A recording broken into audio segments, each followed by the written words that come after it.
meeting tonight for the specific purpose of hearing and discussing the matter of Libertarian Party of Delaware.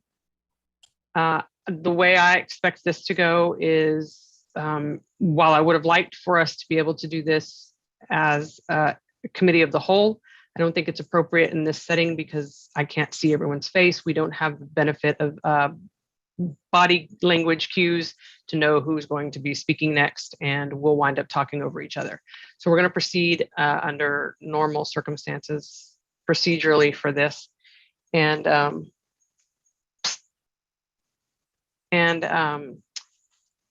am going to ask Ms. Hogarth to sort of open things with, as the region rep who brought this to our attention. And, Madam Chair. Yes. Point of information, just for the record, can we go ahead and do a call of attendance? Sure. Thank you for that, Mr. Hagan. I know we were doing it before we officially started, but yeah, if you'll go ahead and do that for the record. Thank you. Right. Ms. Billiou? Present. Reverend Mullen? I'm here. Should have told me that. You got ordained. Mr. Hagan, I'm here. Dr. Epke? Here. Mr. Longstreth? Mr. Rodsep? Ms. Sarwark? I'm here. Mr. Smith? I'm here. Mr. Lucchini? Mr. Nikela? Present. Mr. Nana? I'm here. Ms. Hogarth? Here. Mr. Phillips? Ms. Adams? I'm present. Mr. Bowen? Mr. Bowen has indicated in the chat that he is present but unable to unmute. I believe I have access now. I am. Thank you, everyone. Mr. Flores? Mr. Sexton? Mr. Present. Hall? Oh, Mr. Sexton's here. Mr. Hall? Present. Mr. Pereira? Present. Mr. Dancing? Here. Mr. Buffman? Present. Mr. Wilford? Present. And Mr. Ford? Present. Oh, I already noted that Mr. Hewitt will not be present, is absent. And staff, I have Tyler Harris. Is there any others to note? I believe it is just myself. All right. Thank you. Thank you. Thank you, Mr. Harris, for being here. If I can ask really quick, is Will McVeigh here? I don't see him. I saw him in the gallery earlier. Yeah, I saw him in the gallery as Okay. well. Yeah, Okay, Mr. great. I McVeigh just is in want- the gallery. Okay, thank you. And then I'm not sure about the chat function. Is there, that's a call of the chair, I suppose. Yeah, I'd like it off. We've never think- just been I at the will of the chair on chat before. It's always open, always has been for Mm, every meeting ever. No, No, that's I not don't true. believe it has. Either way, we can turn it off. And we've had it off before. So the people, I know that you guys asked if Mr. McVeigh was here. Was there someone from the other side that was also going to be present and speaking? Yes, for Bill them? Okay. Hines, and Okay. I do believe I saw him, but Okay. did he disappear? Is Bill here? I saw him earlier. Ah, there he is. Yes, he is here as well. Okay. Is the Okay. intention for me to operate their mics, or would you like for me, in the case of Mr. McVeigh and Mr. Hines, to give them microphone and video for the duration? No, for you, when the time comes that someone wants to hear from them, then if you could just provide Alright. that access, that would be good. Yep. Thank you. Either or both may also request, or we may request of them screen sharing. So I'm not sure where we are on that. Okay, cool. Madam Chair, I want to recognize 2 more members of the LNC just joined as well. Okay, Eric and Richard are here. Rodsep and Longstreth. Yeah. Okay. Got it. Thank you.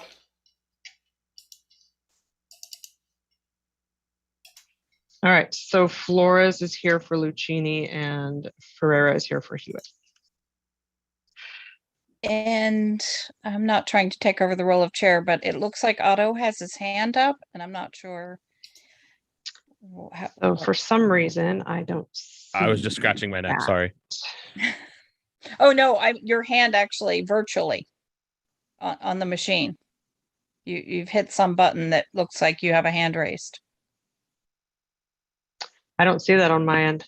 Oh, okay. Oh, you know what? That's probably my cursor. Never mind, I'm an idiot. But we all knew that. Yeah. Okay. Distinguishing myself right away. Super. Okay, Ms. Hogarth, if you would like to sort of open this proceeding, No. Okay. whether you like no. to or not. I appreciate everyone showing up. Sunday evening meetings, yay. And everyone recognizing that this is a serious issue and recognizing that the National Party really needs to discuss things when a regional rep feels that they're important. So I really, really appreciate it. I talked to you all a couple of weeks ago about a situation that had been developing in Delaware, and I wasn't sure exactly what I wanted us to do as a body, but I felt like it was important that we discuss it. And, knowing that there were timelines for particular and deadlines for particular actions, I thought sooner rather than later. We oftentimes have state parties that are going through difficult times and divisions, and it's been our policy, and a wise one, I think, to be hands off as much as possible. So I understand that there's a high bar to even talking at the national committee level about problems in state parties. I believe that we have met this bar here, and I've had communications from enough people in Delaware and people who attended the last Delaware convention that I feel like it's important and appropriate for us to discuss it.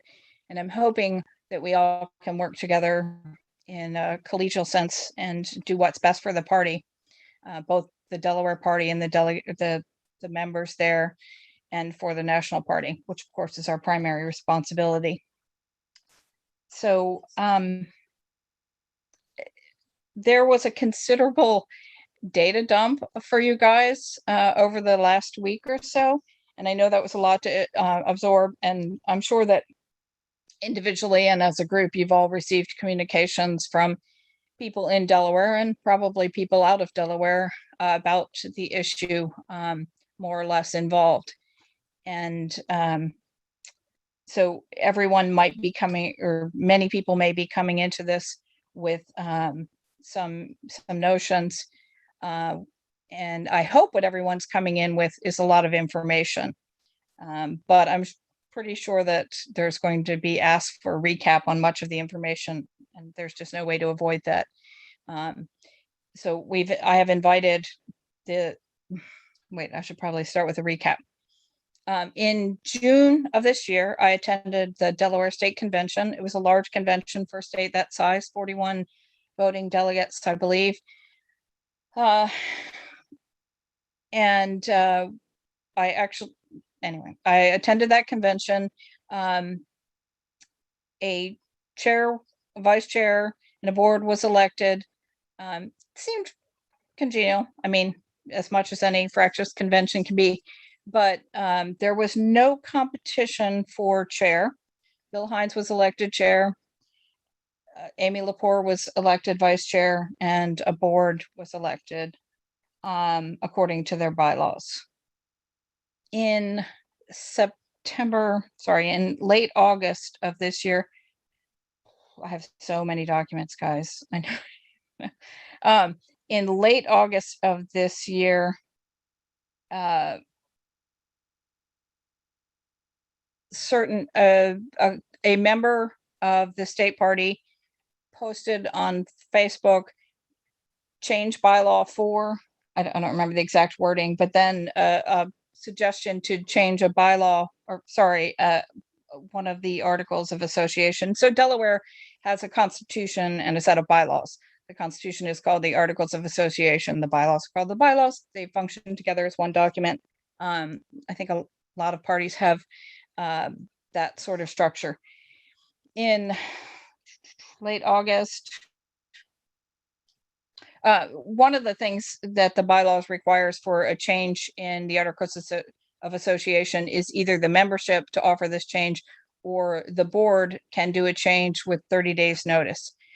30 days notice was posted, or what was afterward called 30 days notice was posted by a member of the party to the Facebook group.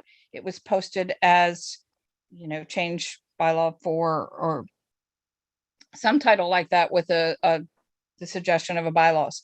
Now, Ms. Hogarth, can I stop you for 1 second? Of Can you course. clarify who posted yes, that? yes, it was, I believe it was Steve Newton. Is that person a member of the executive committee or someone with No, authority he's, to post? I apparently it doesn't Such things require for meetings? authority. Okay.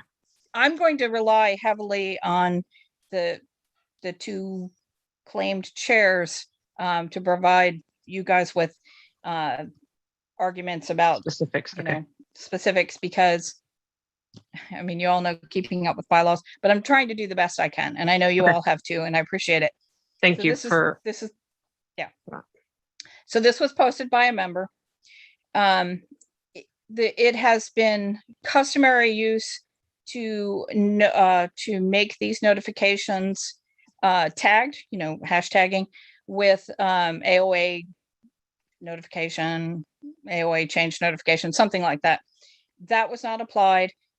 Comments on this posting, which was posted with a question mark, not really this is a notification of a change, or let's have a discussion about a change. Comments were immediately shut off. Ms. Hogarth, I'm sorry, I don't have a raise hand feature because of the setup we have. So I just have a couple of questions. You say that it's customary to hashtag it, tag it, whatever. Is there a requirement in either governing document to tag it in that way? And also my other question is, which specific governing document lays out 30 days? Because in my cursory review of multiple sets now of Delaware bylaws, I don't see anything stating 30 days. Is that in the other organizing document? It seems to be Article 9 of, it looks like Mr. McVeigh wants to speak, but I'd like to get through Article 9 notice. You know what? I don't see 30 days. Article, Ms. Hogarth, it appears to be in Article 10. Oh, right, then amendment. Yes. Okay, so it's Article 9 is about notice, and Article 10 is about amendment. So the notice article that's in the AOA, I'm referring to the pre-change articles / bylaws. So then it's not in the bylaws, it's in the other governing document. There's the no articles of particular whatever. association, correct. There's no prescribed form for the notification. There has been a customary use form for that, and so there was custom. Discussion comments on that post were shut down immediately, apparently by Mr. McVeigh, and then turned back on by Mr. McVeigh, and then shut down by Mr. Newton, so that there was no discussion on that thing. No members of the board who were not involved in this plan, which is the ones who were ultimately expelled, were notified of this, including the secretary, who resigned in the interim for personal reasons. There was no discussion on the board. There was no discussion on Facebook because it couldn't be. The Facebook post was buried by a planned series of memes and other postings designed to keep people from noticing any posting that didn't have any comments. And then not 30 days later, but about 27 days later, I'm sorry, I know that Mr. Hines. So hang on a second, Yeah. everybody. I apologize for setting the precedent that interrupting you was okay. I would prefer that you do get through this Okay. whole thing. And so if you guys don't mind just making a note of the parts that you have questions about, and then we can let maybe the principal Principals, parties yes. in this answer those specific questions as we get to them. Otherwise, I fear that Ms. Hogarth is not going to be able to get all the way through this summary presentation. So I appreciate if you guys can just hold on. And Thank you, Ms. Chair. I think that you're correct in that. So less than 30 days later, there was a scheduled meeting of the board, at which there was a posted agenda. A member of the board immediately upon the start of the meeting moved for adjournment, and there was an adjournment. No one discussed the change to the AOA. After that meeting, the secretary, again for personal reasons, resigned, leaving 9 board members. In a few days after that, at the 30-day mark from the supposed notification, the board, the people who had worked together on this plan called a meeting on, they use for meeting, it's not Slack, it's Discord, the most aptly named social network ever. But they had, they do their meetings on Discord. So they called for a meeting apparently with no notice.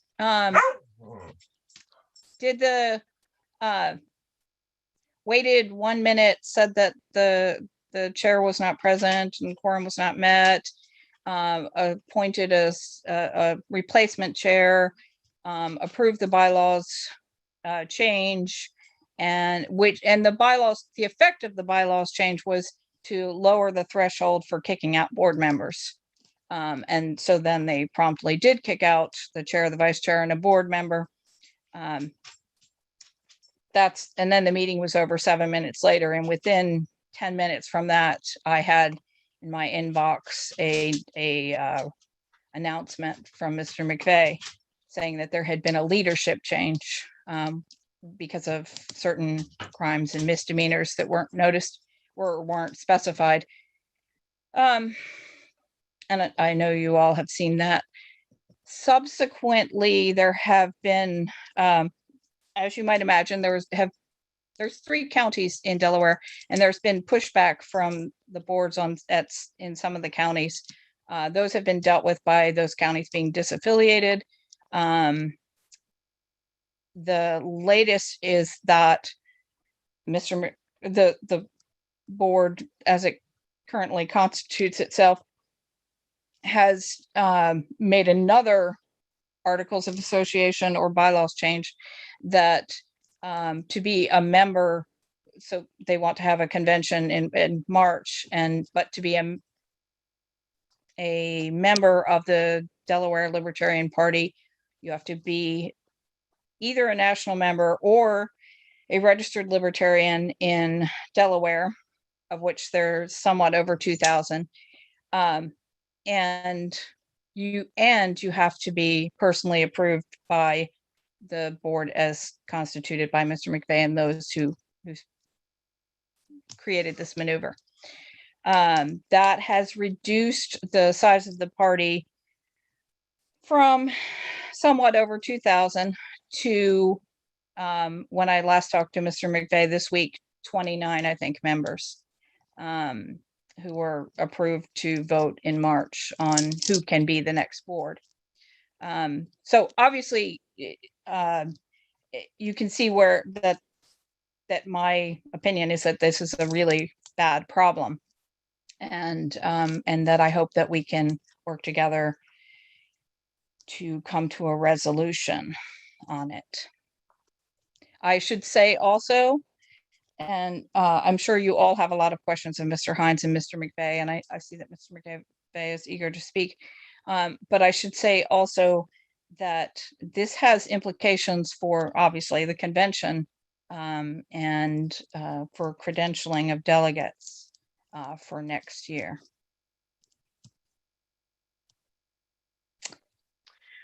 All right, thank you, Ms. Hogarth. I actually have a couple of questions, if that's okay, just to clarify some things. You mentioned that at the meeting that they held, where you said that it was they waited a minute, there was no chair. You said there was also no quorum. That quorum was not met. Was that correct? I'm trying to remember exactly what I meant to convey with that. I think their assertion, we have the minutes from that meeting. It was the entire meeting was 6 minutes or 7 minutes. So the minutes aren't very long. There's 7 of them.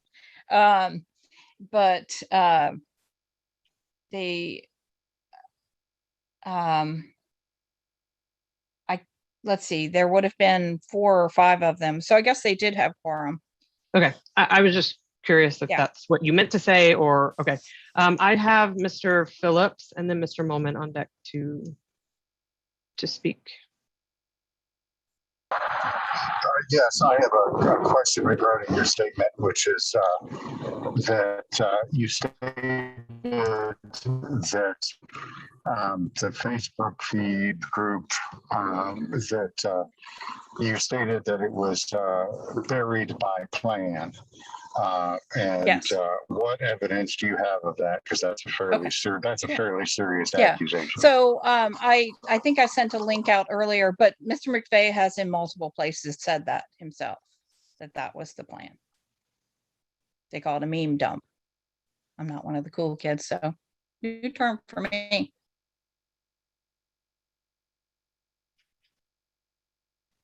Mr. Moment? Yeah, because of all the changes and whatnot, I wanted to verify. I'm looking at a document labeled Articles of Incorporation and Bylaws 093021-1.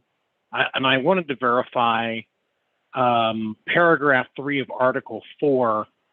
And I'm hoping that both factions can qualify this, that paragraph 3 reads the way that I'm staring at it, that the meetings of the state board shall be held quarterly. In addition, ad hoc meetings may be convened to address matters that, in the opinion of the chairman, are too urgent to delay until the next quarterly meeting. That ad hoc meetings may be conducted via email or social media platforms for convenience if a physical meeting is not practical. I wanted to verify that this wording, this verbiage, was in effect when the notice, such as it was posted to Facebook and the meeting held to consider the proposed amendment was scheduled, so 30 days before that meeting took place. I'd like to know if that was the language that was in effect at that time. I think we should ask Mr. McVeigh and Mr. Hines to weigh in on that particular question. Yes, please. Which one would you like to hear from first, Mr. Moment? Either one, does not matter to me. I'm just looking for a yes or no, if that was the wording that was in effect.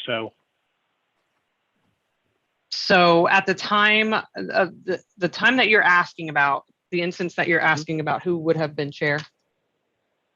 That would have been Mr. Hines. Mr. Hines, then. Mr. Harris, can you open his mic? Okay. Hello. Thank you for having me. We are talking about article. I'm sorry. Could you repeat that, Mr. Moment? Absolutely. It is Article 4 of the Articles of Association. titled Leadership and Organization. And it is Yes. the third paragraph. Begins with meetings of the state board shall be held quarterly. Yes, that was the AOA as it was written at that time. Okay. And since I've got the floor and you're speaking anyway, was this bylaw amendment, in the opinion of you, the chairman at the time, too urgent to delay to the next quarterly meeting? No, because I was not aware that it was even up for a vote. Thank you. Mr. Moman, does that conclude your question at this time? Okay. It does. Thank you. All right, thanks. I have Mr. Nikela. I also want to make it clear that I see some other individuals with their hands up. Through this proceeding, we are only going to be recognizing LNC members and alternates and Mr. Hines and Mr. McVeigh. So if anyone else has something to say, we may not get to it. So Mr. Nikela, go ahead. Thank you, Ms. Bilyeu. I have 5 questions for Mr. McVeigh, if I may. Mm-hmm. Mr. McVeigh, my first question is, who worked with you on the execution of the bylaws amendment, and how long ago did this planning begin?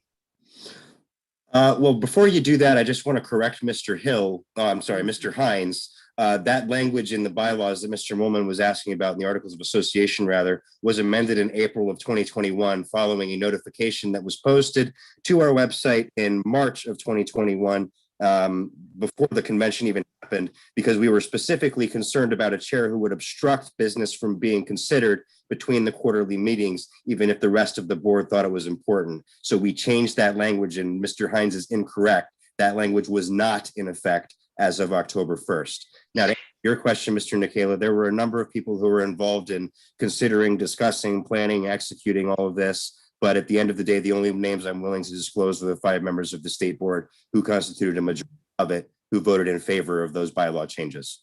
And that is myself, Brandy Kirchhoff, Mary Pat McVeigh, Joe DePasquale, and Jimmy Brittingham.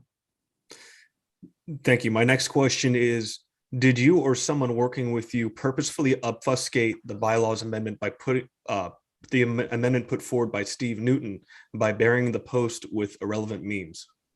We did organize a meme dump that evening, yes. My third question is, do you believe that your actions were a reflection of the body that voted at the last Delaware election? I believe that my actions were reflective of the highest principles of the Libertarian Party and what we're supposed to be standing for. My next question is, have you changed the rules for becoming a Delaware Party member? And if so, what criteria is now required to become a member? We have changed the rules to be a voting member of the Libertarian Party of Delaware, and it currently requires approval of the state board. However, there's another amendment that has already been notified to allow the convention to override that, which is similar to the language provided in Robert's Rules of Order in Chapter 56 or Section 56, specifically relating to membership approval processes. Could you expound on exactly what criteria is run by the board when selecting a member to become a member? There's no enumerated requirements as it stands. The state board is free to make their decisions on whatever basis they choose. I'd just like to interrupt and say that Mr. Lucchini is here. And my last question is, are you a founder of the Mandalorian Party of Delaware, and what connections did you maintain with that organization? I am a founder of the Mandalorian Party of Delaware. That was created as a joke. I still run the Facebook page and the Twitter account, but I don't do anything with it. I use the Twitter account to see people who have blocked me and what they're saying. Final question, does your party currently maintain access to LP Delaware assets such as the bank account? Which party are you referring to? The party in which you're the chair. The Libertarian Party of Delaware still has access to the Libertarian Party of Delaware's assets. Yes, we do. No further questions at this time. Mr. McVeigh, I do want to say also, I should have gone to you after Mr. Hines answered Mr. Moman's question. So I do appreciate you giving your perspective on that as well. I have Mr. Moman and then Miss Adams. And I apologize, but with Mr. McVeigh's response, I needed kind of follow up on that. I'm trying to find the minutes of that change, and I'm struggling to find it. There does not seem to be a good, there's not a place where I can find a historical record of all of these. I'm trying to find minutes here. And the only thing, oh, here we go, the May meeting. Mr. McVeigh, was this at the Q2 May meeting, you said?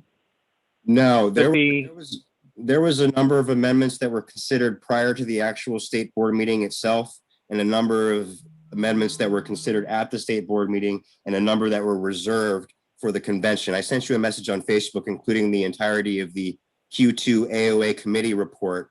If you look at that specific document on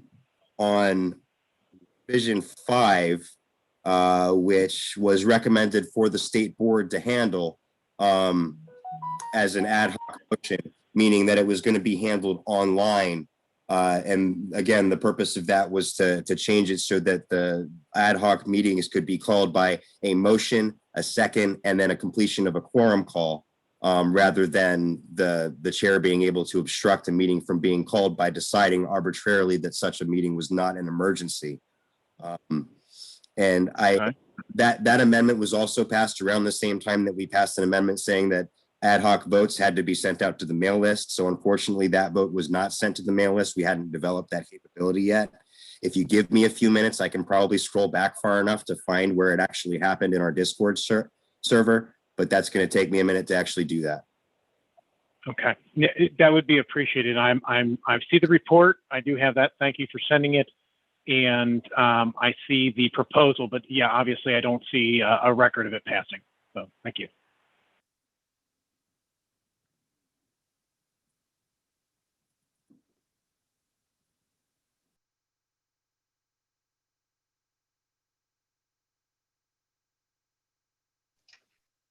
Ms. Adams and then Mr. Phillips. I just have a couple of questions at this time. I will most assuredly probably have more. And I apologize for any background noise. I have a 2-year-old gun.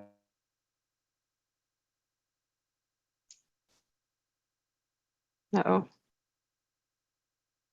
Ms. Adams, we lost your audio. Oh no, can you hear me now? Yes. Okay, so Susan, I know that you said that in kind of your recap that one of the things that you felt was a concern was that the commenting was turned off on that post so that no discussion could happen. Can you clarify for me whether or not discussion would have been allowed at the meeting? Because as long as discussion can happen, I would like to know that it could have at least happened at one point. And if somebody can clarify for me also, I'm reading the bylaws again. I've poured over these quite a few times this week. When I look at the bylaw for meetings of the state board shall be held quarterly, right? That Ken read that. It also goes on to say that ad hoc meetings may be convened upon the motion and second of any main motion by 2 members of the board and the successful completion of the quorum call. So I would like to know if that happened before this was called. Could somebody answer that as well? Those questions are probably best for Mr. McVeigh and possibly Mr. Hines. All right. Yes. Mr. McVeigh, can you? We released a screenshot of the entire chain of the ad hoc Discord server meeting that we held on October 1st. I made the motion. I don't recall off the top of my head who seconded that motion. I could find it if you give me a few minutes. Again, I'm in the middle of looking for the change that Mr. Molman asked for. I can add. When you, Aaron, ask about discussion, the meeting was constructed to only include the people who were in on it, so they had no need. That's incorrect. Anybody, the Discord server, the Discord channel in particular, was open and is open to the entirety of the current members of the state board. How much notification was Anytime, there? they could have joined at any time. Mm-hmm. I mean, unfortunately, when I'm looking at the bylaw, I don't see a requirement for a certain amount of time for notification. The So that's reason my that next question is there one sorry. of those in the AOA? Ms. Adams, if I may, the reason why we adopted the quorum call requirement was to make sure that enough people were aware of the motion that had been proposed and had the opportunity to make any discussion points or amendments that they wanted to make in between the time that the motion was seconded and that the quorum call completed. At that point, the chair has some discretion as to when he actually calls the vote, kind of trying to take a guess between people haven't been paying attention to the Discord chat versus nobody has anything to say. But the quorum call was specifically created when that mechanism was adopted to say this is a period that's going to be assigned to make sure every member of the state board, or at least a quorum of the state board, to see what's going on, what's been proposed, and make any proposed amendments or discussion points that they want to make. Mr. Hines, I would like to give you an opportunity to respond to that question, to Ms. Adams' question. If you need it repeated, I'm sure she will oblige. Yeah, please repeat it. Thank you. Okay, so I have a couple. One is that one of the things that Ms. Hogarth mentioned is that in the original posting of the call for the meeting, the comments were turned off, so discussion would not be able to happen. I would like to know if discussion was going to be possible at all, right? Can discussion happen at the meeting, even if it can't happen on the original notice post? So that was one of them. And then again, I was asking about in the bylaws, I don't see, what I see is that ad hoc meetings can be convened upon a motion and a second of any main motion by 2 members of the board. The way I read that is 1 member of the board must move the action and it must be seconded by 2 people. And I would like to know if that happened. So first of all,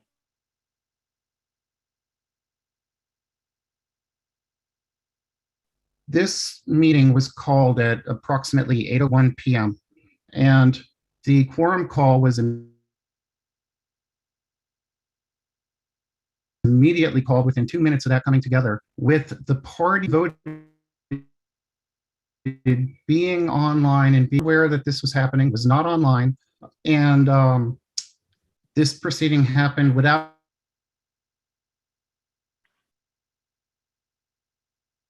our knowledge. A couple hours later, we realized I, as chair, saw that the previous group running the LPD had kind of been at the constant beck and call of these ad hoc meetings at all hours, days, whatever. So what I did was I asked everybody to find a good time on their schedule to have a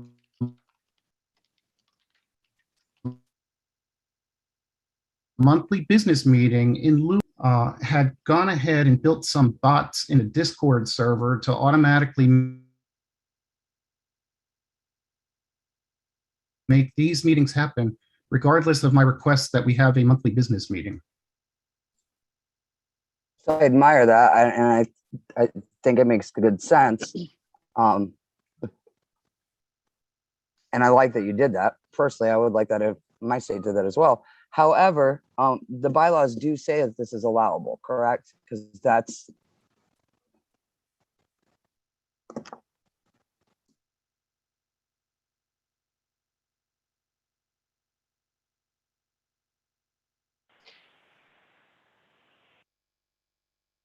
Ms. Adams, you broke up a little bit, but it sounded like you did ask another question of Mr. Hines. So I just want to make sure that's correct. Yes, you I were just asked wanted to that make the sure bylaws do allow this. Is the basically bylaws sorry, do I was allow muted and for I could this, not even respond. if it's not the friendly agreement that the board has. Yes, the bylaws did allow for the ad hoc, and we tried to not impose that on the board. Madam Chair, I have a point of order or point of something. Those that aren't speaking, if you shut your video down while you're not speaking, it'll help those that are having some bandwidth challenges. That would be a point of personal privilege, perhaps, Mr. Moment. Thank you. Yes, and well taken. I'm going to keep mine on. Hopefully that's not too disturbing. All right. I have Mr. Phillips.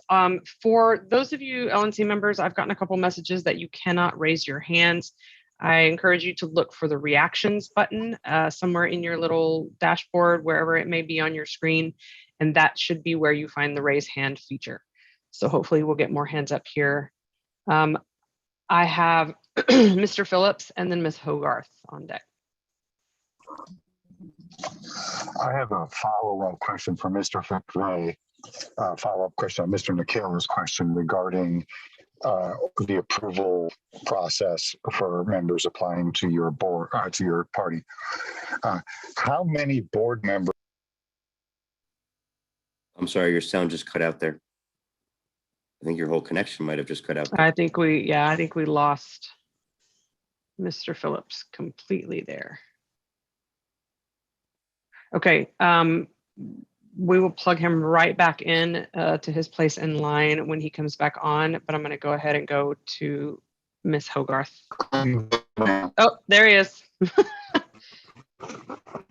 Mr. Phillips, your connection is really sketchy. Question. Yeah. Okay, I can let me move and back. Maybe he could type it into the chat, perhaps, if he doesn't get a stable connection.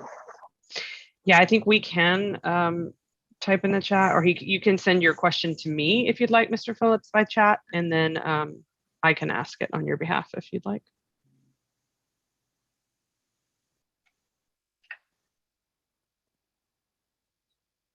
All right, I'm still not able to hear Mr. Phillips, so I'm going to go ahead and go to Ms. Hogarth, and then he can come back in whenever.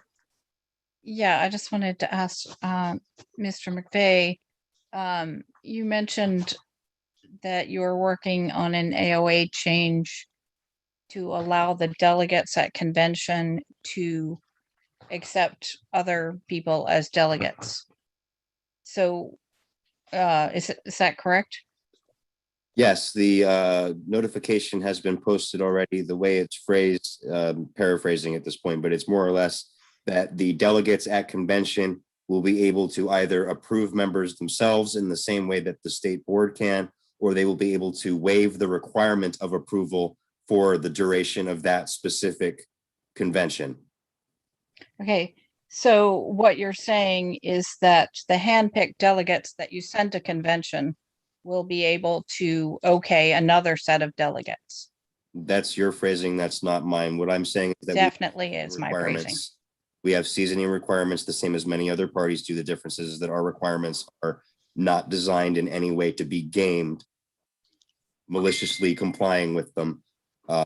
There has to actually be at some point a voluntary decision by the body to say, yes, we want to associate with you as well. So if I can follow up on that, there are a lot of people who are registered libertarians with the National Party. I don't even speak of the 2,000 registered with the state of Delaware, but National Party people, they have to be okayed personally by the board or by the people the board okays personally to be national convention delegates, to be delegates to the state convention. It's all like a club, right? Is that what you're saying? They do not have to be members to be selected as national convention delegates. No, that's not a requirement. No, I'm sorry. But if you are a national member and you show up at the state party convention, there's no guarantee you will be a state party member. That's what you're saying. Yes, that's correct. What I'm saying is that paying $25 to the national party is not enough to guarantee you get a role in deciding how our party is run. Our affiliate is run, excuse me. All right, Mr. Phillips is asking to speak, so I'm going to go back to him. Okay, can you hear me now? Yes, so far. My question is a follow-up on Mr. Nikhil's questions. the board, under your new requirements to become a member, it requires approval of members of the current board. How many members of the current board are required to approve a membership request? Simple majority. Thank you. Which is actually less than the threshold that's presented in RONR as sample bylaws.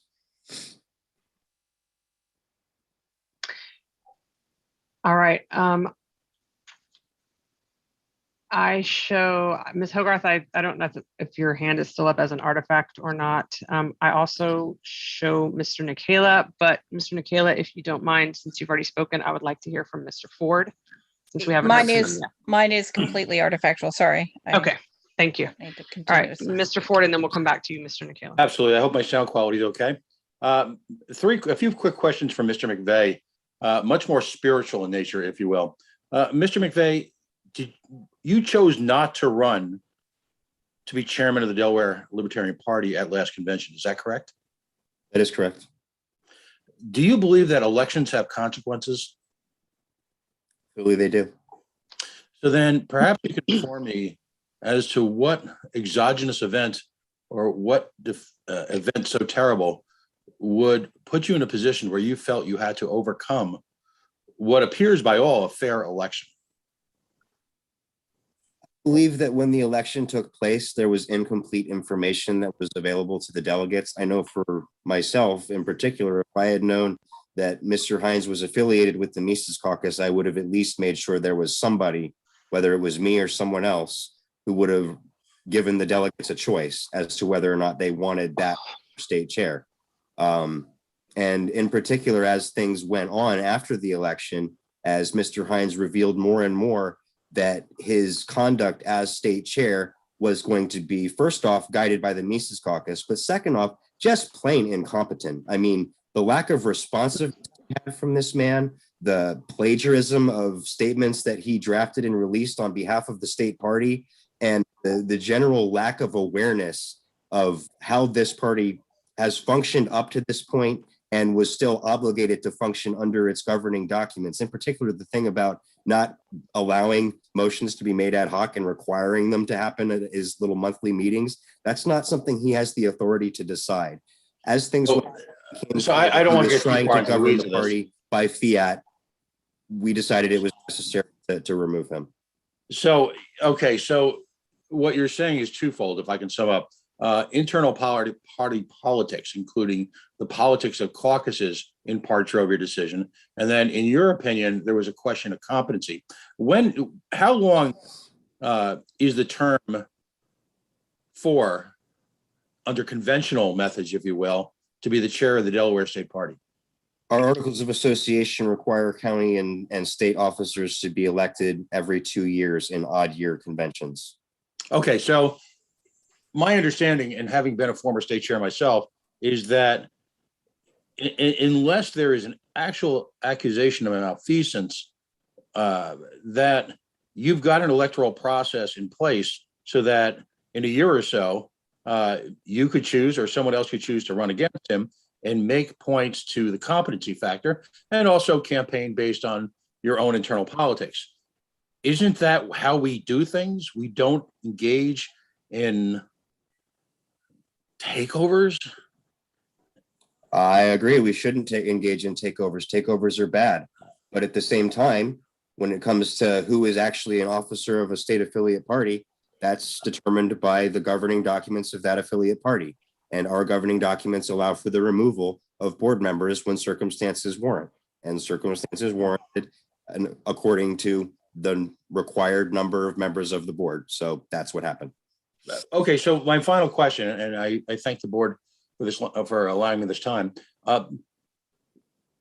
If in fact competency was a principal issue, in your opinion, I'm not acceding to that in any level, but in your opinion, performance and competency were an issue, wouldn't you want to have an open board meeting where that issue could be brought up and challenged and, if you will, discussed and debated, perhaps aggressively, by all the members of the Delaware Libertarian Party, as opposed to thinking that we had to engage in perhaps a little bit of sleight of hand here? The competence of the chair was often discussed. It was clear that several members of the board who were aligned with his caucus affiliation would support him regardless of his competence. Well, what about, okay, you talk about the board. What about the members? When I was chair, I was elected by the members. And then when I decided I didn't feel it was, I felt it was time for a change and someone else should run, then I decided not to run and then acceded to the will of the members. That's my final question. I'm not sure what exactly your question is there. In other words, at what point in time do we as libertarians, because you constantly reference the notion that, you know, the libertarian philosophy or principle, whatever, it's not lip service. At what point in time do members in a decentralized process vote for, as opposed to having a board with near dictatorial power decide who is going to be the chair? I mean, I thought the whole part of being a libertarian was to have often rowdy, often contentious, but always elected by the body. Well, in this particular situation, it was when they elected the other 5 members of the board who supported this action and when they affirmed the bylaws that allowed us to carry it out. Okay. Again, my question, and I'll see the chair at the time, but my question is more spiritual. I don't doubt that you can find a technicality in just about anything anywhere, but ultimately, in the spirit of being a libertarian, we have elections. Thank you. All right. I have Mr. Nikela, is your hand there an artifact, or are you asking to speak again? I am asking to speak again if. Well, okay. At some point, I know we're having questions, but at some, I'm sorry, I'll let Mr. Nikela speak. Thank you. Mr. Nikela, and then I have Mr. Moment, I have you on deck, but Mr. Nana is also asking to speak and we haven't heard from him yet. So if you don't mind, I would have Mr. Nana go following Mr. Nikela and then to you, Mr. Moment. Thank you, Ms. Bilyeu. I have several questions for both Mr. McVeigh and Mr. Hines. Starting with Mr. Hines, my first question is the Libertarian Party of Delaware incorporated under Delaware corporate law? No. Which board members that were elected by the delegates of the Delaware convention were ejected following the bylaws change? Myself as chair, Amy Laporte vice. That's it? Chair, and Dave Casey, position of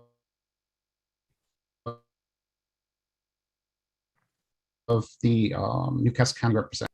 Dylan Griffith was also removed several weeks later. Do you believe that Mr. McVeigh acted within And the then rule? on October 31st, the entire body of Delaware. I'm sorry? I'm sorry, I think you were breaking up there. Could you repeat the last part?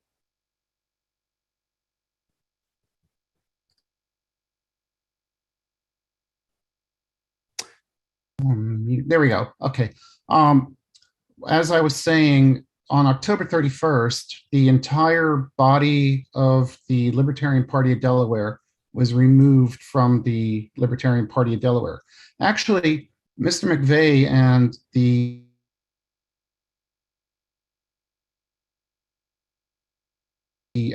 people working with him also removed themselves from the party at that, had to re-add themselves to the party. As of the 31st of October, there are only 22 voting members in the LPD, and 3 of those are children under the age of 13. When you said that the majority of the members of the body were ejected, do you mean executive committee members or do you mean delegates at convention? What's the definition of body? Everybody. He created a small list of people that were approved by his state board to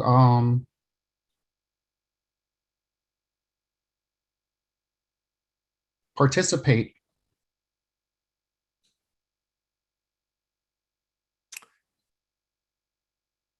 And as I said, that as of names, and I think he added 2 more.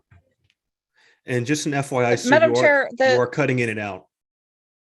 Yeah, and I will say that some of these questions for Mr. Hines could as well be directed to Ms. Lepore, who is who was the elected vice chair of the body. And I believe her connection is possibly a little better or a lot better. Would it be possible to allow Ms. Lepore to speak at this time? That's a decision of the chair. Mr. Hines he was on here as the spokesperson for this particular party, for this particular side, party to this situation, but his connection is failing. And so if Ms. Lepore is able to answer the questions specifically as asked by Mr. Nikela with less interference, that would be very helpful. Mr. Harris, can you? I am happy to. Thank you, Ms. Lepore. Of course. So, Ms. Lepore, at this time, previous to the expulsion of the majority of the body, how many members of the LP Delaware were party members? How many of them were there? Yeah, so under the previous set of bylaws, there were roughly 2,100 libertarians who would have been eligible to vote at convention. That list has been narrowed down to 20, three of whom are minors. So that's a pretty big reduction in eligible libertarians. And I think, the chair was trying to share with you that your prior question was which board members were ejected, so to speak, and it would have been the chair, Bill Hines, myself, and then the Newcastle County State Board Rep Dave Casey. And then ultimately the other Newcastle County State Board Rep Dylan Griffith. So there were 4 members ejected from the board, and then roughly 2,100 libertarians from membership in the party. Those 2,100 libertarians, is the LP Delaware considered a political action committee or a political party? And if so, is membership gauged by voter registration, or is this purely registration through the website? Yeah, so the Libertarian Party of Delaware is under Delaware state law considered a political party. And I believe your other question was the 2,100 registered libertarians, what was their eligibility in terms of being able to vote in party affairs? Correct. Is there a voter registration? Can you register to vote as a libertarian in Delaware? Oh, or is it? Goodness, yes. I'm so sorry, yes. Okay, so those 2,100, are they still considered libertarian voters? Yeah, they're still considered libertarian voters, but they have been ejected from party participation. And again, that list has been narrowed to about 20 folks. And what are the rules to maintain political party status in Delaware? Yeah, so you have to have 1/10 of 1% registration based on the number of voting members in the state of Delaware. So 1/10 of 1% is covered under the 2,200? That is correct. Yeah, I think that Okay. that roughly 2,160 exceeds that number, but I could not tell you exactly what that number is tonight. Understood. Do you believe that Mr. McVeigh acted within the rules of the Libertarian Party of Delaware? I do not. No, and I would point the LNC members to the evidence package sent to them roughly during that first or second week of October. We delivered on page 1 a summary of violations, and that summary of violations outlines across the matter of notification, regarding which you have spoke a lot this evening, and regarding the matter of member rights. That summary list there provides our stance on the rules that were broken. We also delivered a package of evidence subsequent to the disenfranchisement of 2,100 libertarians. So certainly that second package delivered roughly the second week of November also outlines kind of the myriad issues that we see, the number of matters that have been violated. And our summary of violations, again, spans kind of the articles, the bylaws, and where those articles and bylaws are silent, what those Roberts violations look like as well. That's on page 1 of that evidence package. It is the page following the table of contents. Okay. So I see there's several violations of notification, violations of members' rights, and I'll get to that. I might come back later with some questions. I did want to ask, Mr. McVeigh stated that his executive committee currently has assets such as bank account and other information, have you or Mr. Hines or anyone else challenged the lawfulness of the ownership of those assets? Have we challenged the lawfulness? Have you challenged the lawfulness of their ownership? In other words, the bank account and other assets, have you challenged their ability to control those assets in any way since August 31st?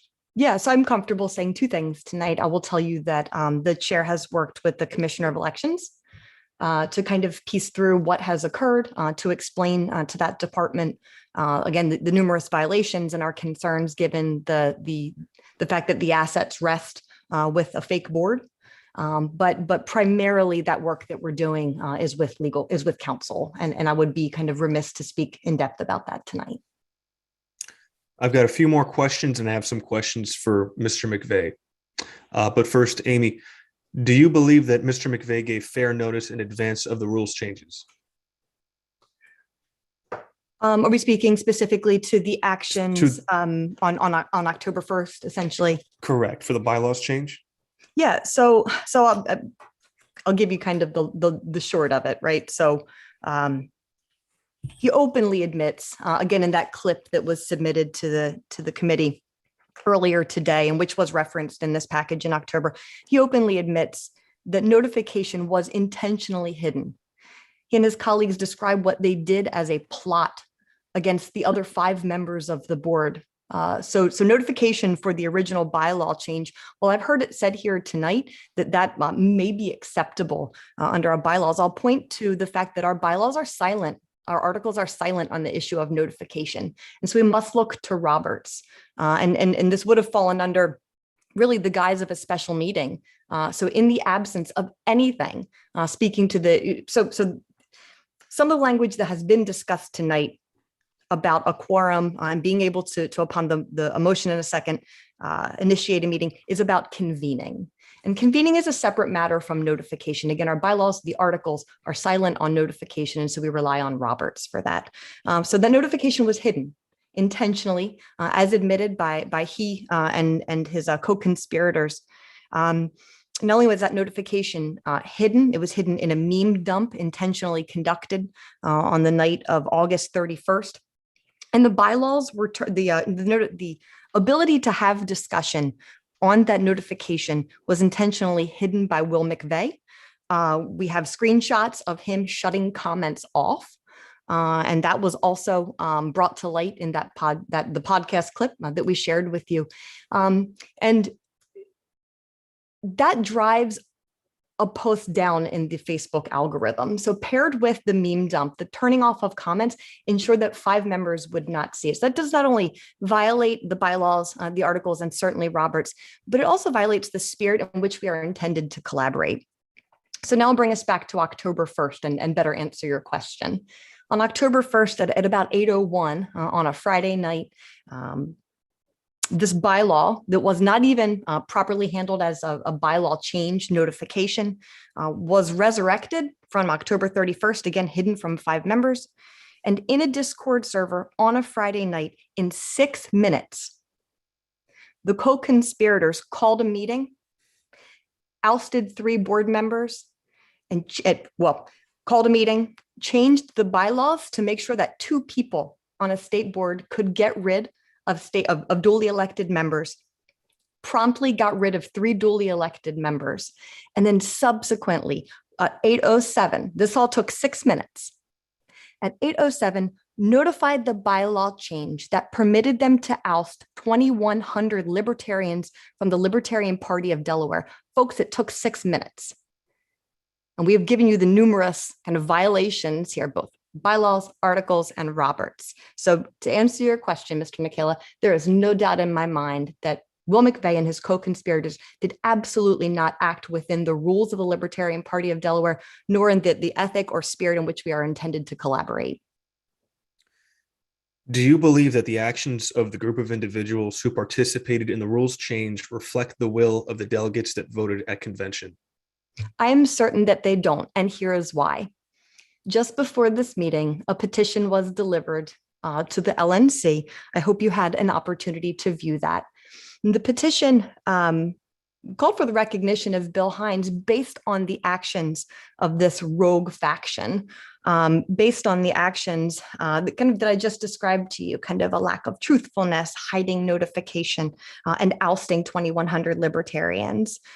So I've a little bit lost my train of thought, Mr. Nikela. If you could please repeat your question. Mr. Nikela, I'm going to ask that this be your last question for now. It seems to me Okay. like you might have a Okay. long list that you're Yeah. reading from, so we're going to move on to someone else. So let's Okay. get through this one quickly, please. Okay, I have one last question for you, Ms. Lepore. Are you asking the Libertarian National Committee to take any actions in tonight's meeting? I don't think we're asking the Libertarian National Committee to take an action. I think we're asking them to tell the truth. We're asking them to tell the membership of the Libertarian Party of Delaware to affirm for those members, those 2,100 members, that Bill Hines is the chair, and to permit us to move forward with the investigatory process and permit us to handle this matter here in Delaware. So we do ask that based on the events that you do affirm for the membership that Bill is chair, that I am vice chair, and so on. But I don't think that constitutes an action. That constitutes simply telling the truth. Mr. Nana, and then Ms. Adams. All right, thank you. My question I'm sorry, is for, Mr. Nana and then Mr. Molman. Thank you. My question is for Mr. McVeigh. You said that the ouster of the chair was primarily due to caucus affiliation and incompetence, if I remember correctly. My question is, what was the justification for the ouster of the other two board members and for resetting, as it were, the membership of the state party as a whole? Was that the same justification, or were there different justifications for those people to be ousted? The justification for removing the first three board members was obstructionism, difficulty to work with, incompetence, various ones of those applying to different degrees on the various three of them. Mr. Griffith was removed ultimately because we disaffiliated the entire Newcastle County affiliate, and he just kind of fell off the board by default. The reason for that was that they were not acknowledging the change of state board leadership that had occurred, and really, how are we supposed to work with the county that's not acknowledging which party they're a part of? As for the rest of the members, to correct Ms. Lepore, now that the puppet hand has revealed itself, the 2,161 members of the Libertarian Party of Delaware prior to October 31st were members purely by virtue of the fact that they had registered to vote and checked the Libertarian box. So we decided that in addition to the 60-day seasoning requirement that we already have, we were going to have a little bit more in-depth, investigatory, back and forth, subjective seasoning that says, hey, are you actually trying to work with us to improve the party, to progress the platform, or are you just here to take control of it because it gives you the chance to edgelord all over social media? And we want to make sure that we're doing the former and not the latter. That's why the 2,100 or so members were quote unquote removed. As soon as most of them show up to a meeting and express an interest in being approved as members, most of them are going to be approved as members. The ones that show up and say, why can't I be controlling my language here, why can't I be unpleasant on social media? Yeah, you're not going to get approved.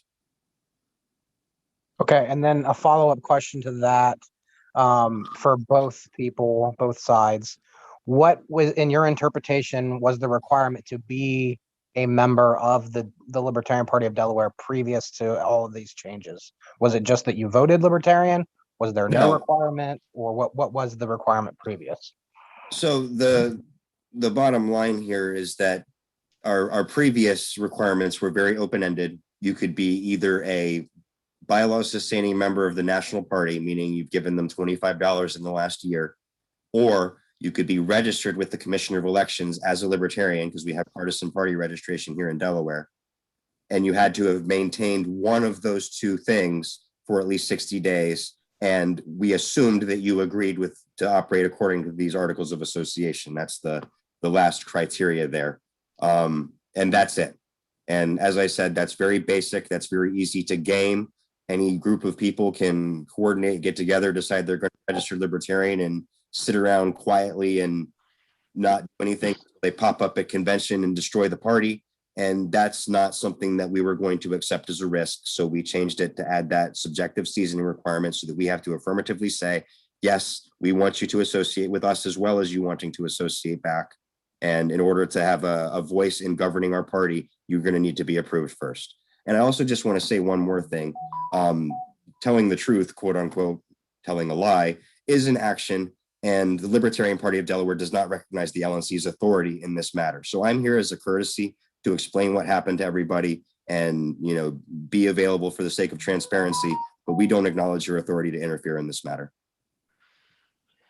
Mr. Moman, and before you start, Mr. Moman, I just want to remind people, there are other people in the gallery who are raising hands to speak, and I just want to reiterate that only LNC members, alternates, and the two designated speakers or the designated speakers for either side of this matter will have speaking privileges during this meeting. So if you raise your hand and you find that it's been put down, that would be why.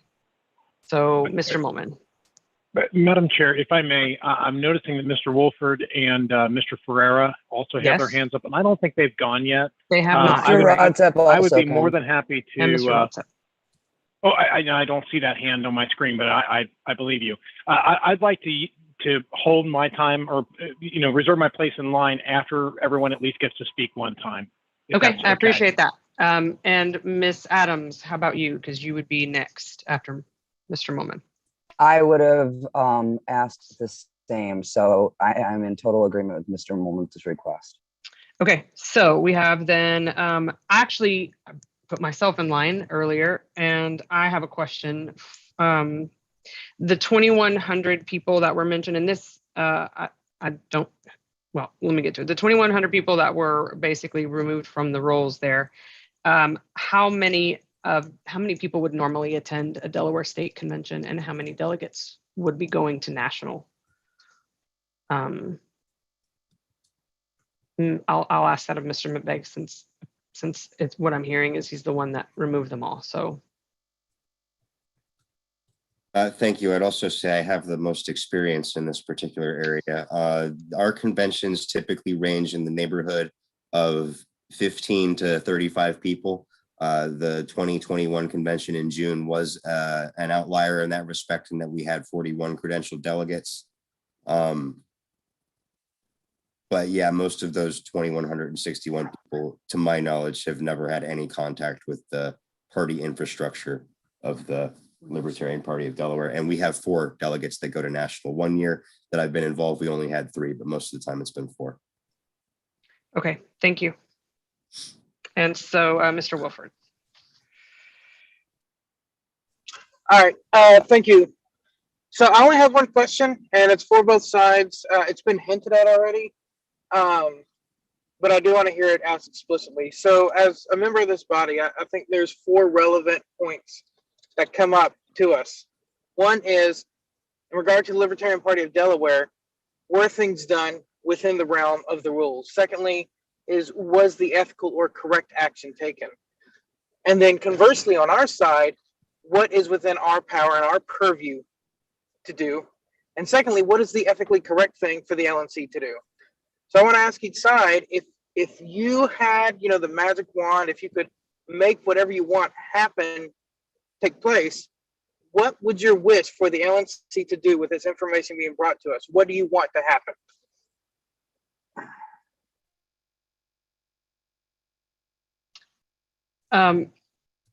Mr. Wilford, I believe that question was asked already of Ms. Lepore. So yes. In that case, representing that side of this matter, are you now asking Mr. McVeigh? I kind of feel like he's already addressed that too. The question about what they want the LNC to do. Yeah. So I would like to ask Mr. McVeigh, but I was hoping. I feel like some of the times when it's been asked, it's been hinted at, and I want to ask, is there a specific motion that needs to be made for either of their edifications? But yeah, I'll ask Mr. McVeigh this time.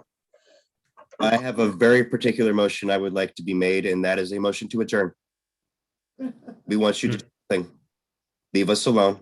We are an autonomous, independent state affiliate. We've changed our leadership in accordance with our bylaws. So please move to adjourn. Let me get on with my life and my business with the party. Thank you. Thank you. All right. Mr. Ferreira. Yeah, I think these questions are probably best to Mr. McVeigh.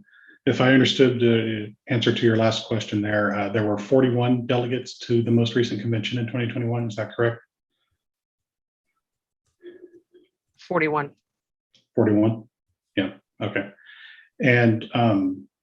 McVeigh, do you believe that in the actions that you've taken, you're speaking for the majority of those delegates?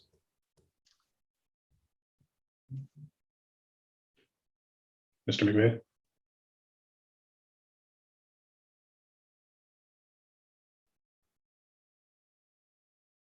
I'm not hearing any responses. Anyone else hearing? Okay. No. Thank you. Sorry, I was muted and I wasn't able to unmute myself. I am not sure whether I'm speaking for the majority of the delegates, but I believe my bigger responsibility is to the majority of libertarians in the state and also to the majority of voters and the majority of people in the state. We're trying to promote the libertarian philosophy, and I think that the actions that we have taken are most conducive to doing that. And what the Star Trek fans, I was once told at my first convention of politics, think when they show up to the state convention is honestly not my biggest concern. I was elected, and I believe it's my fiduciary obligation to the party to represent the party in its best light, and that's what I believe that we have done by removing the individuals we were. But you were elected by those same set of delegates, correct? Yep. And that's what they elected me to do. And so if a majority of those delegates are disagreed with your current actions, how would you feel about that? Then the majority of delegates at the next convention will have to do something about it. It was Edward Burke, I might be remembering that wrong, said that a representative owes you not only his agency, but also his judgment. I'm using my judgment. Thank you for your answers. There will be more later. Mr. Rodsett. Yes. First of all, thank you for everyone from Delaware for attending and answering these questions truthfully and honestly. My question to you, Mr. McVeigh, you had 41 delegates at your state convention. We've heard that there are approximately 26 active members now left in Delaware. Out of those 26, how many were delegates at the state convention this year? Off the top of my head, I'm not sure. I would guess probably about most of them, maybe 22, 23, around there. Like I said, I'm not entirely sure. There are certainly some people that we've approved who have come into the party since the convention, but the vast majority of them have been for the convention. So approximately half of the individuals that attended the convention in 2021 are no longer members. That's about right. I don't know for sure. Okay. Next, I've scrolled through your entire Facebook page, and you got a lot of time on your hands. Yeah, it took quite a while, especially the day of August 31st. I would say that accounts for about a quarter of all posts from when I started scrolling, which was about 2 weeks ago. Over the course of 10 years, I'm sure that's not a quarter of our posts, but whatever. Well, no. I mean, well, just up to the beginning of this entire process. Sorry. So between August 31st and about a week to 2 weeks ago, August 31st accounts for approximately a quarter of your posts. I'm not sure if that's accurate or not. It's an approximation. What I wanted to know is looking at change bylaw 4 post by Steve Newton, which the comments are turned off by Steve Newton currently. There is no mention of the Discord channel. There is no mention of how to view or participate in the meeting, even as if it was just a viewer. And I don't see a suggestion of how to make comment on this. Was there a separate communication that went out via email to at least the 41 individuals who were delegates, or even better, the 2,100 members in toto of the Delaware Libertarian State Party? How would individuals be able to make constructive comment to this proposed change to bylaw 4? So as I've mentioned, the 2,161 members as of the November 1st report from the Commissioner of Elections that are registered Libertarian, that's all they've done is register Libertarian with the state. They have not provided us with their email address. Now, because we, meaning myself and the current board of the Libertarian Party of Delaware, are the regularly organized and constituted statewide authority of a political party that has ballot access, we're able to get a list of voter registrations of registered voters that includes their party registration, a phone number that they at one point gave to the Commissioner of Elections, and an address. But we do not have email addresses, nor do we have the manpower to call all of those people, nor do we have the money to mail all of those people. So no, in answer to your question, we do not have any way of communicating with the 2,161 people who have arbitrarily decided for some reason that I'm glad they did, but haven't contacted the party yet as a Libertarian. Now, Or at least the 41 members that are delegates, as a separate part of your question, yep. That is not a requirement under our bylaws, nor is contacting the 2,161 people, fortunately, because we don't necessarily have the capacity to do that. And again, since our previous membership requirements is that anyone off the street who happened to have been a registered Libertarian for at least 60 days could show up and be a delegate, there's no guarantee that we'd have their email addresses either, or any way to contact them either, which is specifically why that was not made a requirement for providing notification to amend our bylaws. As to the last part of your question of how could you comment, just because comments are turned off on one post doesn't mean that you can't share the post, doesn't mean that you can't screenshot the post, doesn't mean that you can't make your own post saying, hey, what is this all about? Or is this really something that's happening? I think this is a great idea. I think this is a terrible idea.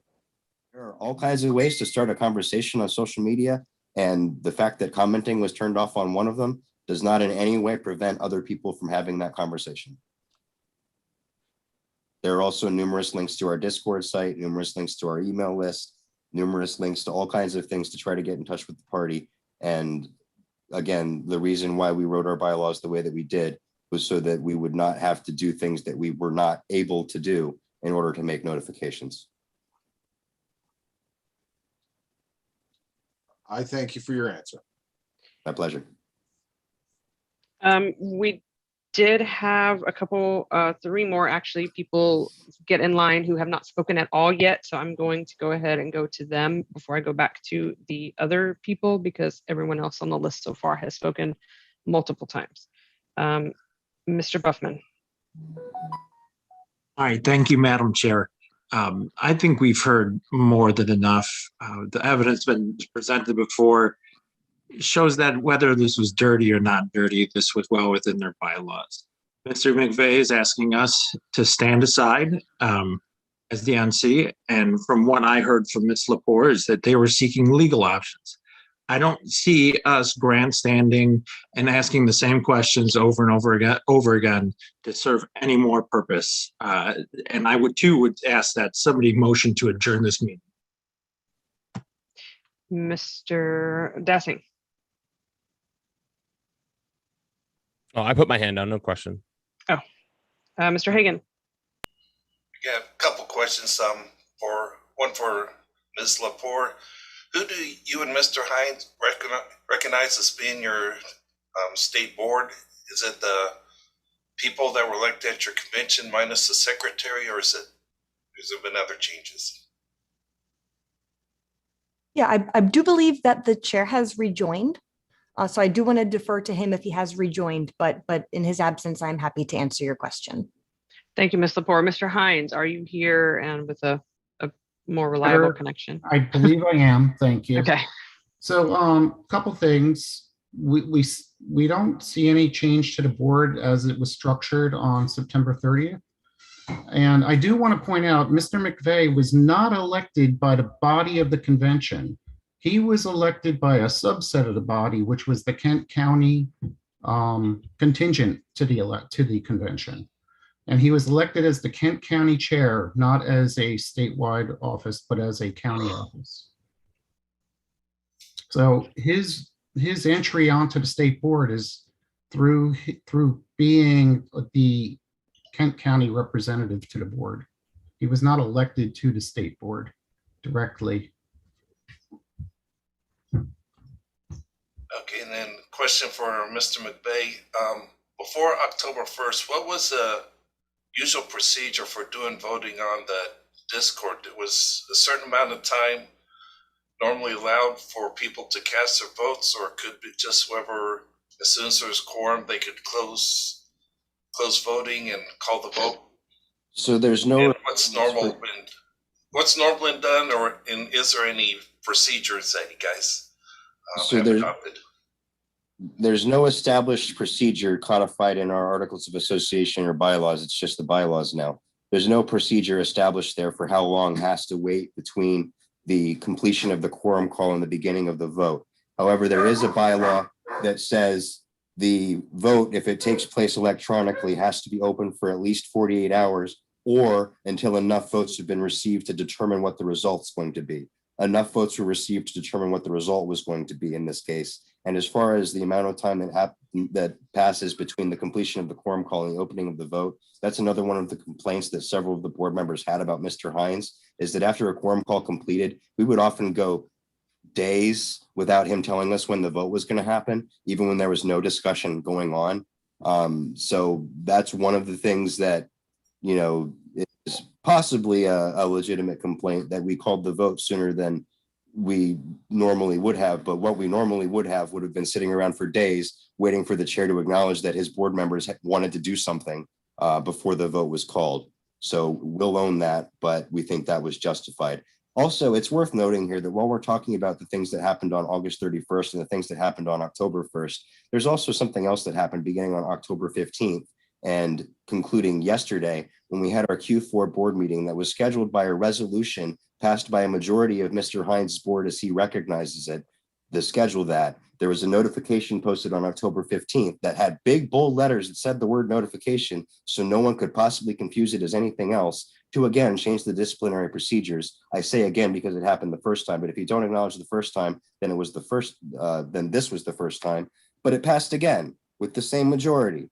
So you can recognize Mr. Hines as the chair if that's what you really want to do, but we're going to remove him again tomorrow. And then we'll remove him again the week after that. And then we'll change how we're going to credential people at the convention, because the majority of the state board does that, and we'll get rid of him that way. There are so many possible ways that we can fix the Libertarian Party of Delaware by removing Mr. Hines and his takeover artists, and we will continue doing it.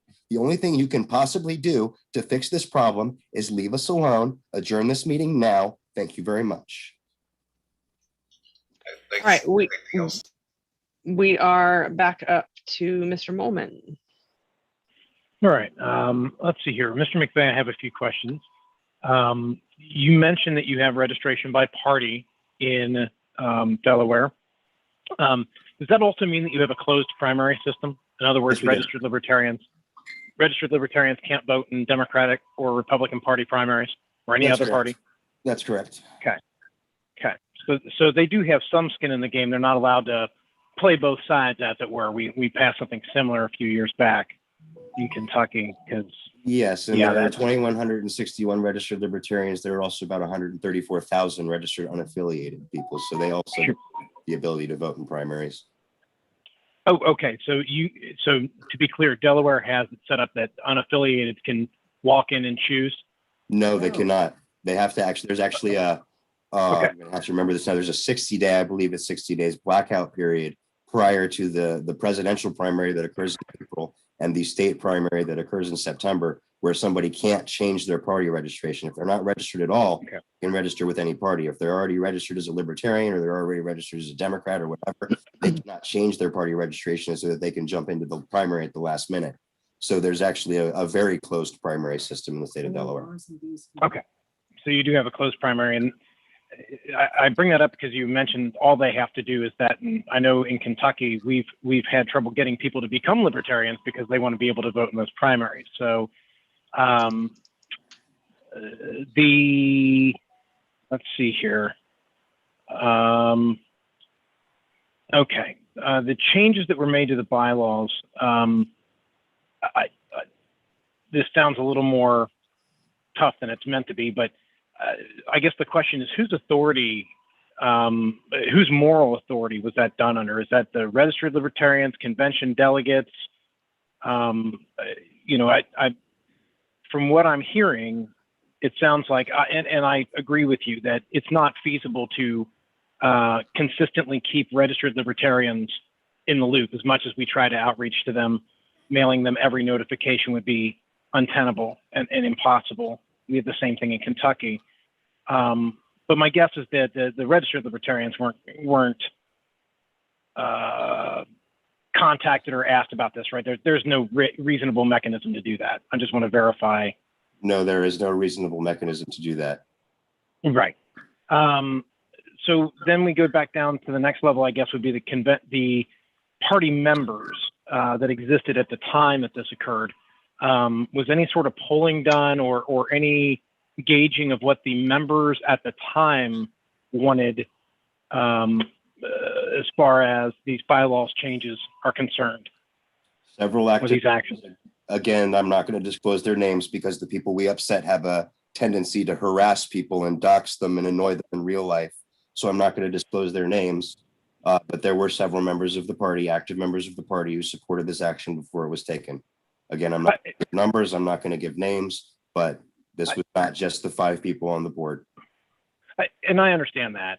I guess my question is, was it a majority of the members that brought this forth? And if there were a poll taken of the majority of the convention delegates, the 2021 LP Delaware convention body, if a poll was taken, would they support the actions that were taken, or would they want those actions to not have occurred?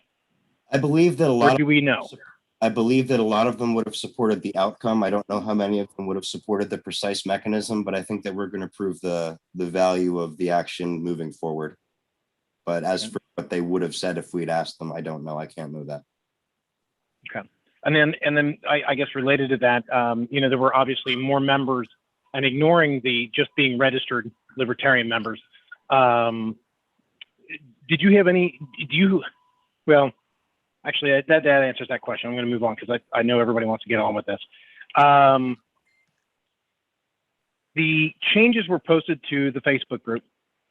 And I can't remember the gentleman's name. What was his name? The one that posted the notification?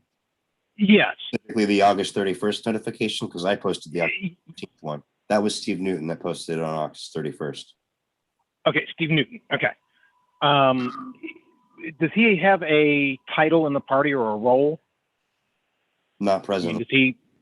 Okay. So is it typical that any member can post any notification, or does that usually have to go down to a board member? Absolutely, it's common for any member to do it. As a matter of fact, one of the amendments that we adopted since the convention was to raise the voting threshold for Articles of Association amendments. Now, this is Articles of Association, mind you, not bylaws. Because the way it was written initially, it required a 2/3 vote of the state board members present and voting. It was changed to require a 2/3 vote of all state board members. Now, this notification was posted by Mr. Carter Hill, who is actually on this call right now, but he is not a member of the state board in any way, shape, or form. And as a matter of fact, I really don't like the guy that much, but this was a good idea, so we accepted it.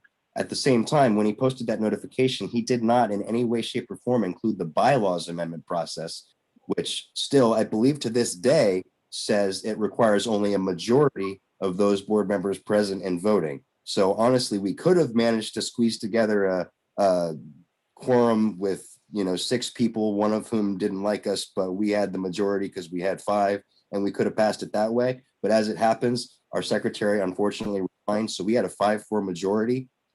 So no matter how many people showed up at the meeting, no matter how in your face the notification was, no matter how in your face the call for the meeting was, this vote would have gone the same way. And if you change it, it's going to go the same way tomorrow. It went the same way yesterday. It's going to go the same way next week. It's going to go the same way next month. It's going to keep going the same way because our board elections don't happen until in 2023 anyway. So it's going to keep going that way. It's going to happen over and over again. You might as well give it up and adjourn this meeting now. All right. And then I think the last thing that I'm concerned about is the self-selective nature of membership. I mean, certainly any of us who have tried to get things passed would love to have it that I could just make it so that only the people that typically go along with what I want done were the only members of the party to vote on things. I don't know that that's healthy, but that's another story. I guess the question is, do you see the potential flaw in that mechanism, the feedback loop that you've created, that basically only those that are falling in line with what you want to do are the only ones who are going to become members, and so those are the only people that could ever question or try to do something different in convention, and it just creates a feedback loop rather than bringing in new outside ideas or, honestly, dissension. As Mr. Ford pointed out, we have quite a history of dissension amongst the membership and rigorous debate. Forgive me, Mr. Molman. I get where you're coming from. I'm just kind of waiting for an opportunity to actually answer your question. Sorry, go ahead. Go ahead. I have to object to the way you're characterizing our membership criteria. It's not about what I want or what I agree with. I'm not the determining factor here as far as who becomes approved as a member and who doesn't. It's not my decision. It's the board's decision at this point, and it's a majority vote. And as I said, we have an amendment that's already pending that should be adopted, I think, probably within the next 3 to 4 weeks, depending on the feelings of the other board members, obviously, that will expand that to allow the convention to either approve individual members or to waive the approval requirement for the duration of the convention. So if there's no threat of a takeover for the Libertarian Party of Delaware, then this approval mechanism doesn't actually really apply.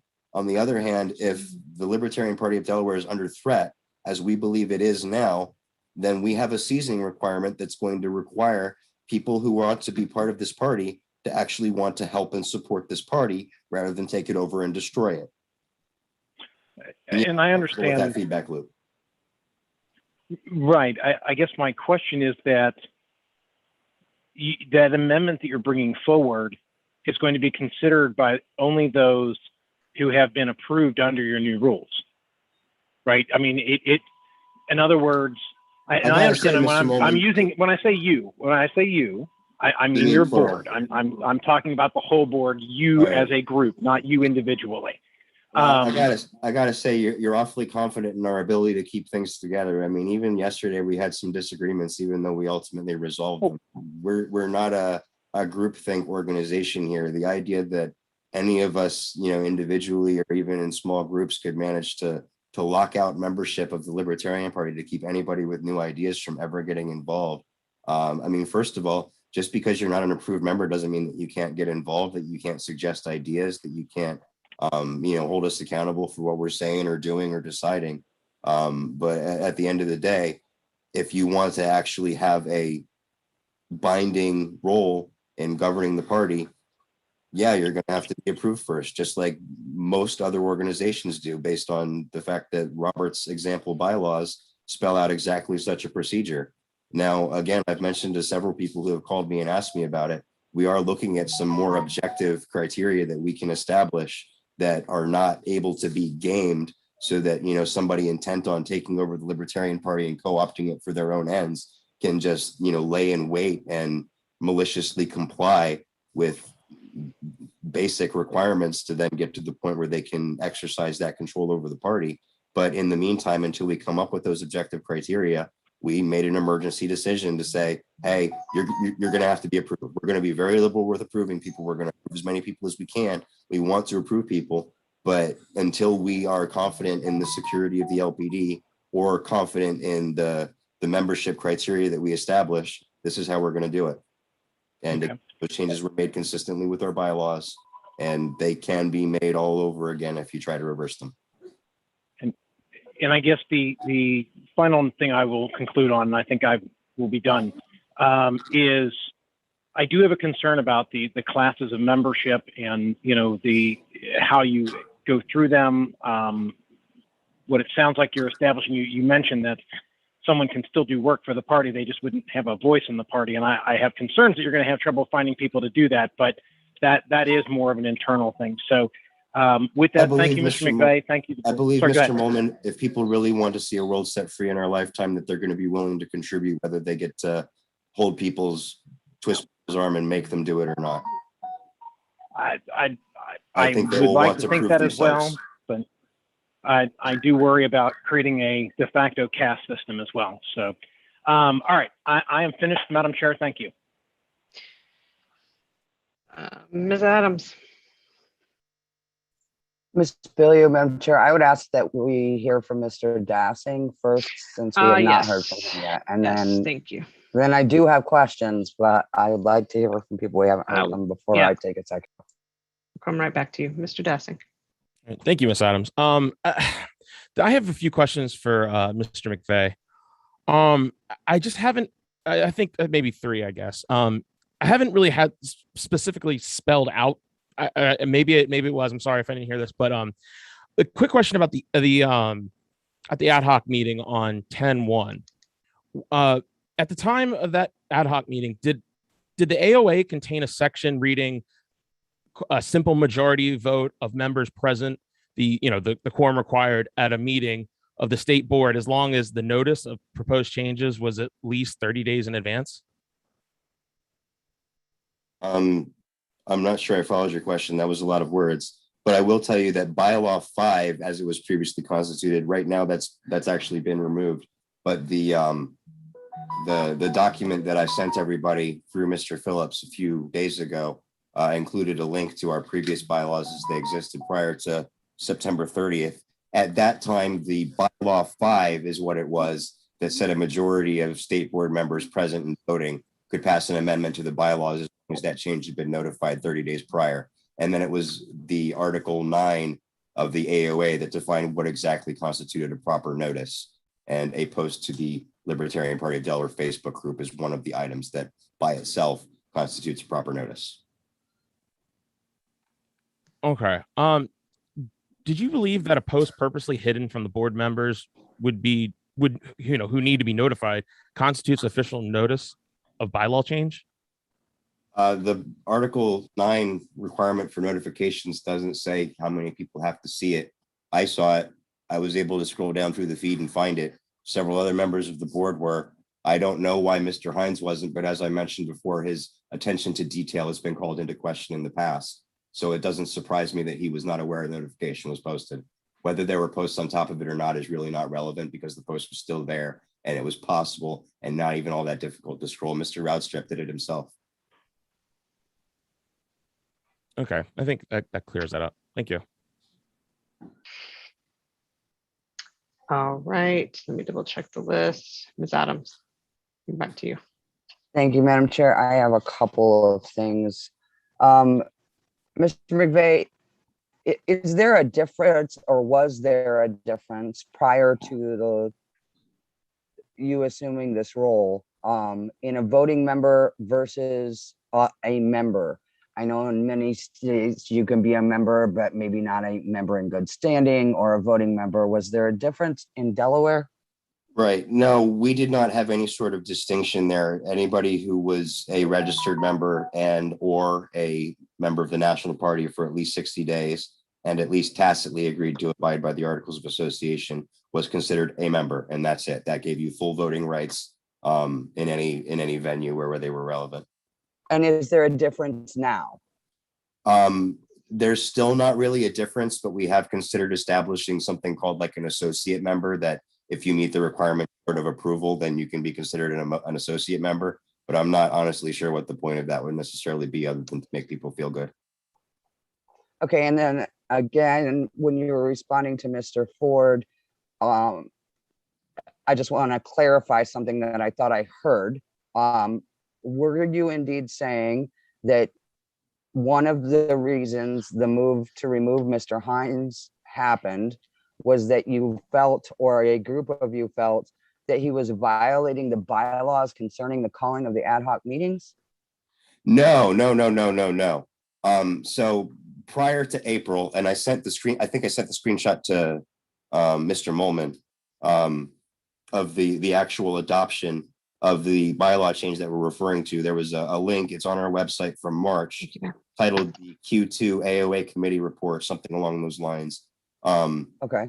And it's proposal number 5, specifically the way our bylaws used to be written, and this is what Mr. Molman was quoting at the beginning of the meeting, basically gave the chair discretion in between the quarterly meetings to decide what he thought constituted an emergency, he or she thought constituted an emergency. So if, members of the board thought something was important, the chair could just basically sit on their hands and not do anything. And that's why we made that change to the Articles of Association to say that an ad hoc meeting specifically was started by a motion second and completion of a quorum call. So that it's not okay of anybody violating any bylaws, but we did make that change out of concern that a chair may abuse that discretion. And actually at that point, when we came up with that proposal, I was the unopposed only candidate chair, the convention coming up. So really this was kind of a move to assure others that I would not have any authority to abuse. We very deliberately established a weak chair. But then I did also mention that we have had concerns over the course of the 4 months between Mr. Hines' election and his removal, where we would do the motion quorum call thing, and then he just wouldn't acknowledge it for over a day. And we had no idea if he hadn't seen it, if he was, trying to be obstructive or what. But there was no discussion or debate going on, and he would not call the vote. So that was one of the concerns that we had about him, and something that I'm happy to say has very much resolved itself since his removal. Thank you for that clarification. And then, Madam Chair, I have a parliamentary inquiry. I really wish our parliamentarian were present tonight. We've heard from Ms. Lepore that it's her belief that Roberts comes into play because the bylaws are silent about meeting notice requirement. I'm not sure that it was just forgotten and maybe not decided that maybe it wasn't necessary. The bylaws state what steps need to be taken to call a meeting and all the other requirements for the meeting. I am unclear on whether that was an omission because the decision was there was no notice period required, or on whether those bylaws are silent there. Does that make sense? I would like to know what the guiding authority on that specific bylaw is. Is it we take that bylaw at face value and the only requirements for calling a meeting are what are listed in the bylaw? Or do we assume that the delegates in Delaware just completely forgot that the notice is a thing and accidentally left it out and therefore refer to Roberts? Ms. Adams, I think what you're asking is, well, when you refer to the thing that is cited in the bylaws as far as notice, you're referring to the 3 different ways in which they can provide it. Right, but it does not state a specific notice time, 30 days prior, 10 days prior, whatever. Right. Are we being asked to assume that the delegates just forgot that and that's why Roberts applies here? Or I'm confused.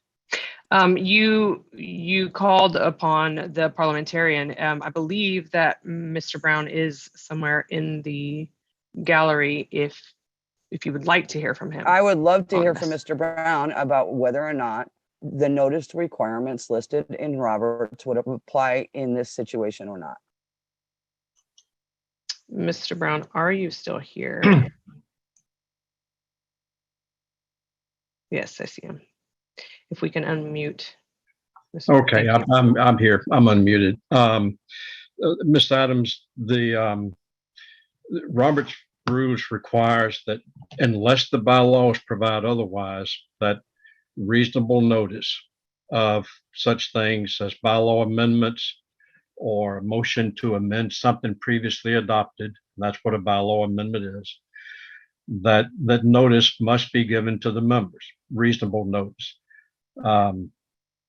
These bylaws, as I understand it, do not provide a time period for notice, and therefore I think it would default to Robert.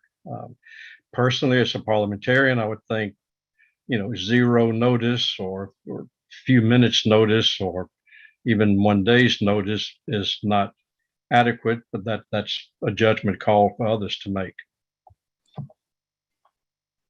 Thank you, Mr. Brown. All right, I have Mr. Phillips. Let me check the list real quick. Yeah, Mr. Phillips and then Mr. Nikela. I have a couple things. Starting with that, I feel the need to say that, yes, there were some shady things done, and it appears that there were some shady things done on both sides.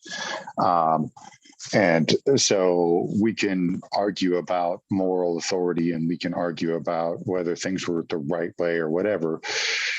But from my reading of everything, both sides did some things that were probably on the sketchy end of it. I echo Mr. Molman's concerns about their membership requirements, and I would encourage Mr. McVeigh to put a rush on getting that changed to a more open procedure. Having said that, I see no clear violation of the bylaws here, national or state. I see both parties have said to us directly that they want no action from us on this issue. So I see no further need to continue this meeting because they don't want us to do anything. So I move to adjourn. I object. I'll second that. I object as well, and I would like to speak to that objection. All right, we've had a motion to adjourn. It's always in order and not debatable, but we have an objection. So we will now proceed to a vote on whether or not to adjourn. Majority threshold, all in favor of adjournment, please cast your vote. Let me see how you are to do that. Yes, we've got green checks and red X's. So LNC members only, obviously. Please cast your votes. In favor of adjournment, green check. Against adjournment, red X.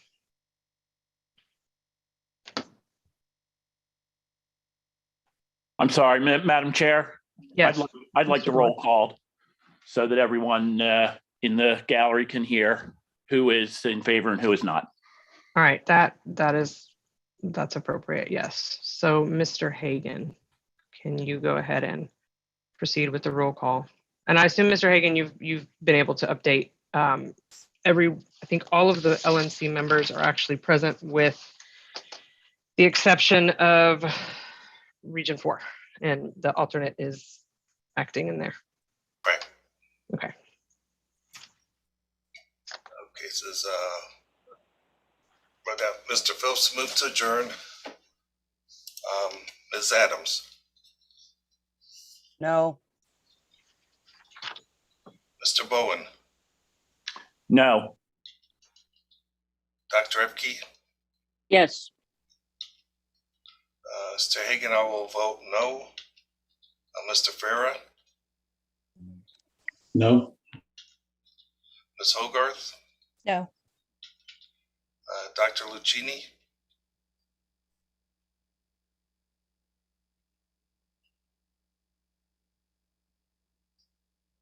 Is he still here? I'll go back to him. Mr. Longstreth. Yes. Mr. Reverend Molman. No. Mr. Nana. No. Mr. Nikela. No. Mr. Phillips. Yes. Mr. Rodseth. No. Ms. Sarwark. Yes, and Mr. Lucchini says he cannot unmute. Did he tell you what his vote is? He did not.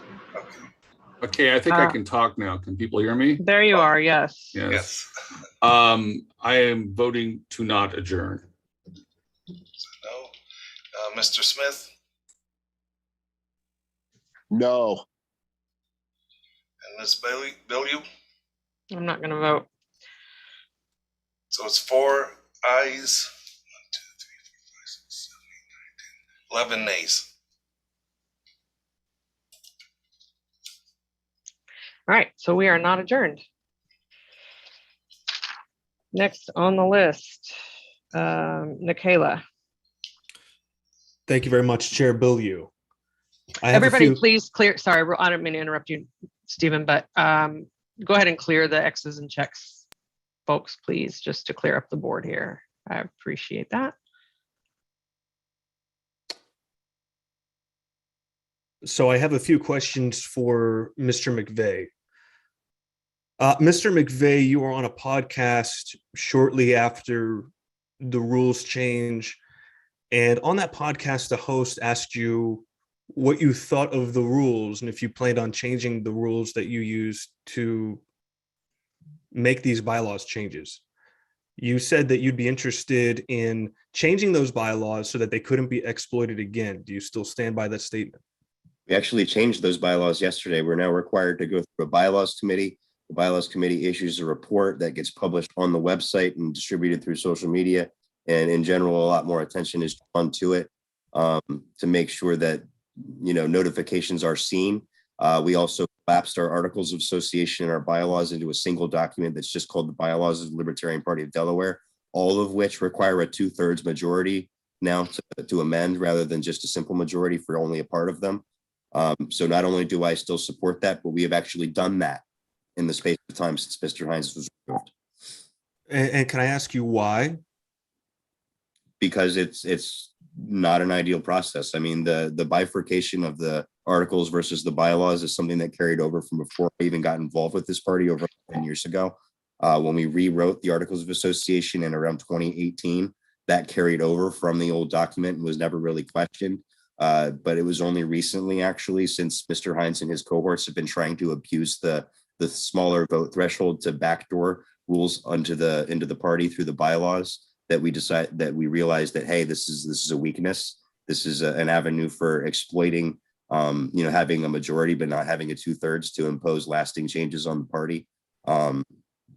So, the fact that we managed to actually get that majority before they did, that's all in the game, but that is still not actually an ideal way to operate a party affiliate. Clearly. You mentioned earlier to Mr. Molman that anybody could have scrolled down and seen the posts that you used, the very posts that the rules that you actually exploited to institute your bylaws changes. You mentioned earlier in this meeting that you purposefully obfuscated that by doing a meme dump, but you criticized Mr.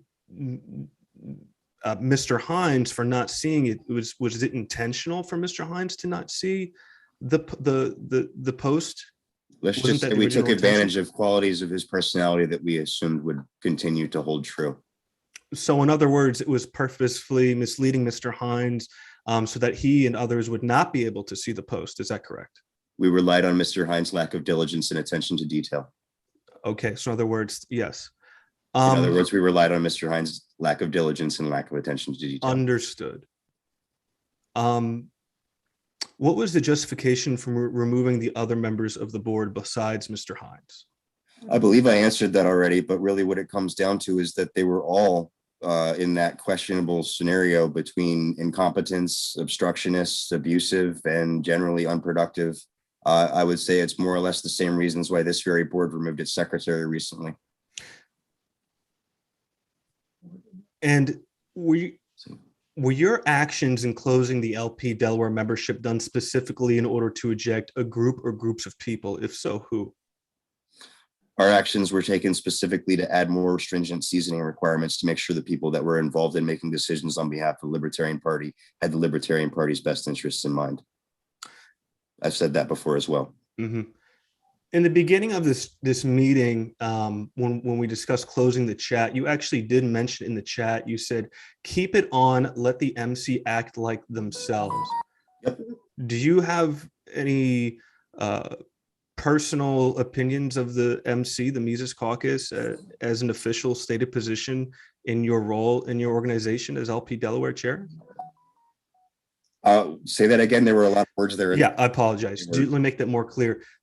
Do you have an official position towards the Mises Caucus or members of your executive committee in your official roles as executive committee members of Delaware?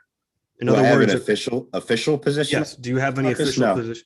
No, I don't have an official position on the Mises Caucus. Okay. I Will have your lots of unofficial positions, but no official ones. will your executive committee eject members to LP Delaware based upon membership in the Mises Caucus or any other caucuses? Nope. No. Okay. All right. Based on behavior. We accept and approve membership based on behavior.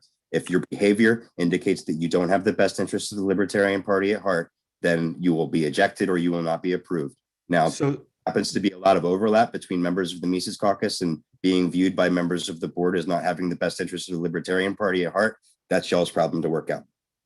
okay, so can you name a few concrete traits if, for instance, somebody was a member of the Mises Caucus and they were open about it and they decided to join their board? Is there anything disqualifying? What disqualifying traits do you and your board members look for? Well, say, for example, in response to a post about a book that talks about an author's experience, gendered individual, if you were to say reply to that post with a wood chipper, implying that transgendered people were pedophiles and belonged in a wood chipper, or implying that transgendered people, just by virtue of being transgendered, belonged in a wood chipper, that would be pretty disqualifying, I think. Okay, so is that a specific individual you're referencing? I don't know who exactly was responsible for it, but I can guess it was one of the 3 people that we threw off of the board in October, and they deserved it for that reason alone, even though it didn't happen yet. Okay, so one of those 3 members, but you can't. So let me ask you this. If there's a specific, let's say you have a member looking to join your organization, and they happen to be a member of the Mises Caucus or any other caucus for that matter, what specific disqualifying factors would disqualify them from becoming members of the LP Delaware? I just told you one specific qualifying factor. That's not a factor. That's not a trait. That's not something you could say, well, this person, okay, if somebody, that's a very specific thing that I'm assuming is a specific scenario that you're mentioning, but what criteria? I mean, look, Because Mr. we're Michaela, let me put it to we're you this talking way. about, look, At hey, the end let of- me finish. Let me finish. Excuse me. Objection, Gentlemen, Madam Chair, point of gentlemen. order. Yeah, the objection's not necessary. I'm hearing it. We're going to stop this here. Mr. Nicola. Okay, I do have one It sounds to me like motion you I'd are like to asking make. Mr. McVeigh to make predictions about things that he's not the only person involved in Yeah, decision then I'd making like for to- that. Mr. So Then I'd I'm like- going to go ahead and end that. Then You I'd like have to- another question that is reasonable? Well, I'm just trying to figure out, what are the factors that, I mean, clearly there was, Has this question already been asked? I'd like to make a motion.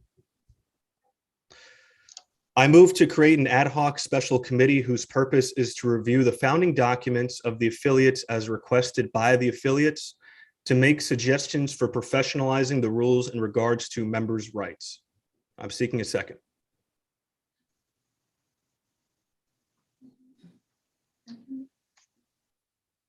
Can you say that again? Yeah, I mean, that please? motion wasn't noticed. I don't have that motion in front of me. I can't, there's no way that any of us can expect to second a motion that we've not seen or had any opportunity to consider.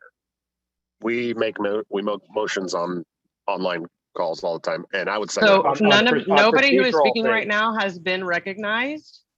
Mr. Nicola, would you well, like I'm to setting, repeat? seconding that motion, and it was asked for a second. So, thank you, Mr. Nicola. I'll repeat it Thank slowly, you. if that's Point of okay. personal, thank you. Yeah, I'll repeat it slowly. I apologize if I spoke too quickly, and since it was second, I'll speak on it. I move to create an ad hoc special committee whose purpose is to review the founding documents of the affiliates as requested by the affiliates, to make suggestions for professionalizing the rules in regards to members' rights. And I believe it was seconded by Mr. Smith, so I would like to speak on that. A point of information, Mr. Hagan? Mr. Michaela, can you email me those? Yeah. Can I keep up my typing with your speaking? Yeah, no, I Thank you. apologize. Point of order, Madam Chair. Mr. Phillips? My understanding is that these special meetings as called are limited to very specific. This seems to exceed the scope of that. This is definitely, I mean, he's talking about multiple affiliates, so it definitely exceeds the scope of Delaware, which is what this meeting was called for. So I believe that this motion is out of order at this time, and I would ask your ruling on that. Actually, your point is well taken, and I agree with that. So yes, I'm going to rule this motion out of order. And Can I get recognized, please? who was that? It's Pat Ford. No, not yet, Phillips' because we contention. hang on, we have other people ahead of you in line. That's to Mr. Phillips' contention. Miss Hogarth, you were next, but Mr. Lucchini had his hand up and he has not spoken yet. So Mr. Lucchini, did you intend to have your hand up, or was that? when you were Yes, trying to no, get- no. Okay. This is, I believe, a point of parliamentary inquiry, I hope. And I would like to hear from Mr. Brown on this. I believe that according to our bylaws, we have only one ability with respect to the internal dealings of an affiliate, and that's disaffiliation. I don't believe we have the power to order any particular set of board of directors or executive committee or anything else like that. So I'd like to hear a response to that. Do we have any power other than the power of disaffiliation? According to our bylaws? Well, yes. No, I would say no, we do not. So I'm not sure the parliamentarian is necessary to answer that particular question. I'll accept that. Yeah. I have Ms. Hogarth next. Yeah, I don't have a question. I wanted to say a couple things. Just in response to what you just said, Mr. Chair, I'm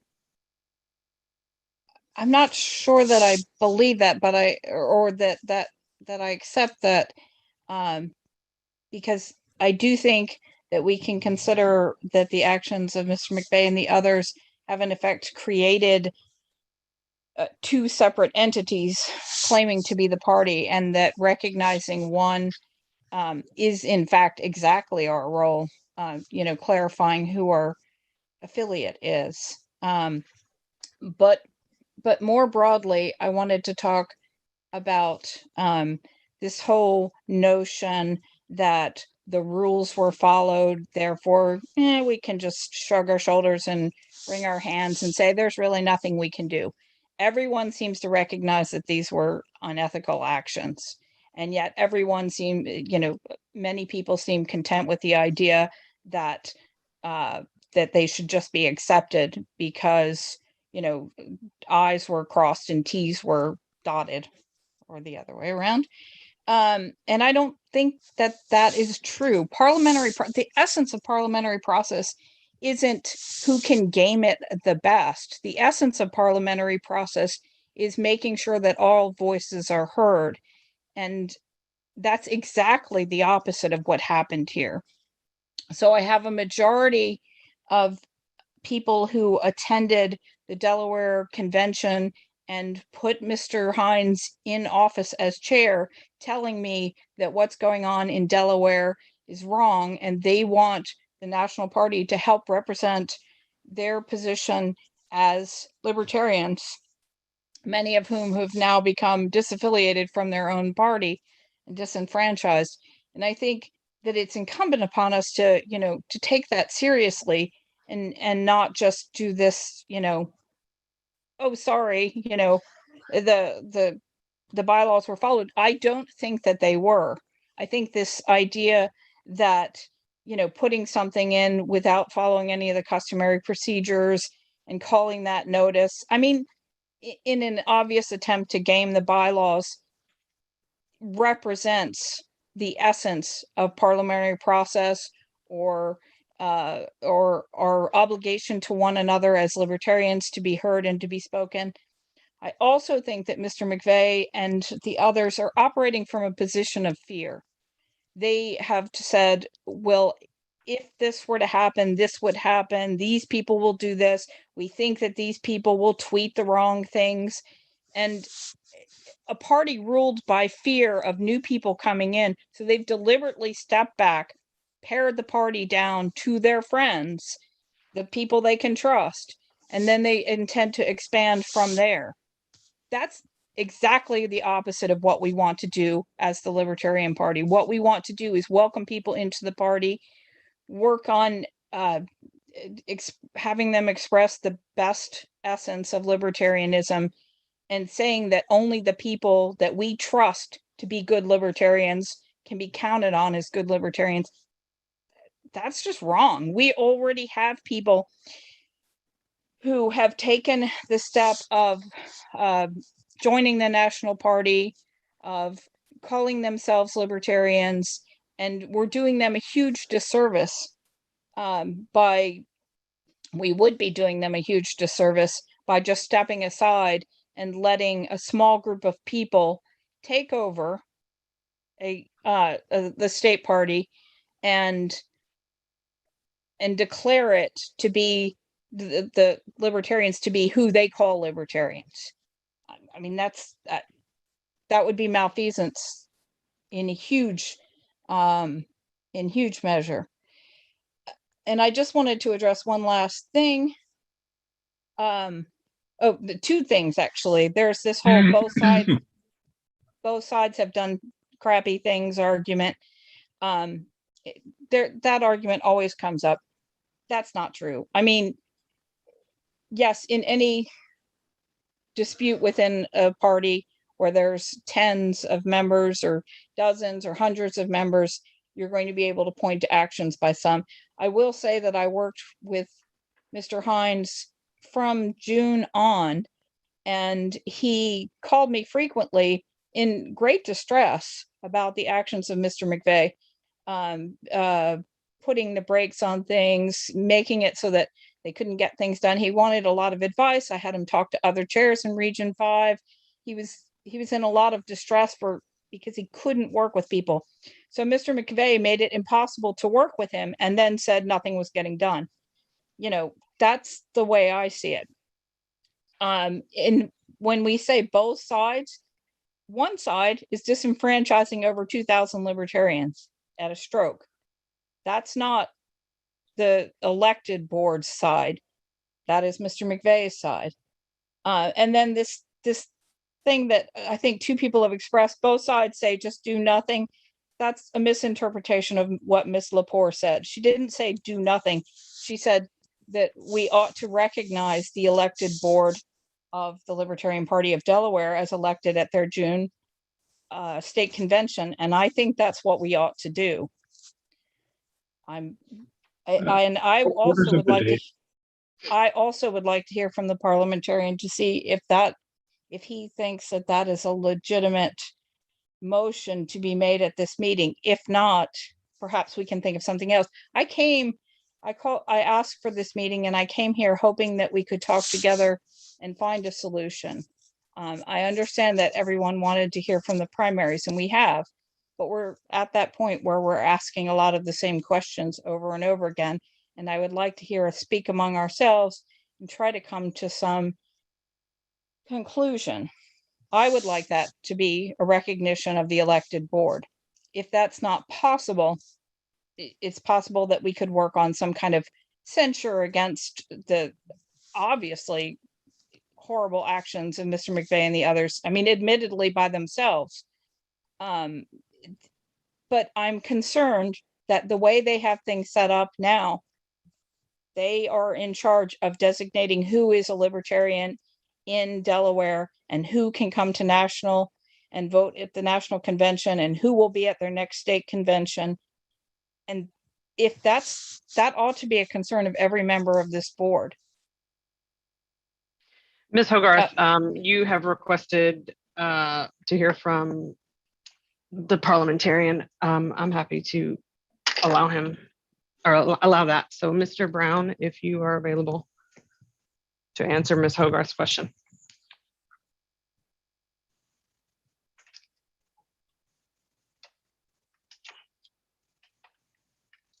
Mr. Brown. Okay, now I'm unmuted. Thank you, Madam Chairman. I think the question was, at least initially, there may be others, whether the bylaws limit the LNC to disaffiliation. That is not the way I interpret the bylaws. they do give you that option, but I do not interpret that as being the only option. Among other options that I think the LNC would have, I think Ms. Hogarth was bringing this up, to decide which of two competing groups to recognize, and then to advise staff of which competing groups to recognize. You have two groups both claiming to be the true representatives of the Delaware party. I think it is perfectly appropriate for the LNC to take a position on which of those two competing groups is entitled to recognition. In addition, I think you can take other actions such as censure. You know, there's been discussion about whether there was wrongdoing or inappropriate actions taken by one or more individuals. The LNC absolutely can censure individuals. That's within your authority. And then finally, as to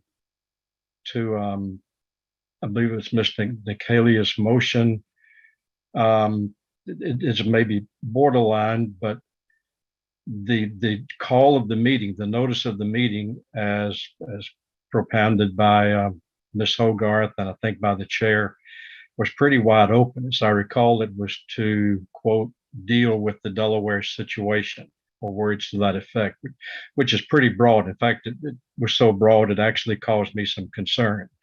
But it's ultimately up to the chair to make rulings on these issues, not me. I just advise the chair based on my parliamentary expertise. She's familiar with the organization and with its rules and customs, and it's up to the chair to make the rulings. And I'll be happy to answer any other questions.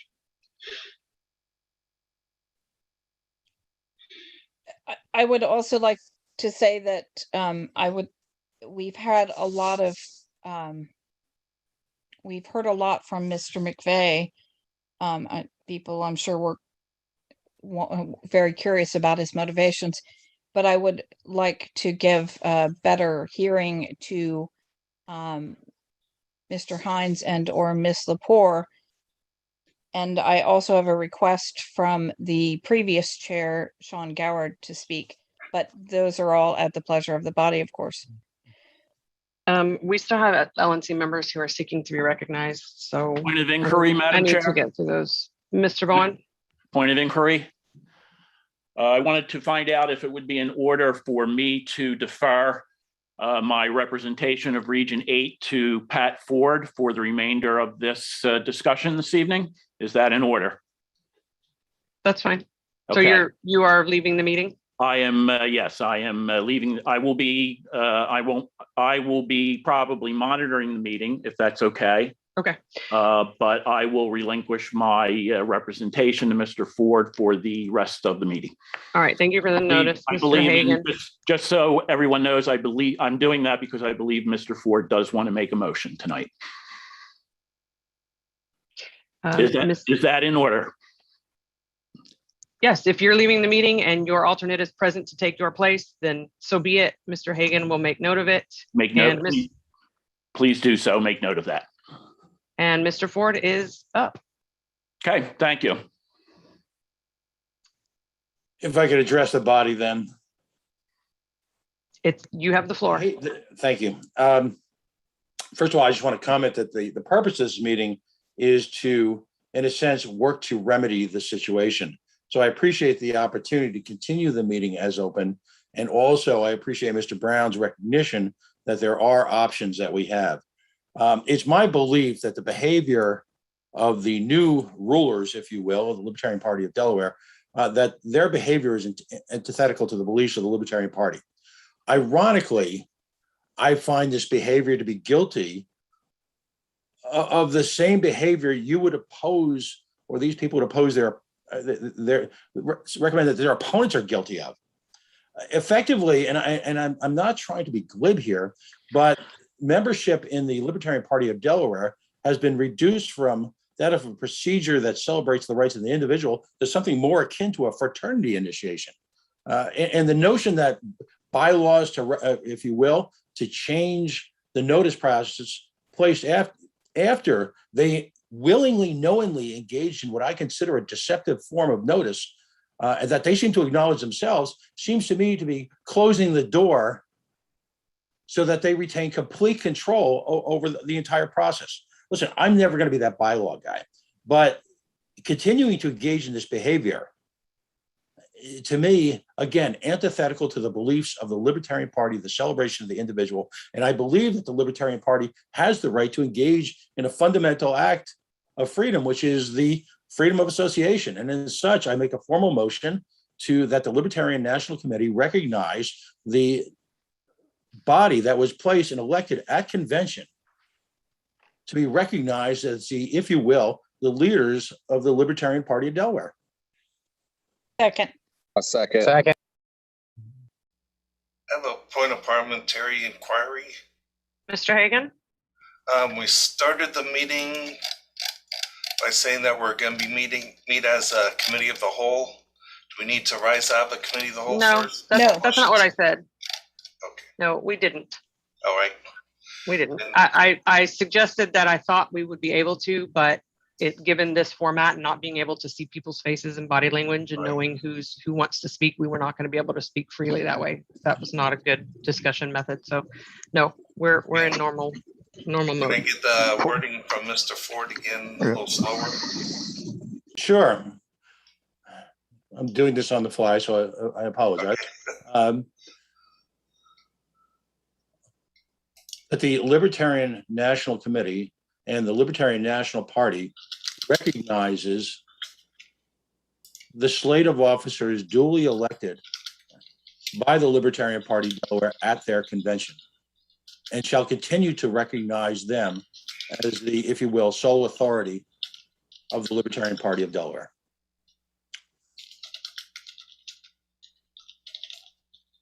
Second, if you didn't already catch them. That was Mr. Nana. Sorry. The Libertarian National Committee and the Libertarian Party recognizes the slate of officers elected by the Libertarian Party of Delaware at their convention. What was the rest? And shall be recognized as the sole authority of the Libertarian Party of Delaware. Thank you. Question. Feel free. You say slate of officers. You can mean stipulate to the individuals board? like. That's, yes, thank you, Ms. Hogarth. I certainly would caution against using the word slate. Can we just take out the entire term slate of officers and say the board elected at? Absolutely.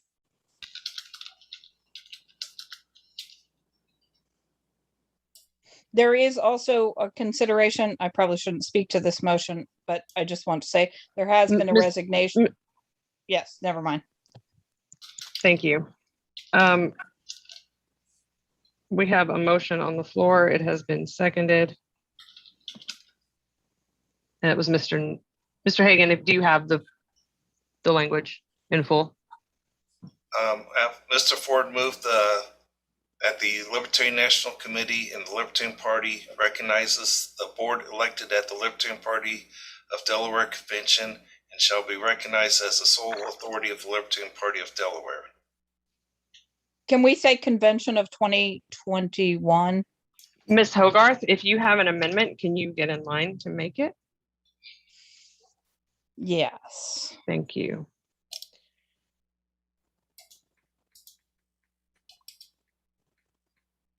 All right. Mr. Ferreira, I have you next to speak. Do you have it? Is it relevant at this point? It is not relevant at this point. Okay, Mr. Buffman, same question. Or your hand is down now, so. Dessing. Nope. My hand's down now. Okay.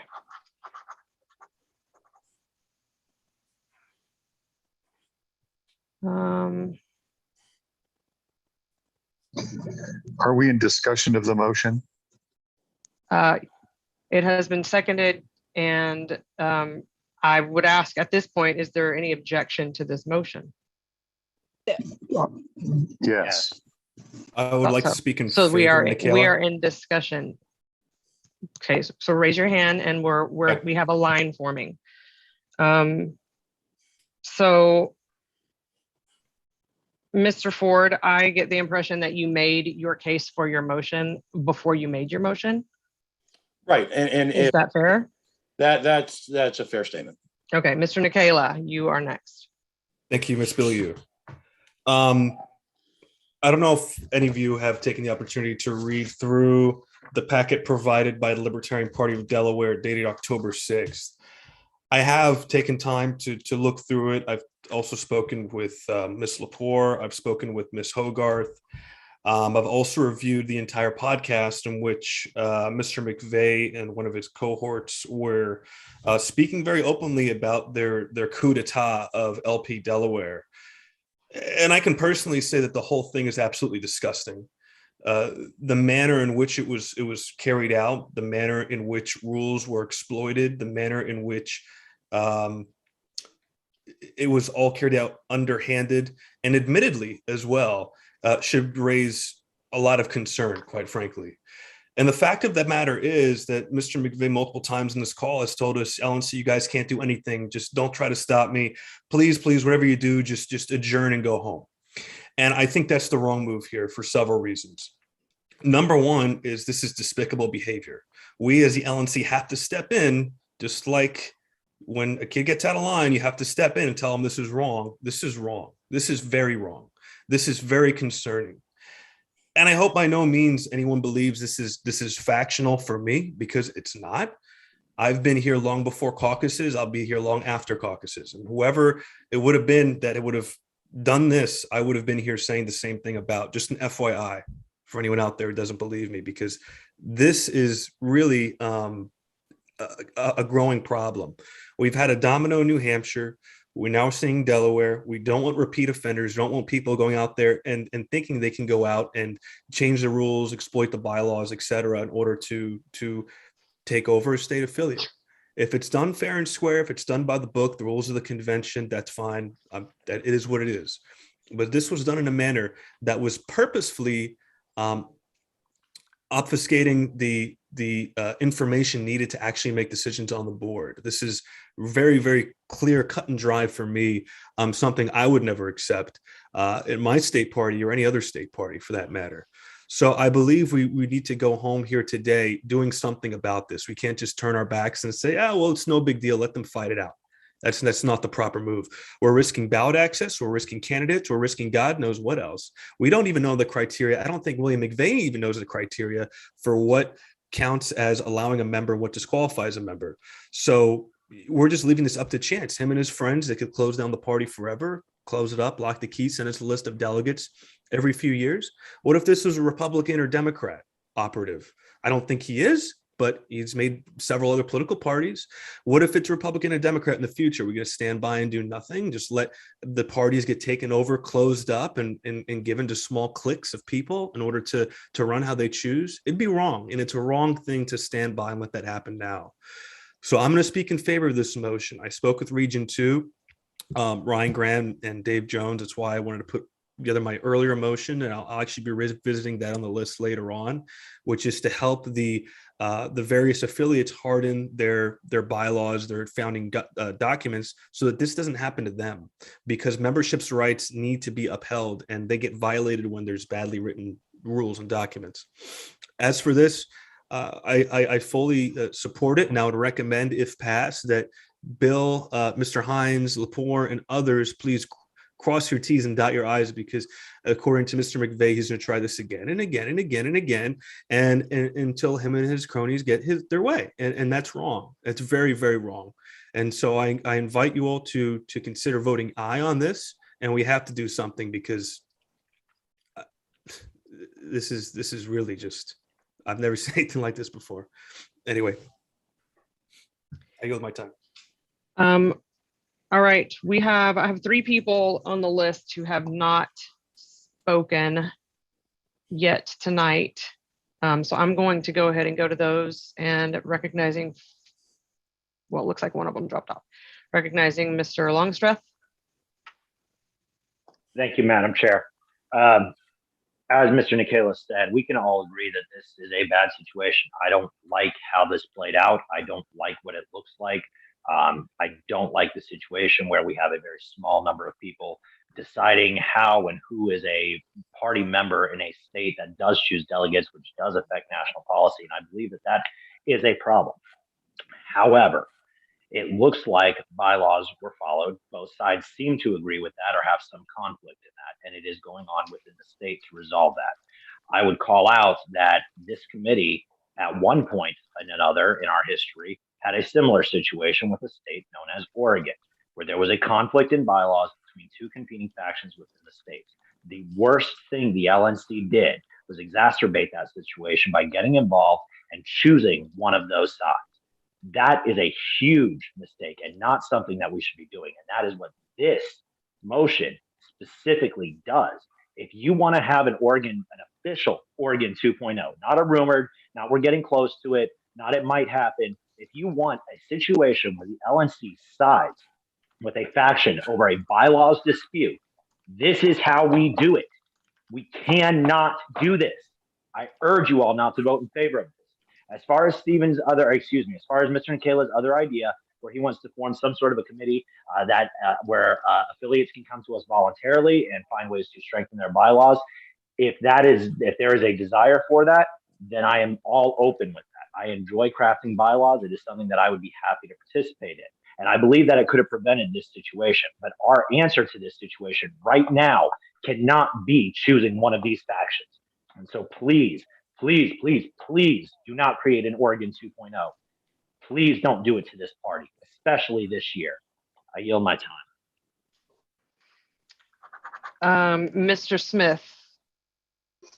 Yeah. Hey, thank you, Madam Chair. I appreciate it. So I would caution Mr. Longstreth talking about Oregon as the Oregon affiliates did not disaffiliate 2,100 state party members. And I'd like to echo some sentiments from Mr. Nicola.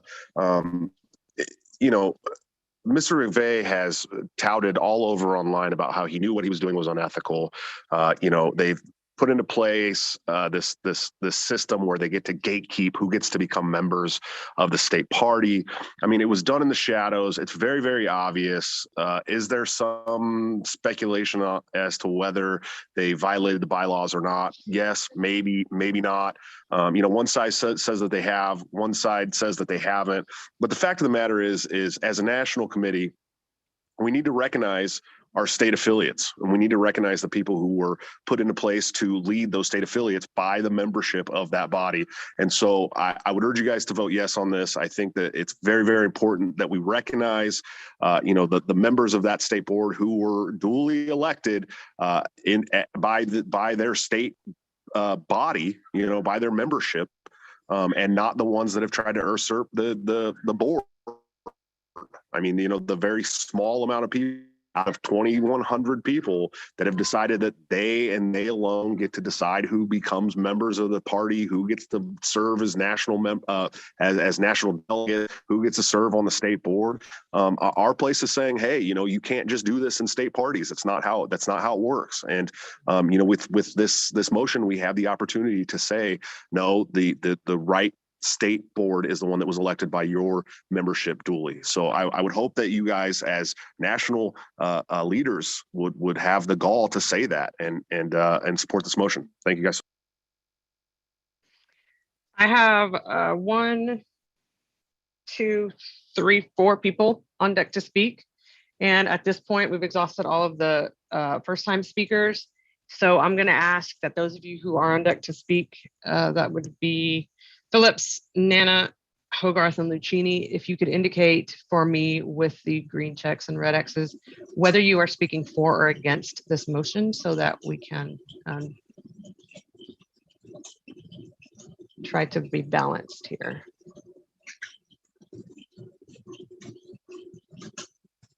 All right, next in line accordingly then is Mr. Phillips. Thank you, Madam Chair. First of all, if this is going to sound weird since I'm speaking against this motion, I want to say that I pretty much agree with everything that Mr. Smith and Mr. Nicola said. there is a, I find that the way this was done was pretty shoddy. I find that the limitations on membership imposed are absolutely unacceptable. Having said that, I think that this motion is the wrong way to go about correcting that situation. I would, I'll entertain all kinds of other motions, up to and including disaffiliation at this time, but picking one side over the other in an internal dispute, I believe, is beyond the scope of our jobs. And particularly one that, even if we disagree with the ethics behind it, does appear to dot the I's and cross the T's.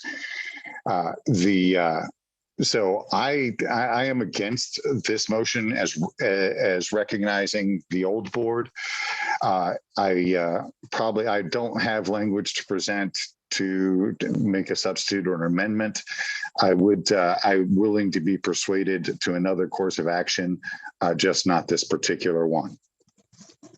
Thank you. Mr. Nana. Yeah, so this motion doesn't address all of my concerns, but I think it's a good compromise between what I think should actually happen at this point, which is disaffiliation. And the side that I believe to be the rightful board has indicated that they would like to try to avoid disaffiliation at this time. So I'm going to respect that, and I'm going to support this motion.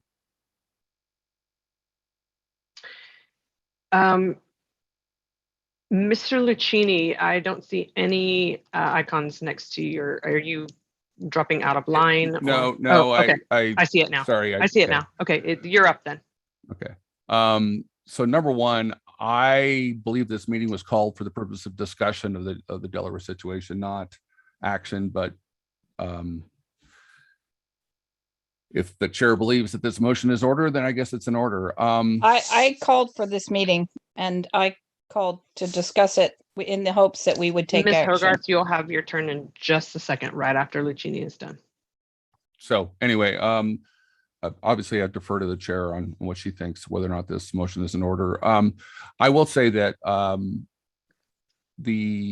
I've told Ms. Hogarth this repeatedly. I've told both of the purported chairs, the former chair and the current chair, that I believe the proper course of action is they need to solve this in civil court in Delaware.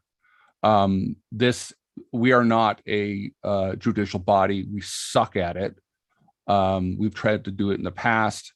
The history of the LNC interjecting itself into conflicts is not just Oregon, it's also Arizona and Florida. We have never done this well. I see no reason to believe that we will do this well now. And even if this board passes this motion, it basically has no effect, because there's still going to have to be civil action inside Delaware in front of a competent court to decide to compel the losing side to comply with whatever the court orders. So it's excellent virtue signaling if you are into that kind of thing, but I think it is going to lead to our never-ending involvement in this sticky situation. I would like to suggest that a certain amount of time be given for Mr. Hines' faction to actually file a suit, and then wait for the outcome of that action to then have the LNC follow along with whatever the court has decided. And that's not now. So I accordingly will vote against this action, I think, or this motion, I should say. That's my inclination right now. Ms. Hogarth, before you speak, I have two people who have also raised their hands, Mr. Ford and Mr. Molman. Mr. Ford, are you speaking for or against this? Obviously, you I'm made the speaking motion, for so- it, but I'll be happy to wait my turn. Okay, and Mr. Molman? I have a question for Mr. Brown, but it's not urgent. Okay, so Ms. Hogarth, please proceed. Yeah. So every time this has come up, people say, oh, in other cases where the LNC has intervened in state parties, it's been a disaster. I think what's missing from that formula is that they were disasters and the LNC intervened. So people are confusing cause and effect. I don't think the fact that the LNC has taken a position vis-a-vis state parties when it's necessary spells disaster. I think that's the role of the National Party. But I'm glad Mr. Lucchini brought up the thing about court. I do think there's a good chance this will end up in court because I believe that several people in this dispute are intractable. But I think that it's important as a private organization that we take action first. We are an affiliate. We're, a national party with 51, I believe, affiliates.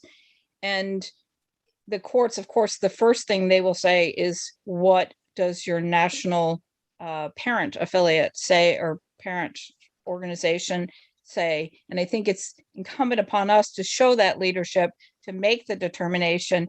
And yes, then absolutely, if the parties can't work together and they go to court, then they will have, they'll have the first thing checked off to work with. I'm sorry, Mr. Ford, I did have, I wanted Mr. Hagan to repost the exact wording. I feel like there was maybe an amendment that we could add that mentioned that was the recognized affiliate. I'm not sure if you use that terminology, but I'm not sure. I don't think I did. I was focusing more on Here it is. who the officers of the existing affiliate are. Thanks, Tim. I have it here. And the Libertarian Party recognizes the board elected at the Libertarian Party of Delaware Convention. I would like to add of 2021 and shall be recognized as the Ms. Hogarth, you're proposing an amendment? Yes, I am. I would like to add of 21 after convention, and as the instead of I would like to substitute, instead of sole authority, I'd like to substitute recognize the affiliate. Wait. Oh no, I'm sorry. I misread the way you wrote that sentence, constructed that. Yeah, I just want to add after that of 2021. After the word convention, right? Yes. I would second that amendment. I mean, if we're going to do it, let's do it right. All right. Motion has been made to amend the original motion by just adding the year of the convention in which this board was elected. And it has been seconded. Is there any objection to this amendment? Hearing no objection, it is duly amended. I'm not sure if I still have the floor, but it would be good to hear from both parties in this dispute at some point. Well, yeah, we're not done. I know. Mr. Ferreira, I have you on deck as speaking against. Is that correct? I wasn't sure what button to hit for I want to speak for abstention. So is now a proper time for that? Go for it. Okay. Mr. McVeigh brought up new information while we were questioning him that I was not aware of before this meeting. And there's some follow-up questions that I have for that would impact the way that I would vote on this particular measure. I don't know if we want to go back to a Q&A or in the middle of the vote, so I don't think that's appropriate. So I'm going to ask fellow members to abstain on this until we can get some information. In particular, Mr. McVeigh mentioned that a subsequent meeting was held with proper notice, and the past members were invited to come vote, even though their vote wouldn't be recognized, just to make it clear that it was a 5-4 against them. Which would have been my suggestion as one of the ways that this could have been resolved. And so I'd want to hear more about that and see if that's truly the case, because if what we're going to do here truly is virtue signaling, like Mr. Lucchini said, and will have no real impact, we're probably better off doing nothing. But Madam Chair, point of order. Yes. Would Mr. it be in Phillips? order? Would a motion to table and be in order at this time? I hang on just a second. I assume you're asking that because Mr. Ferrera raised the point of wanting to get more information before we proceed to a vote. We are actually in debate right now. We are not in vote mode. So if there is no objection to hearing from whoever Mr. Ferrera suggests we hear from, we can do that, if that helps. It would help Point me. of personal privilege, that'll bring us back to a vote on this motion. Well, it doesn't take us away from a vote on this motion. We're still in debate on this motion. And Thank you. when there is no more debate, we proceed to a vote. All right. So Mr. Ferrera, from whom would you like to hear and to ask your questions? I am going to want to hear from both sides on this, but it was my understanding, and please, I'll start with Mr. McVeigh, and correct me if I'm wrong, that you did give, after this really terrible set of notices that you gave, and I'm going to word it that way, you did try to correct yourself and give a properly noticed meeting, which was held, I think you said yesterday, where this was addressed again and the vote passed again. Can you give us more details about that? Yes, sir. So I won't object to your wording as a terrible set of notices. So what happened is that on October 15th, following the completely usual process that we always follow for making motions on our Discord server, we had a motion that was seconded, quorum call was completed, and then the vote was called a few hours later to hold our fourth quarter board meeting, the regular board meeting that we're always required to have at some point in the fourth quarter. Excuse me, to schedule that on November 20th at noon. And that was on October 15th when that motion passed. Again, that motion occurred in our Discord server. 8 out of the 9 members of the previous board are still actually on that Discord server, so they had every opportunity to see it. Once that motion completed, the vote count was sent via email by our bot to our state board list, which the members of the previous board were all at that time on.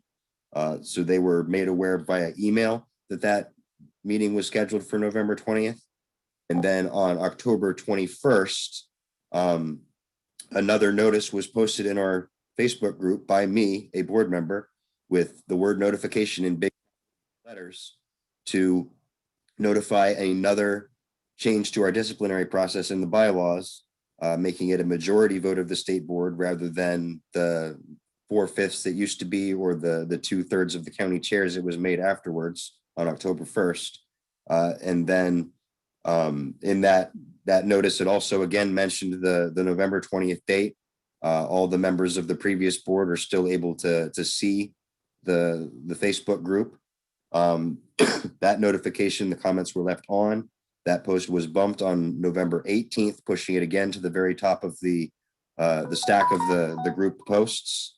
Then that meeting was called yesterday at noon to reiterate some RO&R things that are not covered by our bylaws or not superseded by our bylaws.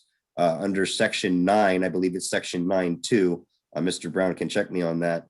If a body is required to hold regular meetings but does not in their bylaws specify where or when exactly those meetings are supposed to take place, and it's the common practice of the body to schedule those meetings by resolution, that's in order as long as notice is provided. Notice was provided. And then under section 4711-3, in the absence of a chair, any member of the body can call the meeting to order. I'm sorry, in the absence of a chair and a secretary, any member can call the meeting to order. So I took it upon myself to call the meeting to order yesterday. Whether I was doing so as the chair or as a member is entirely up to your interpretation. It honestly doesn't matter. At that point, I nominated myself to serve as chairman pro tem. I was elected as chairman pro tem without objection. The 4 members of the board who were contesting this action were not present. The 4 members of the board who have replaced them, who are now serving on the board, abstained from all of the motions at the beginning of this meeting Again, just to make sure it didn't actually matter whether you believed the initial actions were valid or not. So after the chair pro tem election, where I was elected chair pro tem, there was a motion to adopt the bylaws amendment that was posted on October 21st, changing it to a majority of the state board to remove members of the board. That was adopted. The members who were removed previously were removed again. And then every single action the state board has taken since October 1st was ratified by those 5 members of the board.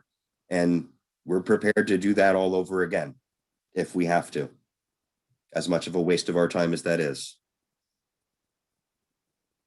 Thank you, Mr. McVeigh, for that. And now I'm not sure if we're back to Hines or LaPole to hear the other side, but I'd like to ask if they felt they were invited to this meeting today, and if so, why they didn't show up.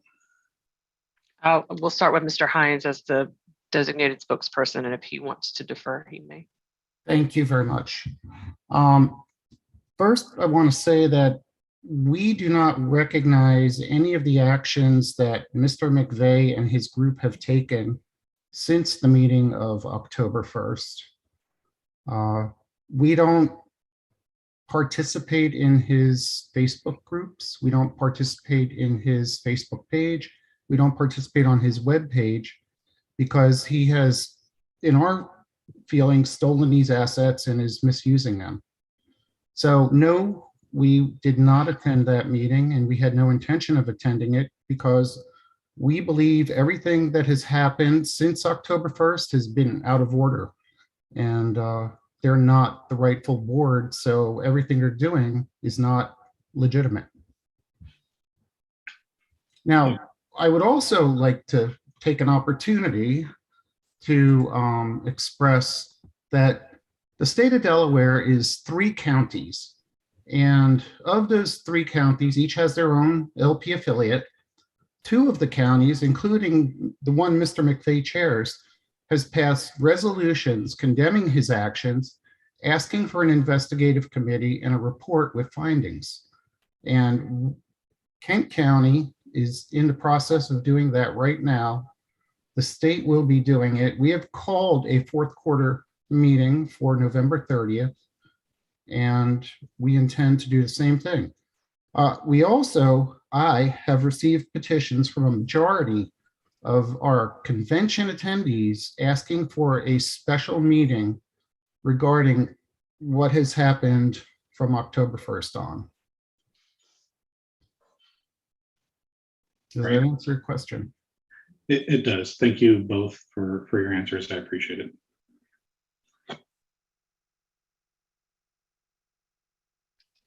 All right, we have, yes?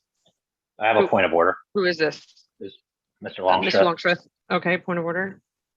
Yes, my point of order is in reviewing our own bylaws. I would draw our attention to section 5.5 in our bylaws, which, if you don't have it in front of you, says that the autonomy of the affiliates and sub-affiliate parties should not be abridged by the National Committee or any other committee of the party except as provided by these bylaws. Our bylaws explicitly allow disaffiliation. Outside of that, every other internal party matter that happens within these states is supposed to be handled within these states according to our bylaws. If this was a question of it's already been resolved by the courts or something like that, and we had to change affiliate status, then I believe that that would be something acceptable. But where we are at right now, this is an ongoing situation within the party of Delaware. It is currently being investigated. We've just been told that there's an investigative committee being formed. Mr. Longstreth, it sounds like you are engaging in debate. Do you have a point of order? Yes, my point of order is what I would ask you to rule on is based on 5.5, is this motion in order?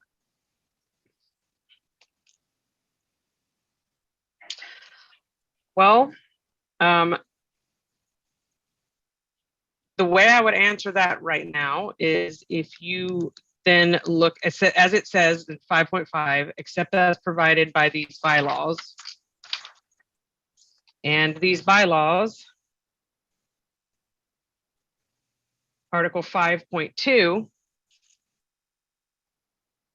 says that the National Committee shall charter state level affiliate parties from any qualifying organization requesting such status in each state, so on and so forth.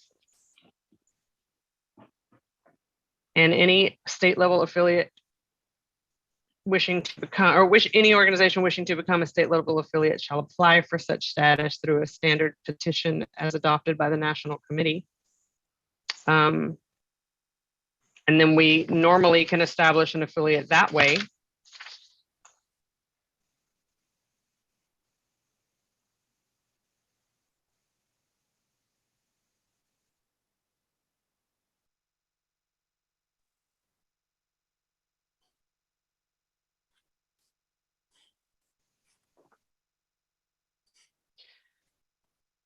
So to answer your question about whether or not this particular motion is in order as it's written, I don't see that it is. It does not seem to be a petition to be recognized as a state level affiliate.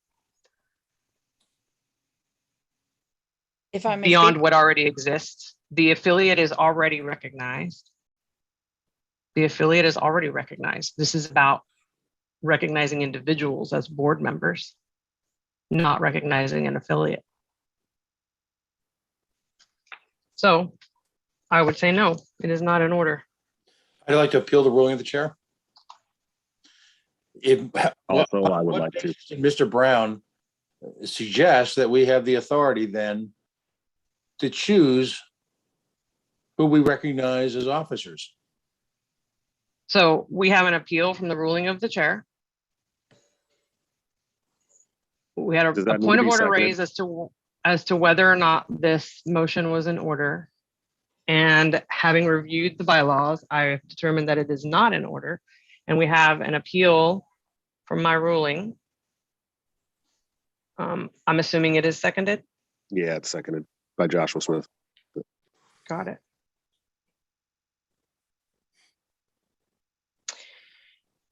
All right. So at this point, the ruling has been challenged, and we will proceed to a vote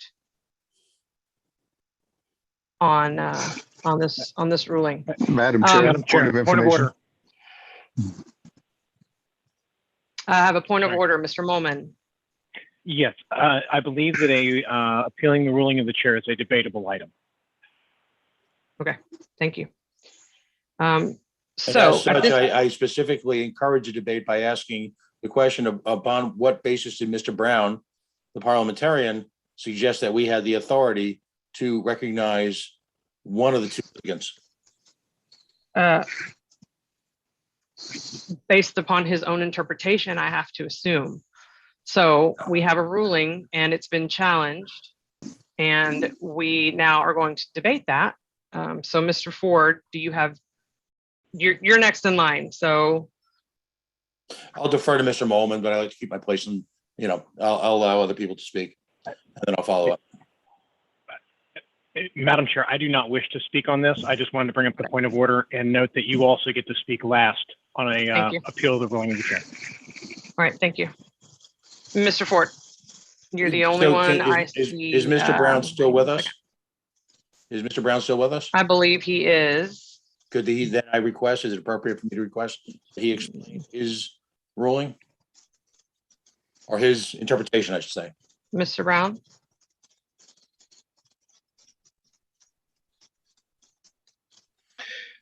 Thank you, Madam Chair. As you stated a minute ago, it's in my opinion, my interpretation. I do understand the concern, and I'm looking at Article 5, Section 2. I still think that when you have two competing groups claiming to be the official representatives of the party, that the national party has to decide which of those two groups you're going to deal with, and which of those two groups staff is going to deal with in managing your various programs you have for the state affiliates. That's why I think that it is in order. But again, as I said earlier, it's up to the chair to make the ruling. And of course, the chair's ruling can be appealed to the assembly. I think it's taking the bylaws as a whole and knowing that somebody has to make a decision which group to recognize. You have two competing groups, both saying, we are the official representatives. You're going to have to decide who to deal with. We still have the floor, Thank you. Madam. Who is this? Mr. Ford? Mr. Tad, yeah. Certainly. So here's on a practical level. First of all, as Mr. Brown has indicated, we have to make a choice. We have to, by definition, us dealing with the newly, and I'm using air quotes, elected version is in fact a choice, when in fact there is clear grounds for debate. So we're making a choice by essentially deferring this action. We're choosing Mr. McVeigh's organization. On a practical level, court action, to Mr. Lucchini's point, which is a good one, by the way, court action will take months, if not years, and at great expense. This has consequences on our next convention in terms of delegate selection.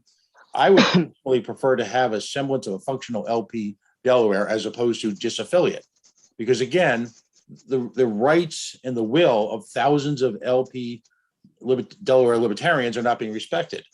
We can continue, and I don't mean this to be insidious, but if we kick the can down the road, we will again, based on court's actions, and frankly, I find it offensive as a libertarian for the court to tell me who I need to recognize. I have the right as a libertarian to the Freedom Association. So the notion that we're going to wait for a court 6 months or a year down the road to tell us then, and then we're going to agree with the court as opposed to our own moral guidance, I have a real problem with that. It's time we need to make decisions on these issues. They can't be continually swept under the rug. Thank you. All right, I have several people lined up to speak, and it would be super helpful to me if I'm assuming you're speaking for or against the appeal on my ruling. So you're either speaking to uphold my ruling or speaking against my ruling. So if there's a way for you to indicate that with the checks and X's, it does lower your hand, but I still have you written down in order. And I will then, once I know which side you're on, call on you that way. I don't have, there is one person here though who has not spoken at all tonight that I'm going to go straight to, and that's Mr. Hall. All right, sorry. So I don't need to do the check mark thing right now? No. Okay. Well, I guess I would be arguing for the ruling of the chair, simply based off of Article 5, point 5, where it says that the autonomy of the affiliate and sub-affiliate parties shall not be abridged by the National Committee or any committee of the party, except as provided by these bylaws, which is then covered in 5.6, which is only disaffiliation. Since we are dealing with a state party that is already organized, I would argue that we need to uphold the ruling of the chair. That's all I have. All right. For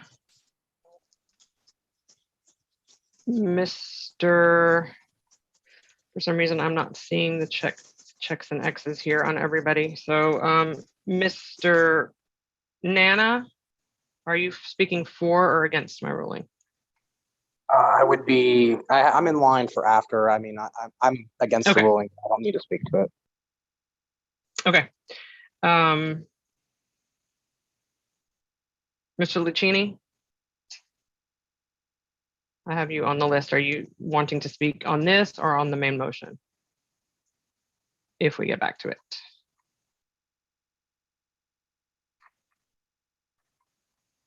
Mr. Lucchini, are you still here?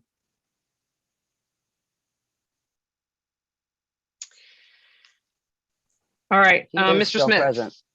All right, Mr. Smith.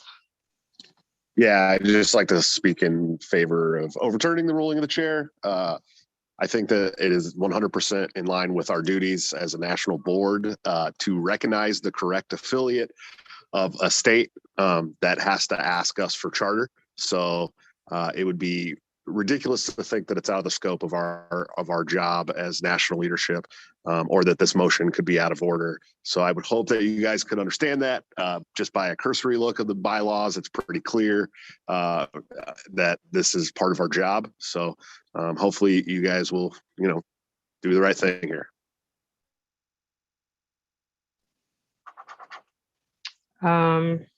Mr. Longstreth, you're up. Thank you, Madam Chair. Yes, so I briefly started to go over my arguments. But I'm just going to go through the bylaws here. Article 5 covers the rules of affiliations and specifically our affiliates. If you look at section 5.2, 5.2 outlines the process for being chartered. Delaware has previously been chartered. If we were considering a new charter at this point, that new charter would require 10 signatures and a number of other things outlined in 5.2. That is not what we are facing right now, and so that's not something that applies. Additionally, 5.4 in that situation says that there cannot be two affiliates. So stick a pin in that. I'll come back to that. 5.3 covers that. So when we go to 5.5, we have our restrictions on violating the autonomy of the state. What I argued or started to argue was that this is an ongoing issue within the state right now. There's an investigative committee forming. It's being talked about at the state level with state officials.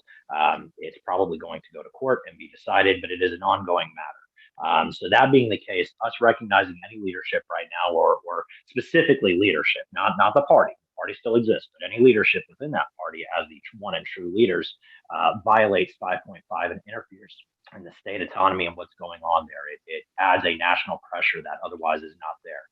The only option we have, if we look at 5.5, is 5.6. The only choice we have to wait right now is to wait and say that there is no resolution at this point, that the charter still exists, but that it is in conflict, but that we're not ready to pull the plug. So we want to wait, or through 5.6, we can disaffiliate. I understand Mr. Brown's ruling. My interpretation of the bylaws and why I think we should uphold the ruling of the chair it has been outlined. I don't see any other choice than what we have right now. I am happy to consider rechartering if we disaffiliate Delaware. If 10 people want to come together and reaffiliate, then we can go down that route.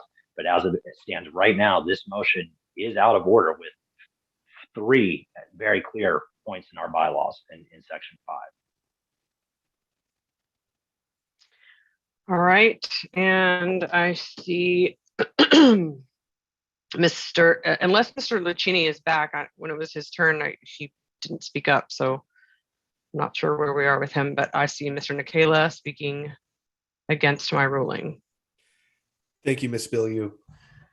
And I want to start by saying thank you, Richard, or Mr. Longstreth, for bringing up this point. I think it's an important point to consider regardless, because it is something that we need to obviously really take a concrete look at. Now, I personally believe that it's a sticky situation because we're really considering adopting, or recognizing the affiliate, the proper affiliate, and recognizing the executive committee of that affiliate and who are the members. So I think we're going to run into an issue here pretty shortly when it comes up to Reno, where we're going to have to decide: are we going to get 2 sets of delegate lists, or what are we going to do then? So I understand section 5.5. I think it has specifically to do with affiliate operations as far as autonomy, but I think this is a little bit more above board, a little above the level of that. We're talking about recognizing the charter and recognizing the actual leadership. And in this case, I believe what we're really looking at is who are the legitimate members of the organization, who's running it. We're franchising Libertarian Party affiliates throughout the country. We need to know exactly who our people are. I think we need to precede the court system and the justice system and say within our own organization, okay, well, who are we recognizing? Because we are the parent organization here. And when it goes to the courts, it gets really blurry. So I think our weight has a lot to do with that decision that the courts are ever going to be able to make, and hopefully make this a lot smoother. So I do believe it is in order. I believe this is enough. This is macro enough for us to really consider, because 5.5, it's my interpretation, it has more to do with affiliate operations than it does actually recognizing the charter and who that charter rightfully belongs to. So I think there's some blurry lines there.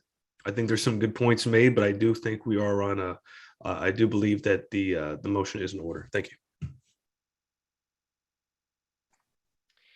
Madam Chair, point of personal privilege. Ms. Adams.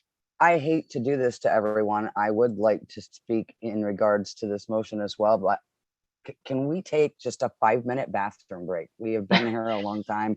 I've We been have drinking a over lot of 3 coffee hours. and a lot of iced tea. I just need 5 minutes to use the restroom. That is a point well taken. We've been on for over 3 hours at this point. I'm sure a lot of people need a break, and we're in the middle of something that is going to be voted on pretty quickly. So if there are no objections, I definitely would recommend 5 minutes of recess. Please. Hearing no objections, we are recessed for 5 minutes. So 9:40, or well, it's my time, 9:48 Central. Come back. Thank you.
Madam Chair. I've just received some communications from leadership from 2 different states that I think is possibly pertinent. I don't know how to introduce that information and when it would be in order. Well, right now we are in the middle of debate on well, we're in recess. We're in recess for 1 more minute. Correct. But yes, we're in debate on whether or not. So during the recess, can I just address the room? Well, I don't know who's actually here paying attention. Yeah, well, there is that. Can I ask you a question, Chris? Sure. Is it pertinent to the ruling of the chair or pertinent to the motion? It's pertinent to the motion. Well, I guess both, because if this is ruling of the chair is not sustained, Mr. Lucchini, you were on deck to speak earlier, and I called on you a couple times and you didn't answer. So you could be next to speak as soon as we come back on. I was taking that bathroom break that everybody so desperately needed. Yes, got it. So you'll be up as soon as we reconvene. Thank you.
All right. We are 1 minute past when I said we would reconvene. So here we go. Mr. Lucchini has been in line for a while and had to step away during his turn. So Mr. Lucchini is going to be first, and then I have Mr. Phillips next and Mr. Rodset after that. So I will say that I understand Mr. Ford's moral outrage, if that's not too strong a word. I don't want to characterize his stance hyperbolically, but I think the problem here is I truly do believe that the chair's ruling is correct. I believe our bylaws are deficient. I believe that we have to have intermediate steps between doing nothing and the death penalty, which is what we have here. And I don't think the cure to that is to ignore our bylaws. I would be delighted to work with anybody who wants to come up with a proposal for the next convention to give us a ladder, a graduated set of responses to things that happen in affiliates. But I think given what we have, we cannot violate our bylaws to address this. There are other ways. I think censure is one of those things that's been talked about. I don't believe that since it has any practical effect, I think that's something we can do. It's a statement of the body. We can censure, but what we're proposing to do here is very much interfering in the autonomy of an affiliate. I yield the rest of my time. All right, thank you. Mr. Phillips? First, I want to start with saying that there's been a lot of very good faith arguments brought up on all sides of this. And I have a lot of respect for all of that. A lot of people have given me a lot to think about on both sides of it. And that's good. While we're talking about the ruling of the chair, and throughout this discussion, we've been talking about bylaws, but we've also brought up moral things and what have you.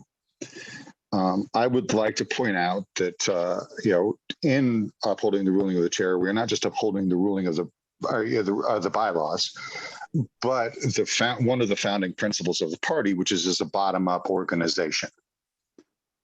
We as libertarians don't support top-down rule. We don't. And the party is designed this way on purpose because of that. If I'm to take an example, in California recently, they had a recall election. if the federal government had decided that they didn't agree with the results of the recall election and stepped in and said, we recognize this group or that group, we would all be up in arms. And that is in effect what we are doing here.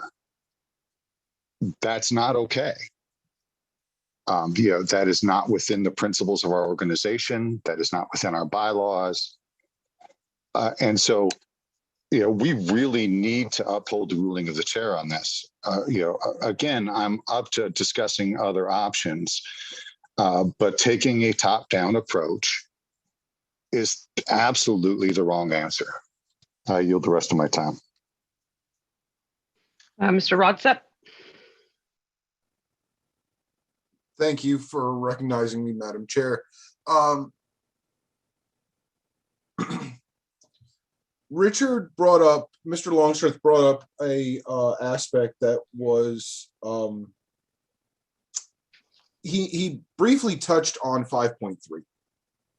And 5.3 clearly states that there cannot be two affiliates within a state according to our bylaws. We have heard from both sides tonight, and both sides have asked to be recognized, which would create a situation where we have two parties in Delaware. That cannot occur according to our bylaws, and that is not the responsibility of the state. That is the responsibility of the LNC to determine who is our one party for the state of Delaware. And that needs to be decided. I mean, I agree with Mr. Phillips that I abhor the idea of a top-down organization. That is not who we are, but we are thrust into a position where this has occurred to us, and that is why I oppose the ruling of the chair. Thank you so much. Ms. Adams?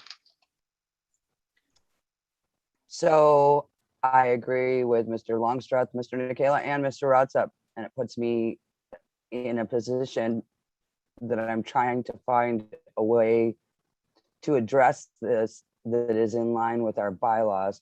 Mr. Nicola said our affiliates are franchisees, and that I do disagree with. If our affiliates were franchisees, in fact, I think this would be much easier. Our affiliates have autonomy and are not subject to a franchisee contract. In fact, when we dealt with the New Hampshire situation, we all asked to see affiliate agreements that do not exist. There is no contract or actual written charter that says any of our affiliates must do this, and in turn, we must do this that exists outside of our bylaws.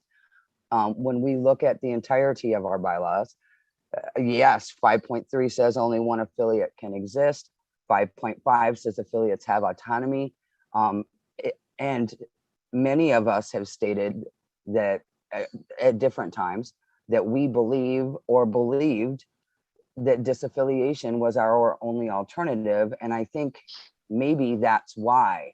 I could see a way around this if we revisited a situation that happened in Arizona quite some time ago, where we had two groups claiming to be the affiliate. The LNC chose to not recognize either one of them and held an organizing convention, at which point, just for clarity, so we know what could potentially happen, both groups showed up at the venue on the same day at the right time and met in separate rooms and held their own separate elections. And both groups came back claiming to again be the affiliate in Arizona. And at that point, at that time, the LNC chose to recognize one group as the affiliate because there was in fact no current affiliate. I would really hate to see us go that way, but I think it might be the only way to do this and still exist within our bylaws.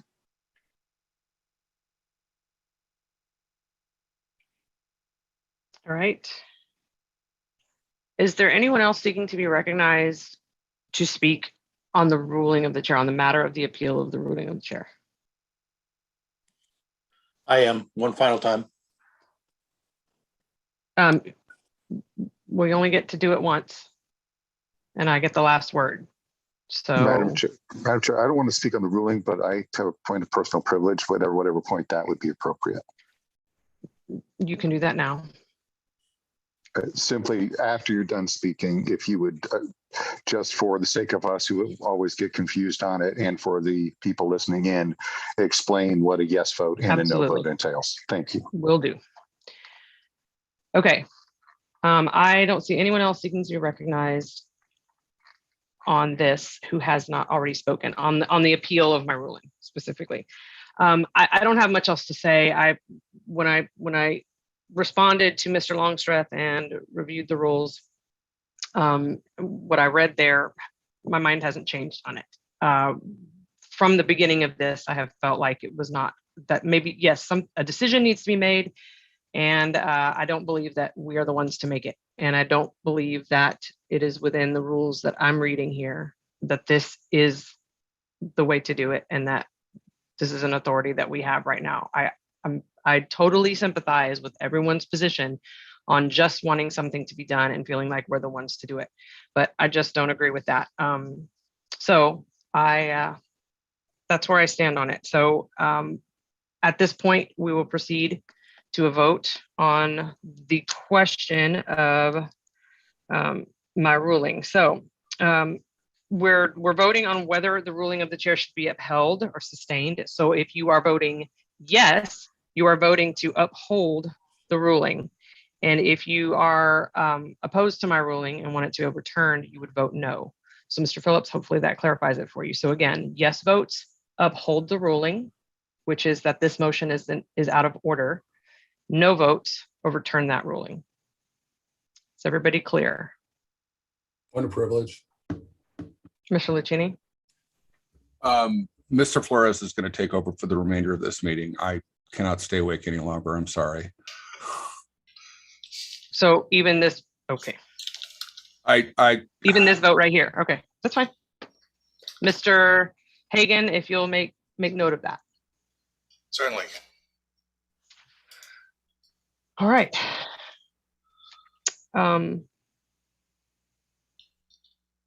Madam Chair.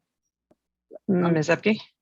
I'm sorry, could you repeat your instructions one more time? Because the Will do. motion, the motion is to repeal or to overturn the ruling of the chair, correct? Right. So the Okay. question is on whether or not my ruling should be upheld. My ruling was that the motion is out of order. So if you vote yes, you are upholding my ruling. If you vote no, you are voting to overturn my ruling. Okay, thank you. Okay. All right. And I believe this is majority only to overturn. Simple majority. Yes. So, Mr. Molman, please correct me if that's not. I believe you are correct. Okay.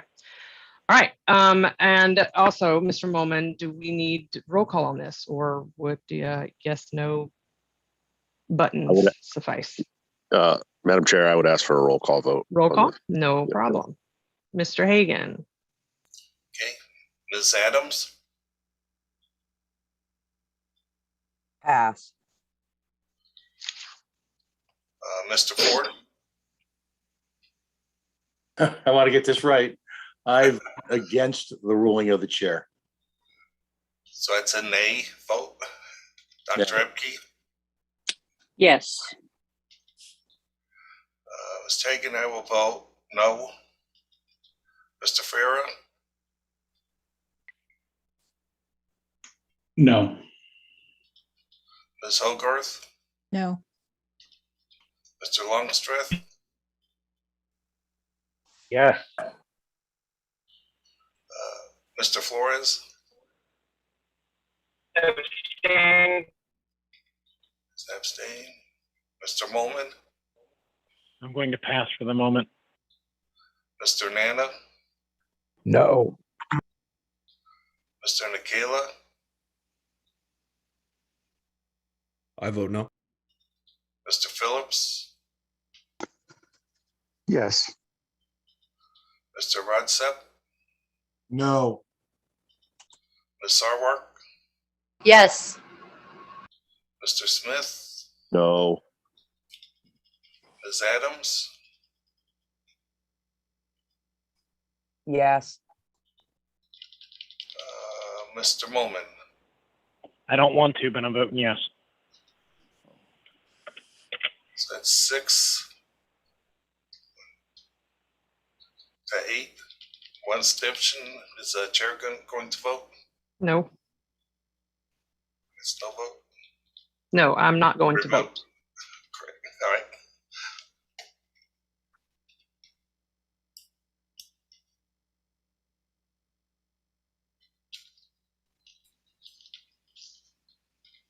So 6 to 8 to 2.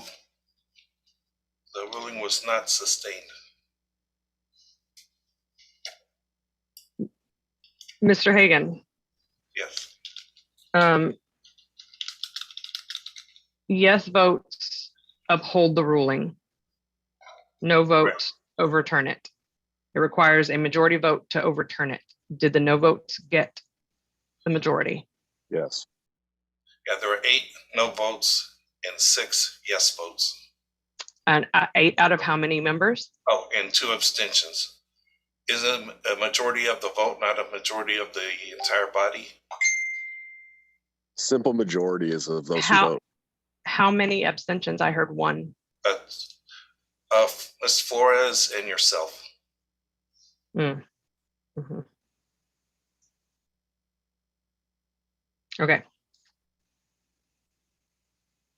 So, Mr. Molman, is that correct? That it's the majority of the vote, not the majority of the body?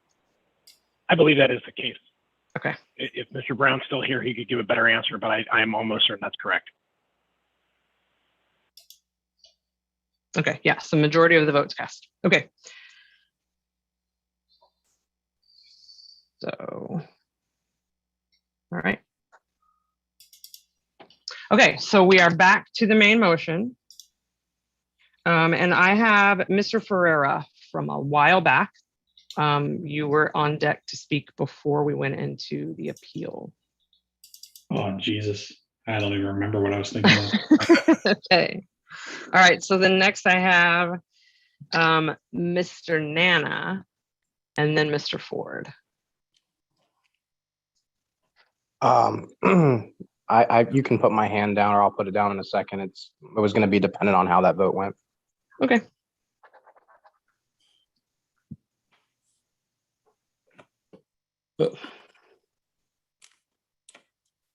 Okay, so it's my turn. Well, sorry. you. I never. Your hand is still up, so I don't know if it's left over from when you made the motion or what. So, No, do you have something new to say? No, I want to weigh in. I deferred my opportunity to chat once we actually went into debate. I just need to point out that this is not a top-down execution of authority whatsoever. That actually happened in a sense when the current regime engaged in, by their own definition, some rather questionable activities in order to get their day. It's been reaffirmed by the fact that obviously there is a groundswell to some degree of opposition against it by, if you will, the county affiliates in the party. We have the right as both libertarians and a national organization to decide whom we are going to do business with. And that is not a comment on the integrity of the existence of the affiliate. It is simply a question of who do we believe was rightfully elected. And after hearing the evidence this evening, it's clear, I believe, very clear, crystal clear. And to use Mr. Lucchini's words, I am outraged by it. I am absolutely outraged that this type of subterfuge would take place. You know, it's what's the oldest cliche? 2 wrongs don't make a right. They may have the best of intentions by their own thoughts and their own perspective, but we have procedures and we recognize individuals in this party and individual rights. And by allowing this newer group to assume control or to continue to assume control, then what we are effectively doing is rewarding bad, impolite behavior. I'll just keep it at that. And that is so far beyond the definition of what I interpret a libertarian to actually be. This type of behavior, this type of aggression, this type of subterfuge, that allowing it is a tacit admission that we will continue to deal with whomever does whatever to take control. That the old rule in New York, where I come from, is that if you're not cheating, you're not trying hard enough. You simply can't let this sit. Now, will they have their day in court? Absolutely. Do I believe this will go to court? Absolutely. Until people figure out how much it's going to cost. And then maybe folks who oppose the originally elected board of directors and the originally elected officers will say, you know what? It's a year till the next convention.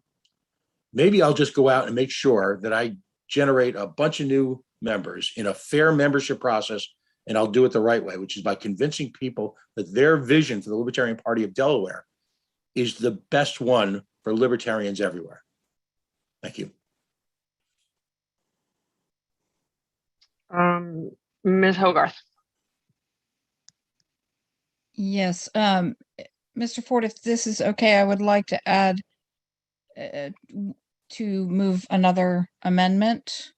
I would like to add at the end of your motion, under the bylaws extant at that time, because I believe there's a big loophole there. Since I have no objection to that whatsoever. I can't recall. Does that need a vote, or? Does an amendment need a vote? Absolutely. I'm sorry.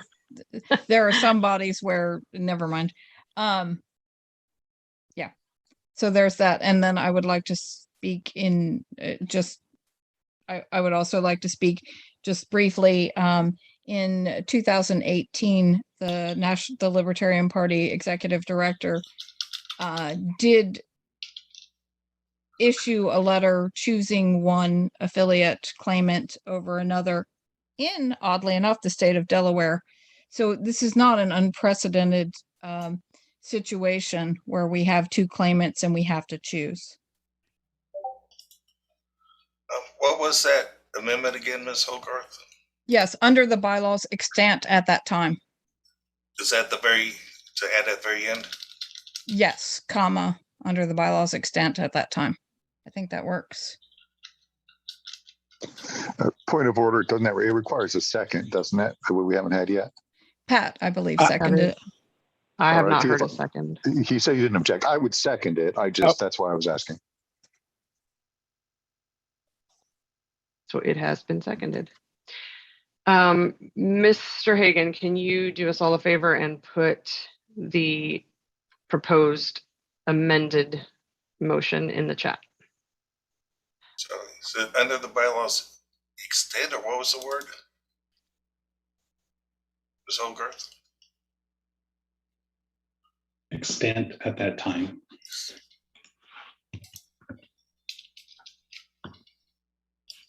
EXTANT. A-N-T-L.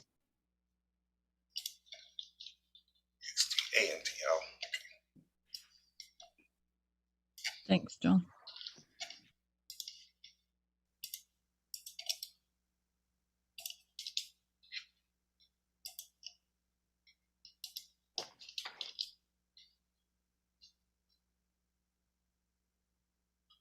Does that look correct?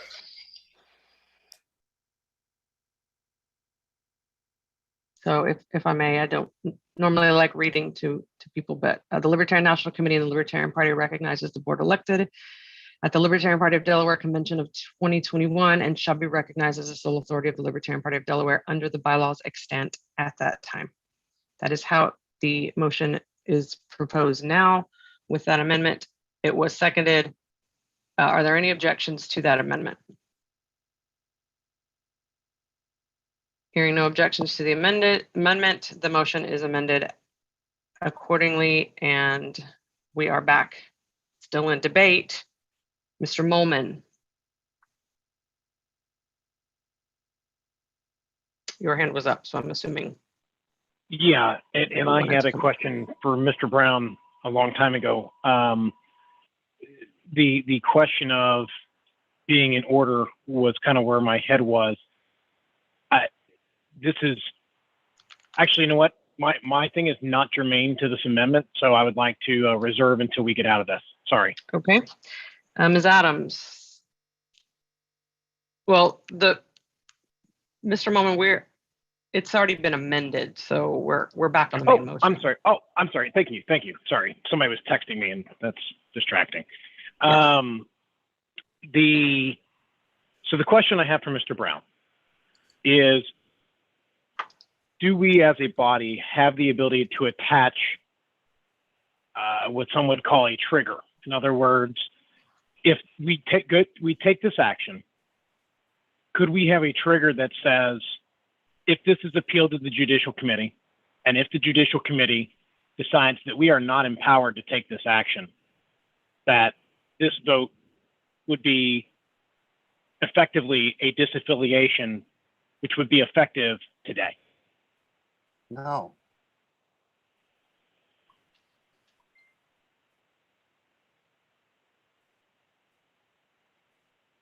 Because I suspected, and I asked this because I suspected if we pass this motion, there will be an appeal filed.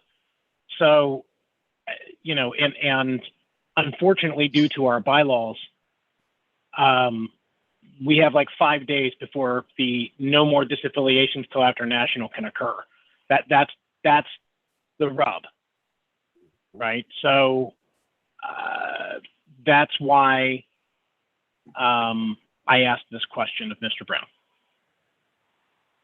All right. Will you do me a favor, Mr. Moman, and repeat the question, and then Mr. Brown should be getting unmuted here pretty soon. Yeah.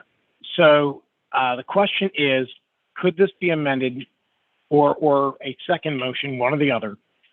They would basically outline that if this decision were appealed to and overturned by the Judicial Committee, that the National Committee would consider the action a disaffiliation effective today.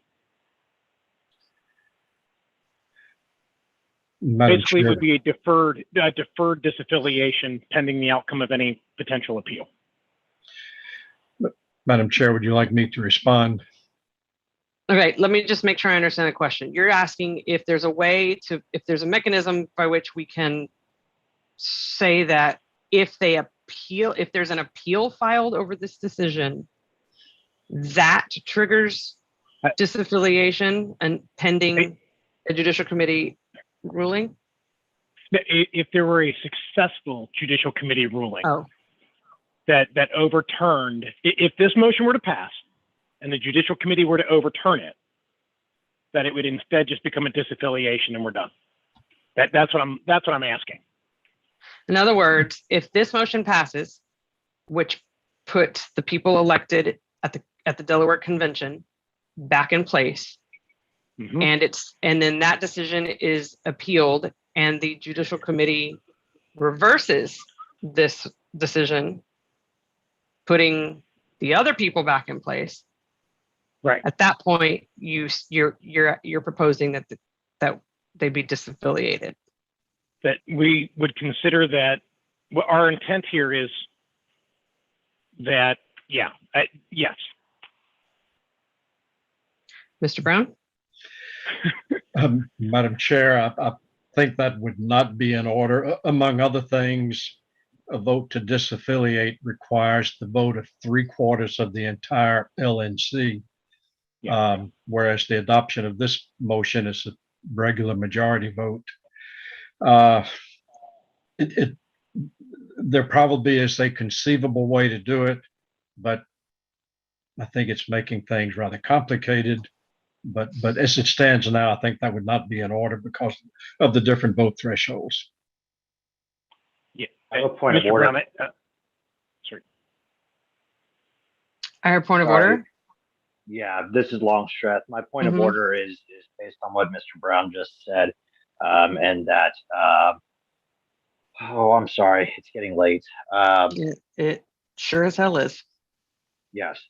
So he recap for me what he said. I'm sorry, I lost my train of thought. ADHD is a horrible thing, especially when you're tired. I'm sorry, so sorry. You want to know what Mr. Yeah, Brown briefly, said? Okay. Yeah, briefly, Mr. Brown, could you recap what you said? Never mind. I'll withdraw my point of order unless it comes back. And just to complete that, then I do recognize that it would increase the threshold, obviously. And if it were a combined motion, it would take the whole thing to 3/4. If it is two separate motions, the first would still be majority and the second would be 3/4.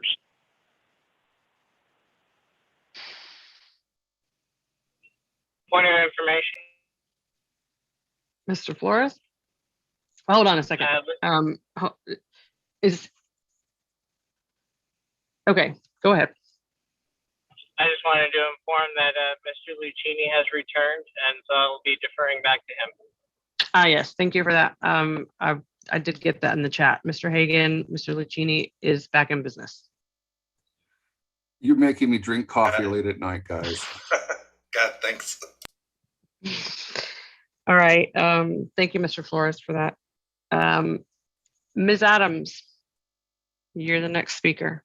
Yes, I would speak against this motion. I do think Which motion, Ms. Adams? The main motion currently. Okay. I do think we need to do something, and I do think a lot of this was shady, but I think we just opened ourselves up to JC appeal that we're going to lose because this isn't the way. I think, as I said earlier, the way would have been to disaffiliate, hold an organizing convention, and then recognize an affiliate. I don't think this is within our authority. Mr. Phillips. As I said during the appeal of the ruling of the chair, there have been a lot of very good arguments on both sides. And I find myself in a moral dilemma, and that and my moral dilemma is that I cannot support this motion because I don't believe we have the authority and I don't believe it is the right thing to do. But I also cannot support the way it was done. And so I am unsure whether I'm going to abstain at this time, but it's either going to be abstain or no vote. And if we vote this down, I hope somebody comes up with some other way to address this because it seriously needs to be addressed.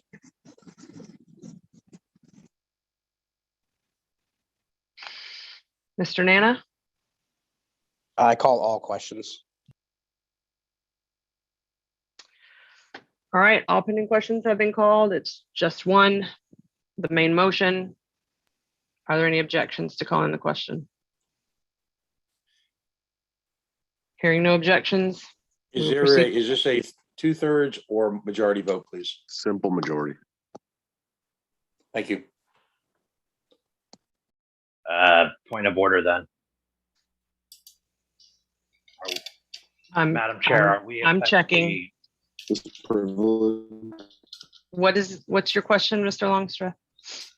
My question tonight is then, by naming this group as the people within the party and determining this conflict for the state of Delaware, are we essentially chartering them? And if we are, does that threshold come into play, or is this a majority threshold? It certainly would seem to me honestly for that, clarity. yes, it actually would seem to me as though we would be undoing the existing affiliate and recognizing a new one. So yes. Objection to that, please. Well, that's not what we're doing at all. Mr. Brown?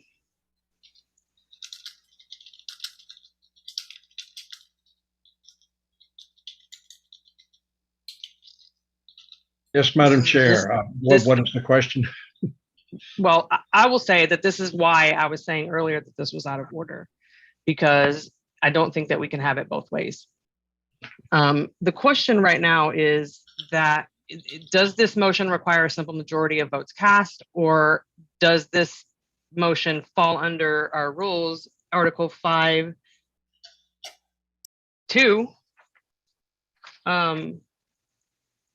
recognizing affiliates, chartering affiliates, and have a higher threshold. Did anybody else have Ms. Billiard break up on them? No.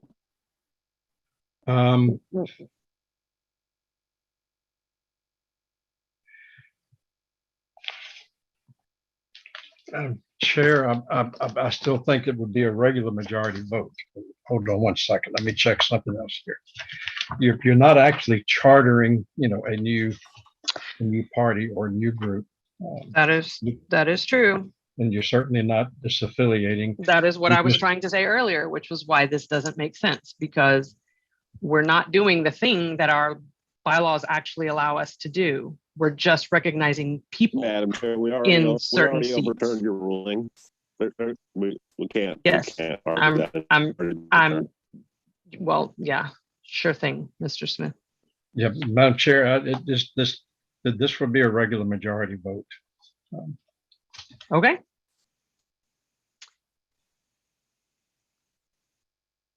And that would be because we're not actually chartering an affiliate.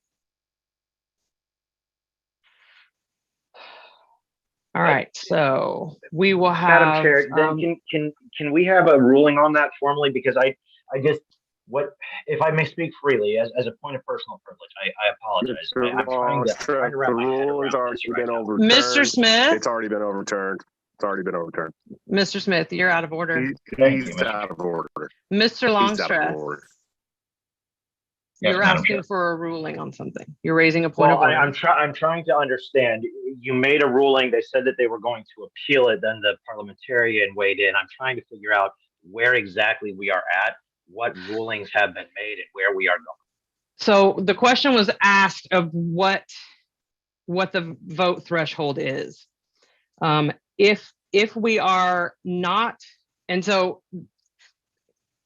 it would seem as though it's just a majority vote, because we're not actually, as you, I think, tried to point out, it feels like we're affiliating a state level party, but that's not what we're doing. And as I said earlier, that's not what we're doing. So if that's not what we're doing, then it's just a simple majority vote. And Mr. Brown agrees with that. From my perspective, that's not what I'm asking. What I'm saying is, to me, it feels like we are disaffiliating a group. That's a different interpretation. No, disaffiliating would mean we are no, Mr. Smith, it is not your turn to speak. I am speaking, Mr. Smith. The question has been called. And a point of order has been raised.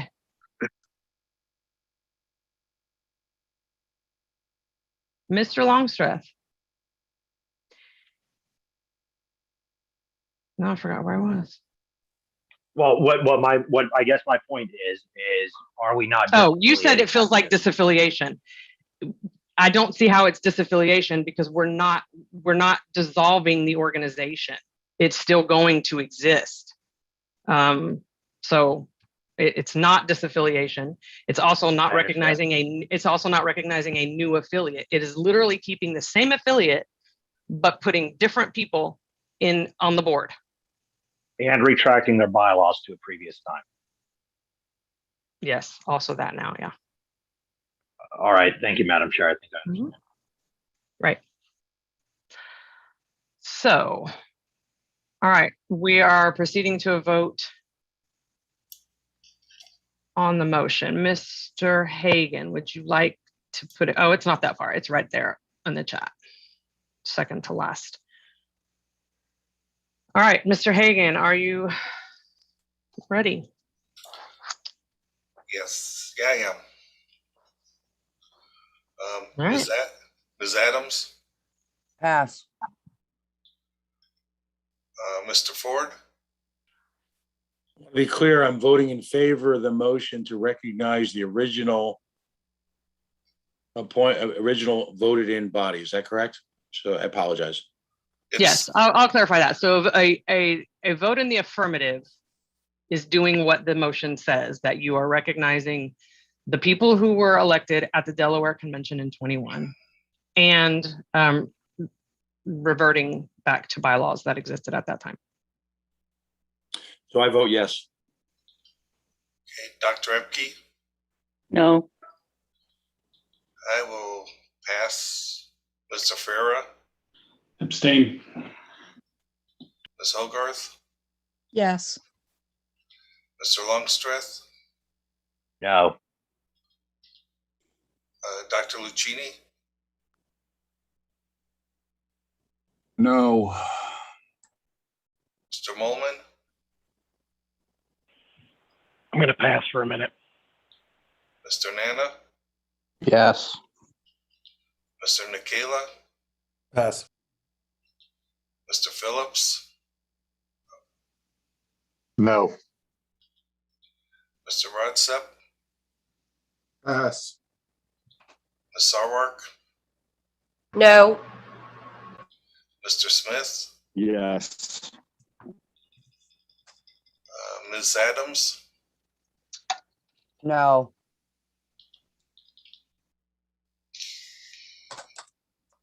I will vote no. Mr. Molman,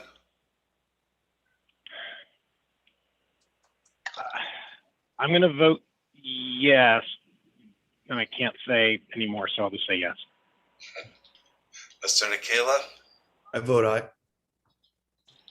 Mr. Rodsep,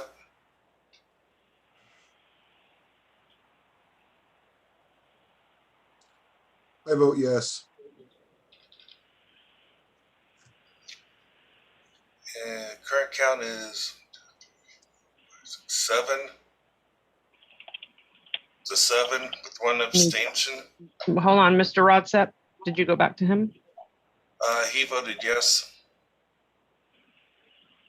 Was he passed the first, did he pass the first time? Did That's you the already first come back to time. him?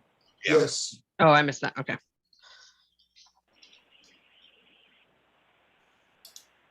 So Ms. Billiou,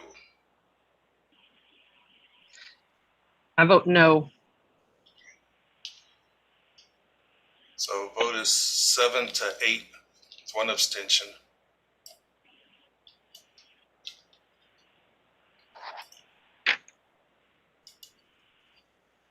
I have a motion immediately following this. Yeah, I do too. I guess Dustin can make it.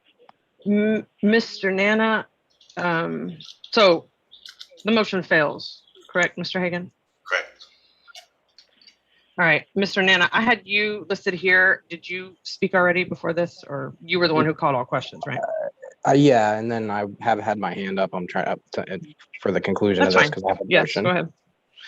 I move to disaffiliate the Libertarian Party of Delaware. I second.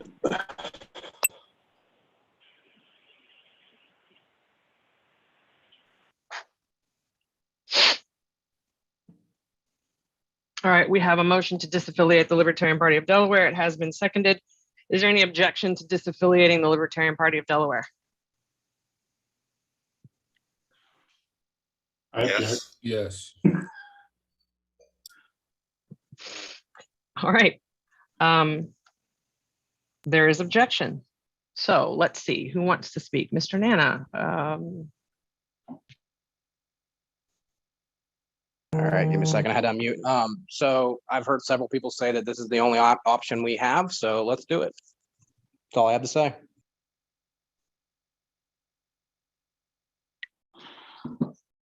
So real quick, since we're starting something new here, I see Mr. Molman, you don't have your hand up, but you have a check mark. So does that mean you want to speak? Because at this point, I'm just looking for people who want to speak to put them in line. And then Yes, if we Madam need Chair, to alternate, we can. Yeah, that's what I was trying to go with, that precedent of Got it. yeses and nos.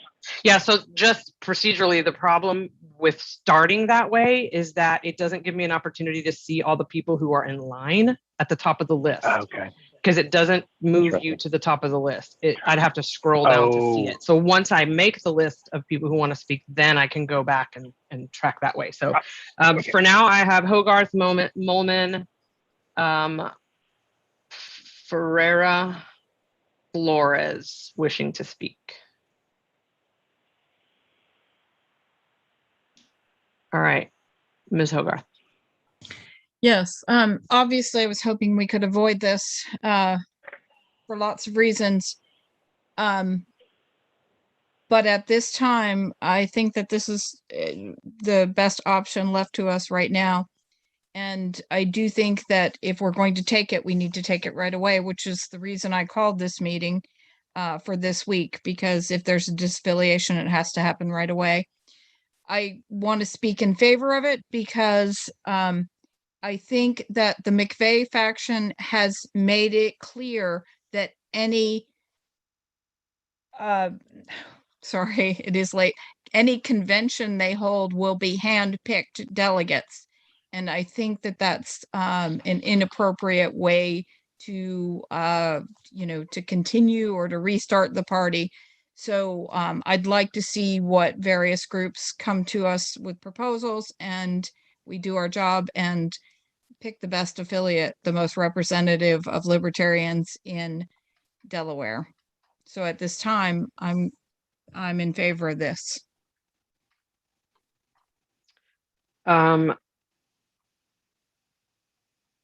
TJ or Mr. Ferreira. The statement was made by Mr. Nana that this is our only option, so we should do it. Our other option is to do nothing. And I think we should do that.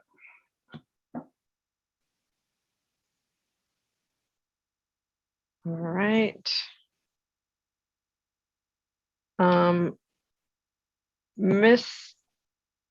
Actually, I'll take care of that. Hang on a second. We have some kids in the room here. All right. I have Mr. Moman. Yes. Okay.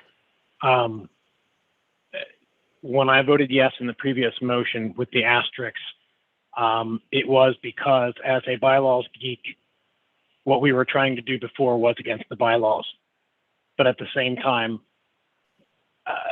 what's been done, and as others have noted, that the feedback loop nature, it's not healthy. It's not a pro-growth policy.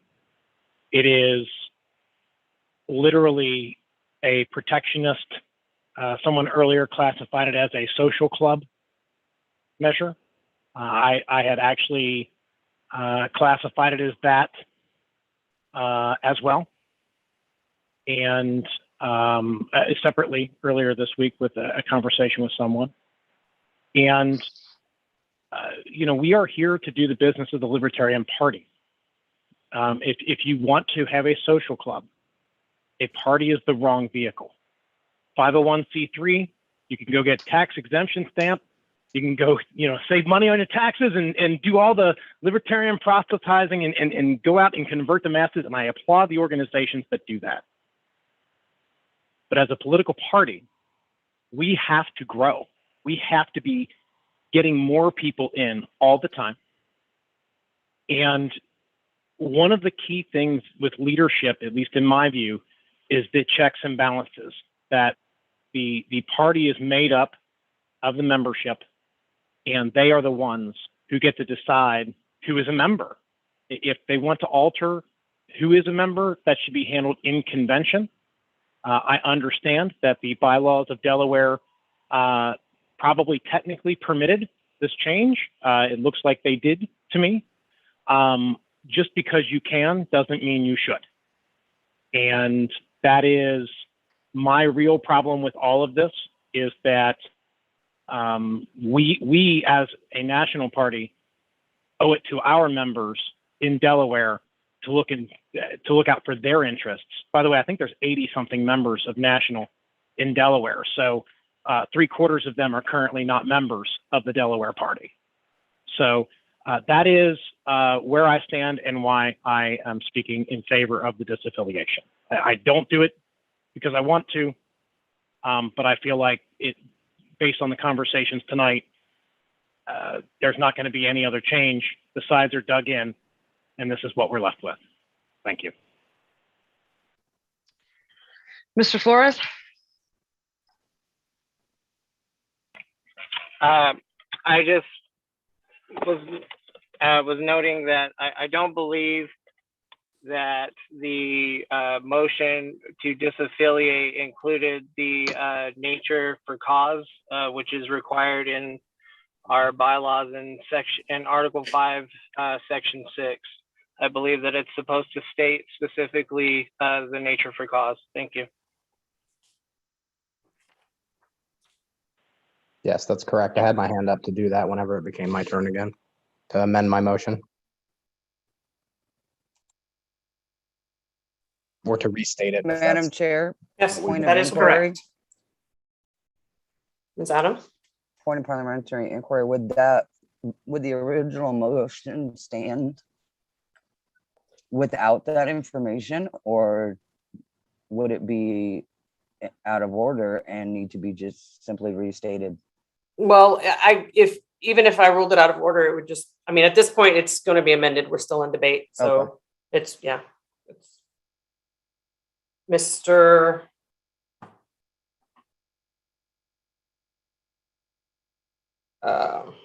Mr. Flores, your point is well taken. That is correct. That as it stands, this motion would be out of order, is out of order. But I hear that someone wishes to amend it. So Mr. Phillips, you're on deck, or you're actually next to speak, and then Mr. Ford.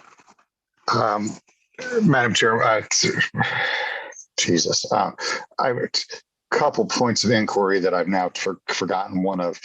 The exact vote threshold on this is 3/4 of the entire, or just 3/4 of the vote?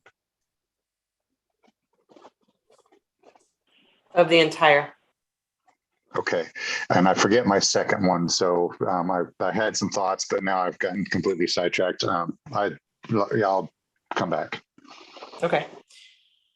Mr. Ford and then Mr. Smith. Assuming y'all's hands were still up.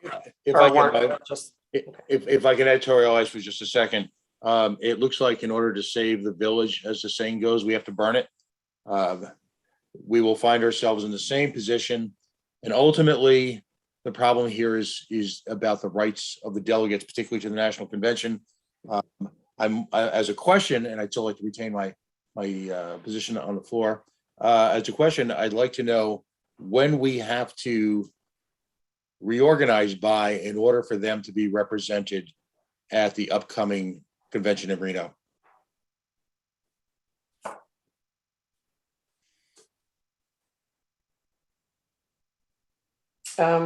Well, anybody who has access to their bylaws, Article 5, Section 6 will tell you. So if anybody can read faster than me at this point, you can find that answer. The affiliate party.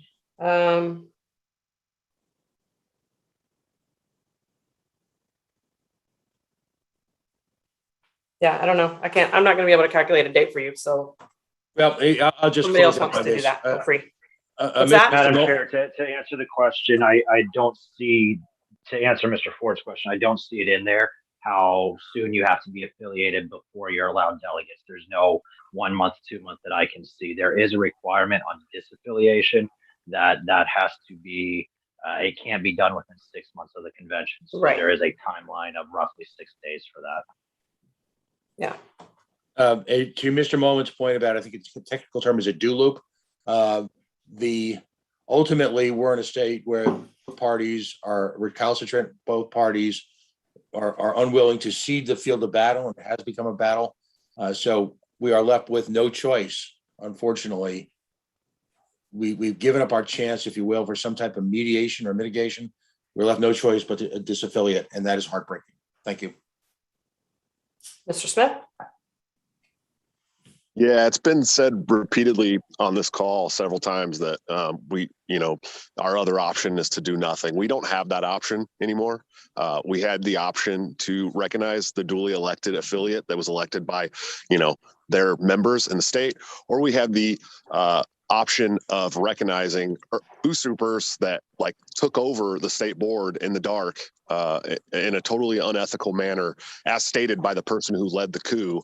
And since we didn't have the balls or the lady balls to stand up to them, this is our only option left, is to disaffiliate. There is no do nothing. Doing nothing means handing the party over to 5 people who stole the entire state party away from people who've paid their memberships to be a part of that party. And this has real implications on the national scope of our party when they get to choose delegates to the national convention.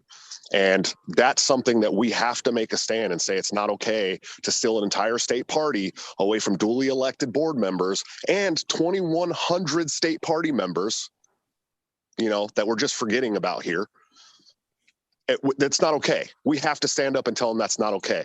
We have, if you want to let them figure it out on their own, then we need to disaffiliate, step away from their state party completely, and let them figure it out and come back to us with proposals. That's the only option left, other than handing the party over and saying we didn't have the cojones to stand up to 5 people trying to take over an entire state affiliate. That's the option. So I hope you guys will vote in favor of disaffiliating Delaware so that, you know, their party members can go ahead and figure out what needs to happen. And, you know, since we don't have the option to protect our members anymore. Thank you. Ms. Hogarth, is your hand up for this, or is it an artifact? Artifact, apologies. Thank you. Mr. Lucchini. I like how we are deciding the fate of a state affiliate without asking those. I'd like to, I don't know if this is in order.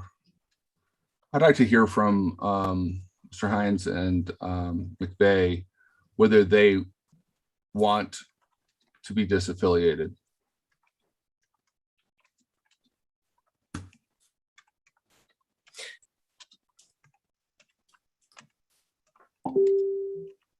I heard you, Mr. Lucchini. I'm thinking about something. Mr. Molman. Yes, Mr.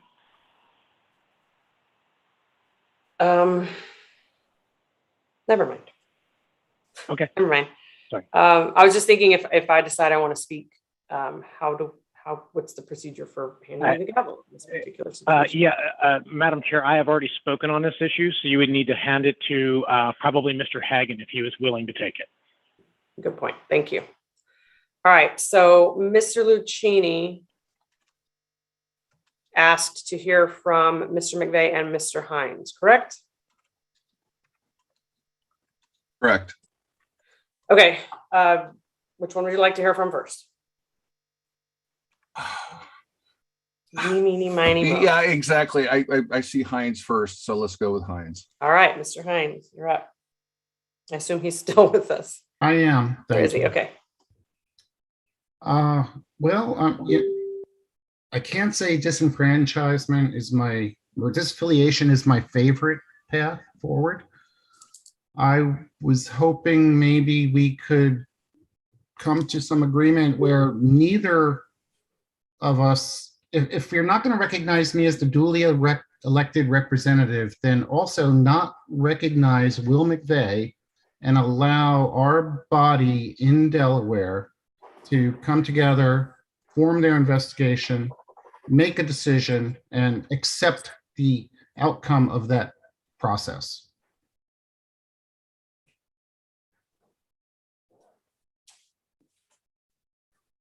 That's not the question at hand.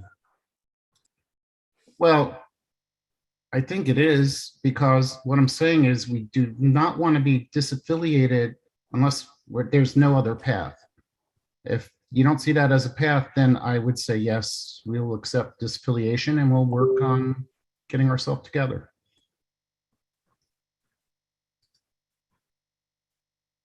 Mr. McVeigh? So this idea of an investigation, I don't see what an investigation would turn up other than anything that's already in the public record already. So I think that that's a diversion. As to the question at hand, we do not wish to be disaffiliated, but if that's the decision that y'all make, then we're the regularly organized and constituted statewide voting authority of the ballot qualified political party. So we will carry on as a libertarian party in Delaware, nominating libertarian candidates for office and trying to promote libertarian policies and principles. So do what you're going to do, but we've already done what we're going to do. That's not what we want, though.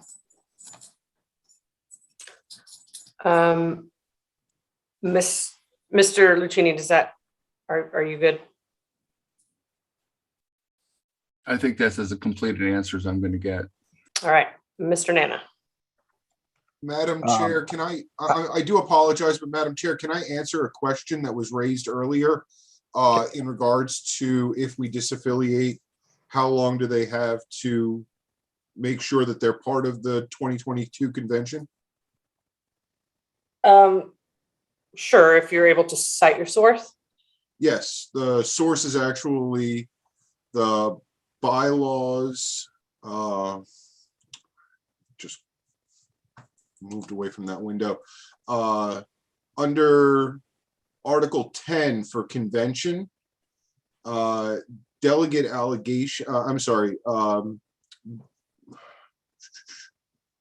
under, I believe you're looking for Article 10 4C. Is it a month? Yeah, 30 days? it's a period of 1 month, so that they would have to be seated by March 25th, which gives them 17 weeks.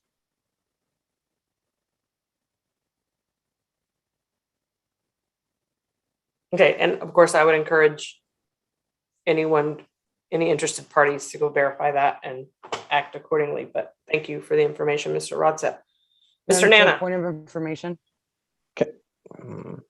Ms. Adams? No, I'll wait. Okay. You're actually next, so. Mr. Nana. I need to amend this to make it in order. So certainly at do. the end of my motion, I would like to add for violation of the spirit of their bylaws and installing a new board. A new state board, whichever you think is more proper.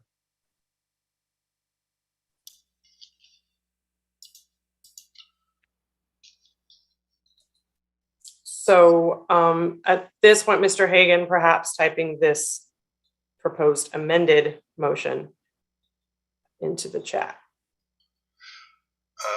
Can we repeat Or that, Mr. somebody. Nana? This is for violation of. For violation of the spirit of their bylaws and installing a new board. Or a new state board might be more proper.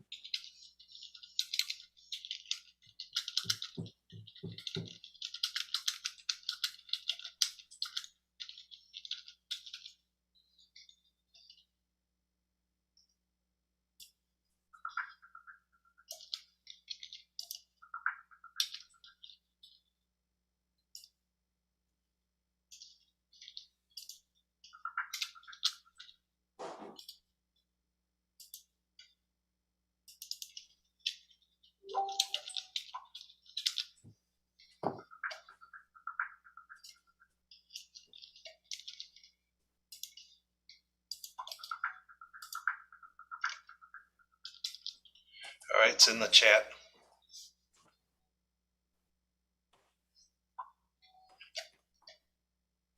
Thank you, Mr. Hagan. Point of order, or parliamentary inquiry or something. Is it in installing or and installing? I'm amenable to either. I'm gonna say I said in, but okay, no, that's fine. Thank you. I think they're kind of the same thing, but I hear what you're saying.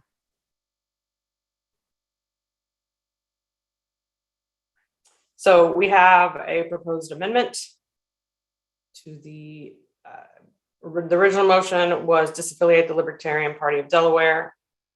The proposed amendment adds for violation of the spirit of their bylaws and installing a new state board.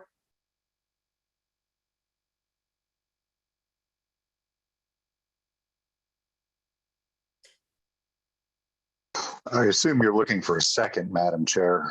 Not necessarily, but that's what we need if we're going to move forward.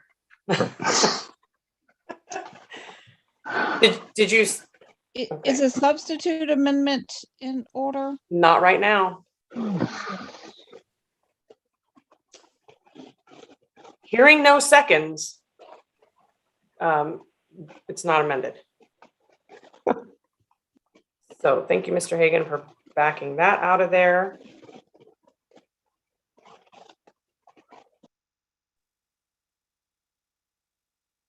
So we are back at a motion that is out of order. Did you guys couldn't hear me? Can you guys not hear me? You're super choppy. Mr. Oh, Smith. sorry. I was definitely seconding that motion. So. Okay.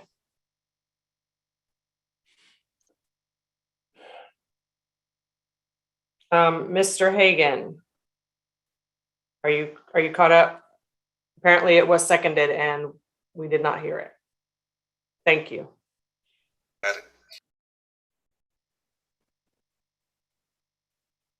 Mr. Hagan, are you trying to get my attention?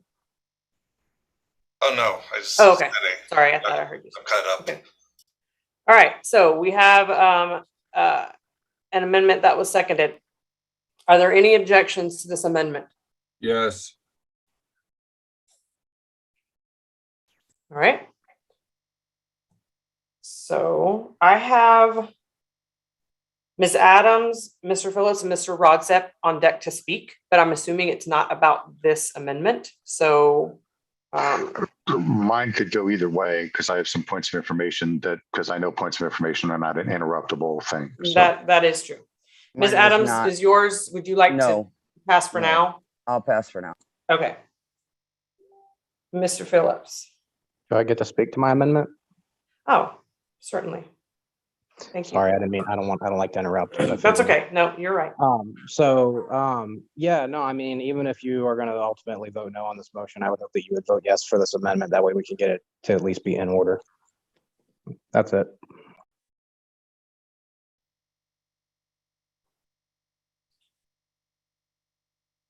All right.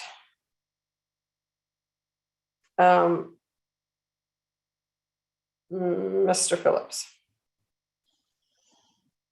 You're going to hate me, and I'm probably getting too far into the weeds. And if I am, you can tell me just shut up. But during the earlier testimony, we heard, if I heard correctly, and if I didn't, maybe somebody can correct me on that as well, that however you want to just call them, the current board removed every single member of their party, including themselves, and then added themselves back in. In effect, isn't that forming a new party, which then makes this point moot because they dissolved the party, and we don't have to take action. They've dissolved the party and have to reform.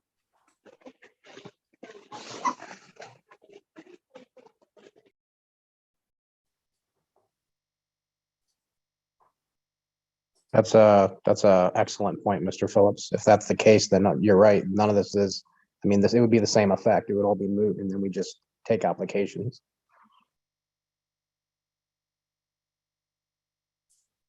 What information?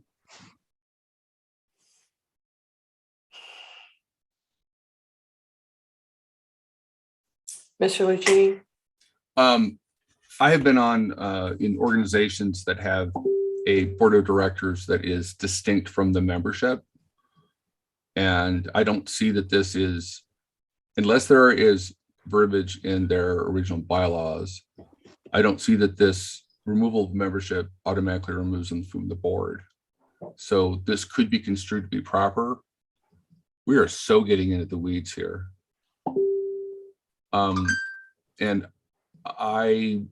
So that's my point of information. I do want to speak to this amendment to offer a hopefully friendly suggestion. Well, you're on the list. Mr. Rodsep, is this on the amendment?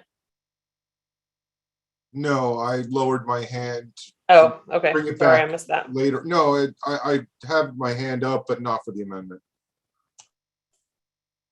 Okay. Ms. Hogarth? At this time, is a substitute or a change to the amendment in order? I would just like to add another phrase at the end. Yes, And we can do one at this point. right. And at the end, and for disenfranchising over 2,000 libertarians.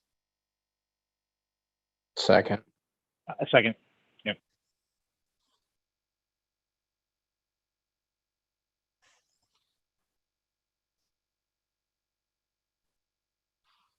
I don't need to speak to that.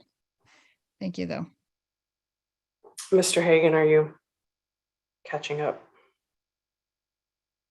Yeah, I am. I'll get that on the chat shortly.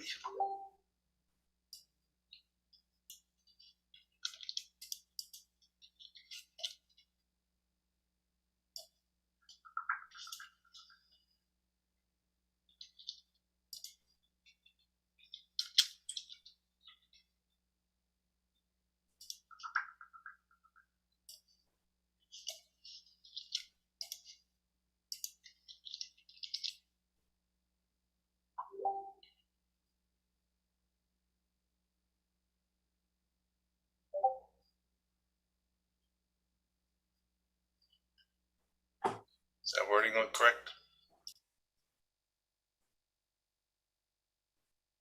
Ms. Hogarth? Do you approve? Yes.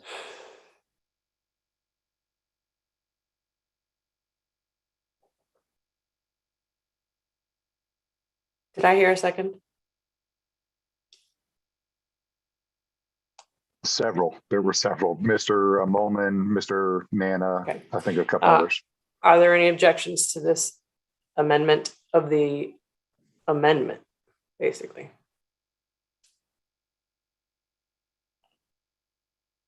Hearing no objection. Point of inquiry real quick. By sorry, this is Mr. Hall. By adding this, then are we by default saying that we have recognized Mr. McVeigh as the state chair of the Libertarian Party of Delaware at the moment? No. But we are disaffiliating a party and listing a reason for disenfranchising over 2,000 libertarians. But if we have yet to decide one way or the other who we recognize, then why would we be adding this second amendment to something where we haven't decided one way or the other on that yet? It's cause. We've added for cause. Which the JC has ruled in the Karen Ann Harlow's case that it can be anything the LNC decides it is. So I think, if I may clarify, what I think Mr. Hall is pointing out is that according to the way this motion is proposed currently, it states that we are moving to disaffiliate the Libertarian Party of Delaware for something, and these are not my words, but for doing something that Mr. McVeigh and his team have done. Yes, basically. So is that what the intention of this? I think that's what Mr. Hall is trying to point out. And the way this reads is it recognizes that Mr. McVeigh is the one who is in charge at this point and doing these things. And so we're disaffiliating the party because of that. First, I apologize for snapping. But I don't see a way around that. I think that's a distinction without a difference. I think at this point, we have refused to recognize another faction. So, I mean, we could have a vote right now to see if we recognize McVeigh as the chair, if that's where we want to go. But I don't think that we need to do that. I think we can just proceed with this. there would need to be a motion to recognize. there would be need to be a motion to recognize McVeigh as the chair. I think that would set a really bad precedent if we're telling the the people who are elected that they're not the rightful board members with our past motion.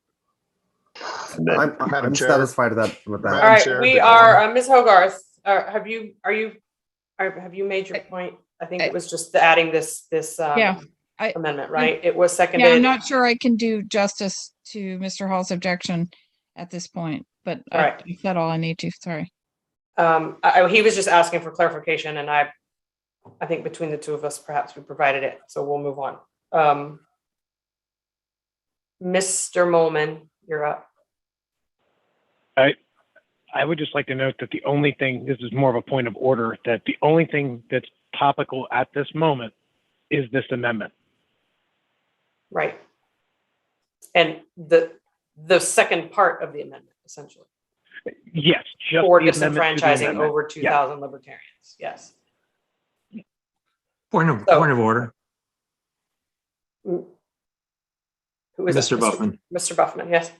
Yeah, I don't know if this makes a difference or not, but the meeting was scheduled for November 21st at 7:30 p.m.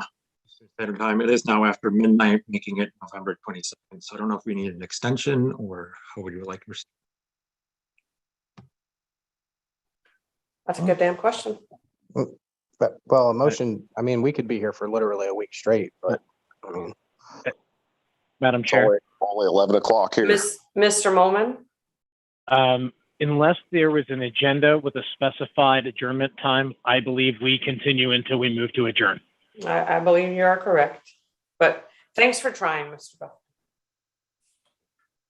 All right, Mr. Molman, you said your piece, right, about just pointing out that we're only focusing on the for disenfranchising over 2,000 libertarians part. Is there any further, is anybody else who I have on the list here wanting to talk about that piece alone? Yes. That's where we are. Okay, because I have Mr. Hall, Mr. Lucchini. So Mr. Hall, you were on the list. Did you already get your... I'm on the list for the original motion. Okay, then I'll leave you there for now. Mr. Lucchini, you want to talk specifically about this last piece that was added?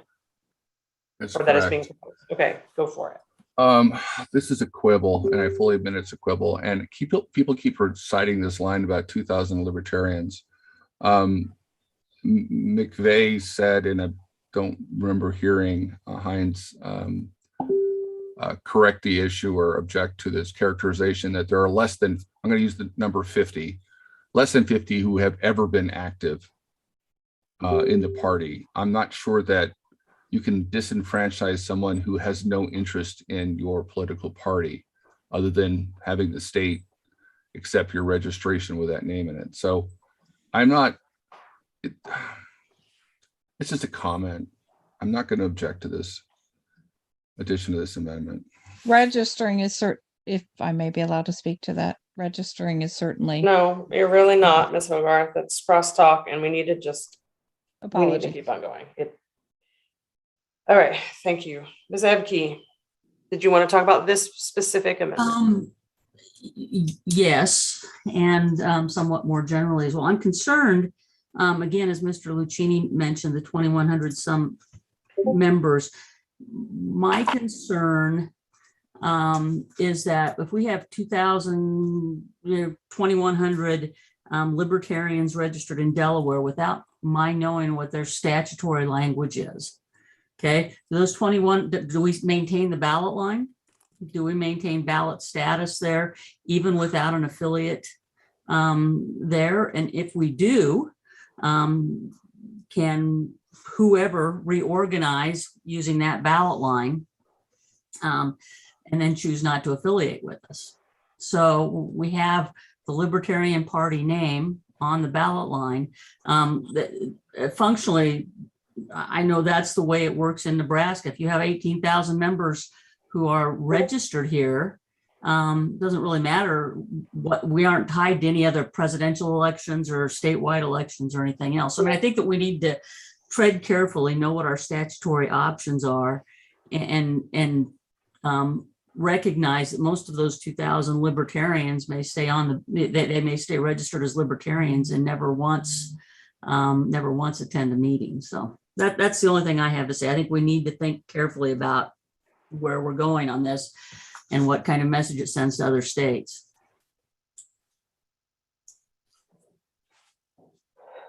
Thank you, Ms. Epke. Mr. Ford, is it about this particular amendment? Yeah, I just think we also have to be very careful. If in fact, and this is actually a question, if this is going to be appealed to the Judiciary Committee, that's a question actually. If citing non-bylaw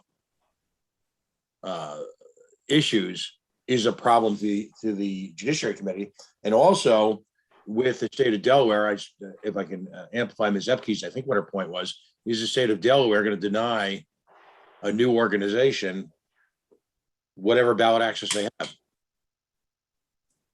So I have two questions there, Madam Chair. Well, I don't have those answers. Madam Chair, as a member of the Ballot Access Committee, can I speak to that? Please. The states own the ballot access line. Each state owns their individual ballot access line. So if we disaffiliate the Libertarian Party of New Hampshire, that doesn't disband the new Libertarian Party of New Hampshire. Delaware, excuse me. I'm so sorry. I'm tired. I'm really tired. If we disaffiliate them, that doesn't disband them. They're still in existence. They're just not affiliated with us anymore, and so they maintain their own ballot access line. That is my understanding as well, having also served on the Ballot Access Committee.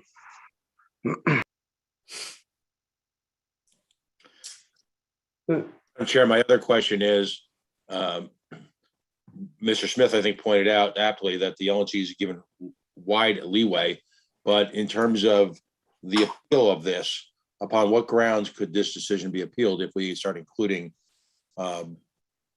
anecdotal reasons as opposed to bylaw failure? I don't speak for the Judicial Committee, so I don't know how to answer that question for you. I think sending them something that is problematic and difficult to wade through is not ideal. If you believe that this is going to wind up in the hands of the Judicial Committee. Mr. Rodsett. Sorry, it took me a second to unmute there. It's okay. And again, is this about this amendment?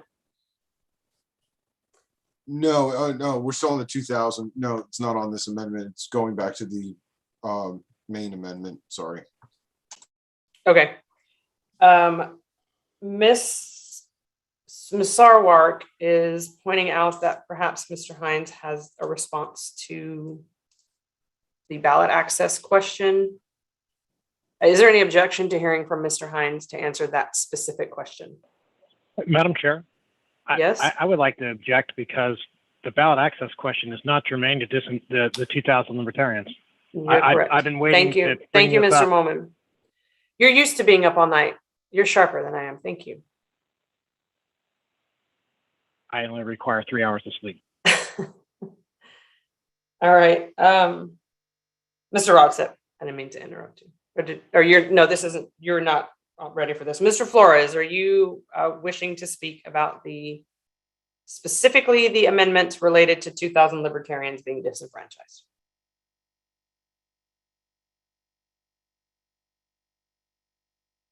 Mr. Flores.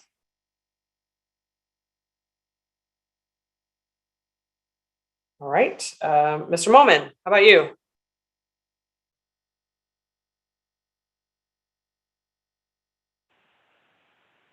Mr. Lucchini, how about you? I put my hand up for the main motion about this amendment. Mr. Smith, about this particular part of the amendment.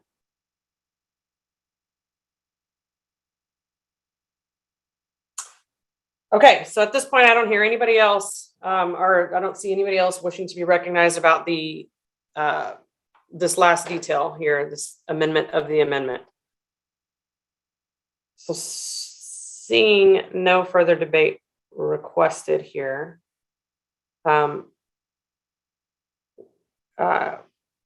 we'll proceed to a vote on that amendment, the amendment of the amendment. So the part that we're focusing on right now is for disenfranchising over 2,000 libertarians. This is a majority vote threshold.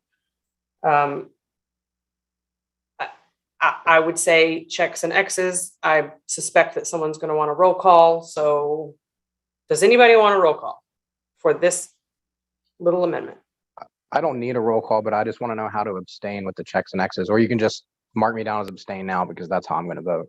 Okay, so I think what we would do is I would only look at the checks and the X's, and then everyone else would just be considered abstaining. Fair enough. Okay, thank you. All right, so let's do that. Green checks if you are for the amendment to the amendment, which is adding the and for disenfranchising over 2,000 libertarians, and then X's if you are against it. And Mr. Hagan, I will try to count. I assume you can see them as well, Mr. Hagan? Yeah, I can. Okay.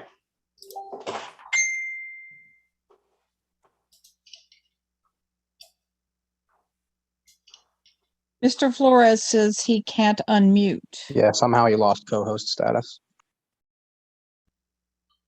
Where do we, I didn't vote earlier today. Where do we go to find the little box?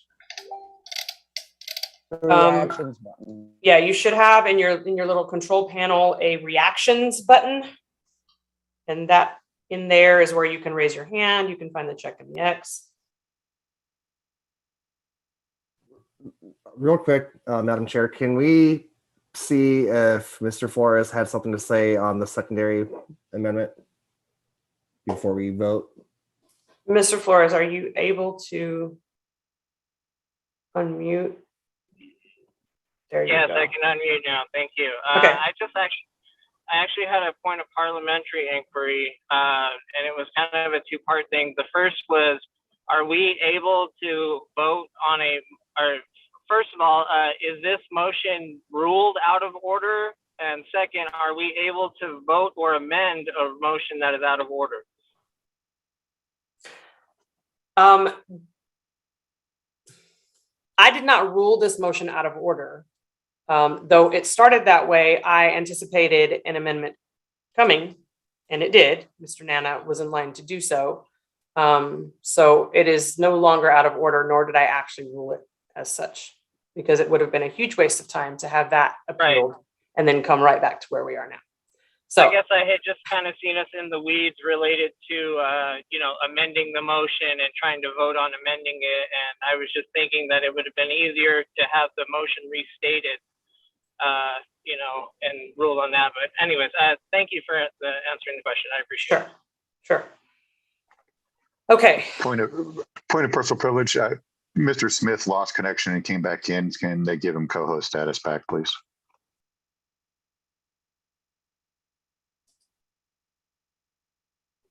I just admitted him. I'm assuming it automatically gives him the right status, but It does not, but I have taken care of it. Okay, thank you, Mr. Harris. Okay. I am counting green check marks. While you're doing that, I just wanted to say thank you to Mr. Harris for being up. Yes, with us. absolutely. Ditto. So, Mr. Hagan, these keep moving on me. I suspect you're going to have to do them. You're going to have to do them by roll call anyway on your end. At the very bottom, you should have a count. Or it shows Okay. like 4 hands up and 7 check marks. Oh, there we go. That was hiding. Yeah. And we just also need to make sure Madam that Chair, only the people who are eligible to vote are the ones voting, though. That's the other issue, because I'm not sure. Madam Chair, got kicked off the call. Are we voting on the disaffiliation motion? No, we are voting on the amendment to the amendment. So just the 2,000 disenfranchising over 2,000 libertarians part. Question, Okay. I don't see any X's on my end. I know it's not really for me to decide, but do all of these people intend on abstaining, or is this an error? I also don't see anything. I don't see any X's either. I am abstaining, but I'll put an X just to show you guys it's there. And now I'm going to take it away. Understandable. Appreciate you. And we got one other vote come in, so it's actually 8. yes. And Well, I'm seeing some people who don't understand following directions very well, who are voting, who shouldn't be voting. So let's make sure we're not counting them.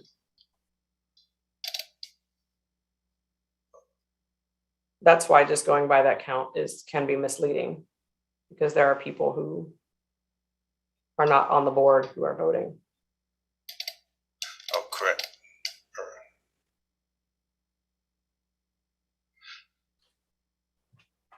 Do I read off the yeses I see? Or would you like me to read them and then you can just double check your list? Sure. All right, I see you, Rodsep, Phillips, Smith, Molman, Ford, Nikayla, Hogarth. Yep. And I see no X's. So I have to assume that the rest are abstaining.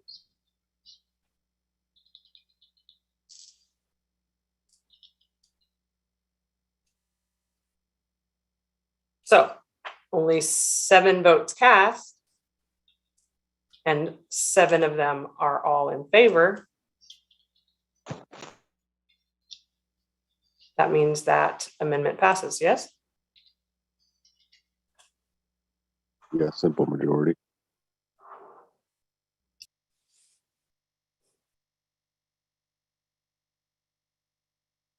All right, so the disenfranchising over 2,000 libertarians amendment to the amendment has passed. We now have the amendment. We're back at the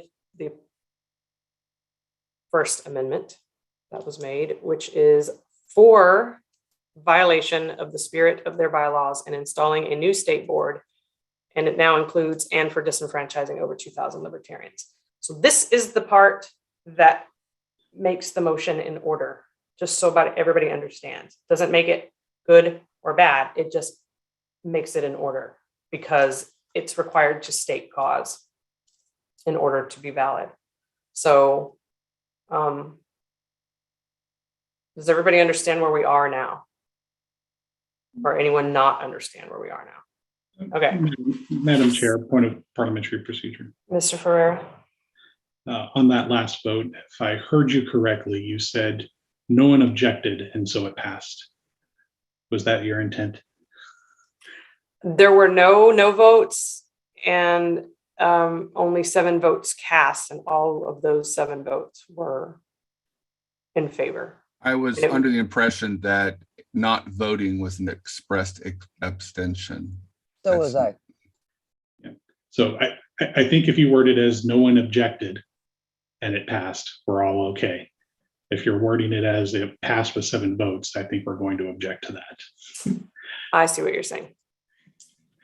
Okay, that is fair. In fact, I should have just asked if there was objection to that amendment, but there was earlier, which is why we spent all of this time talking about it. So, Mr. Hagan, do you have that?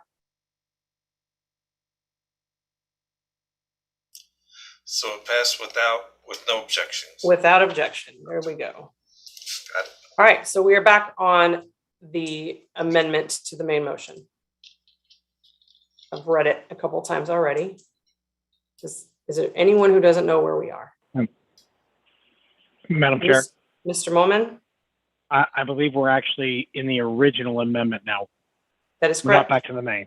Okay. I thought that's what I said. I said that a minute ago for sure. But yes, we're not. We're still in the first amendment that was proposed, which is everything after Delaware.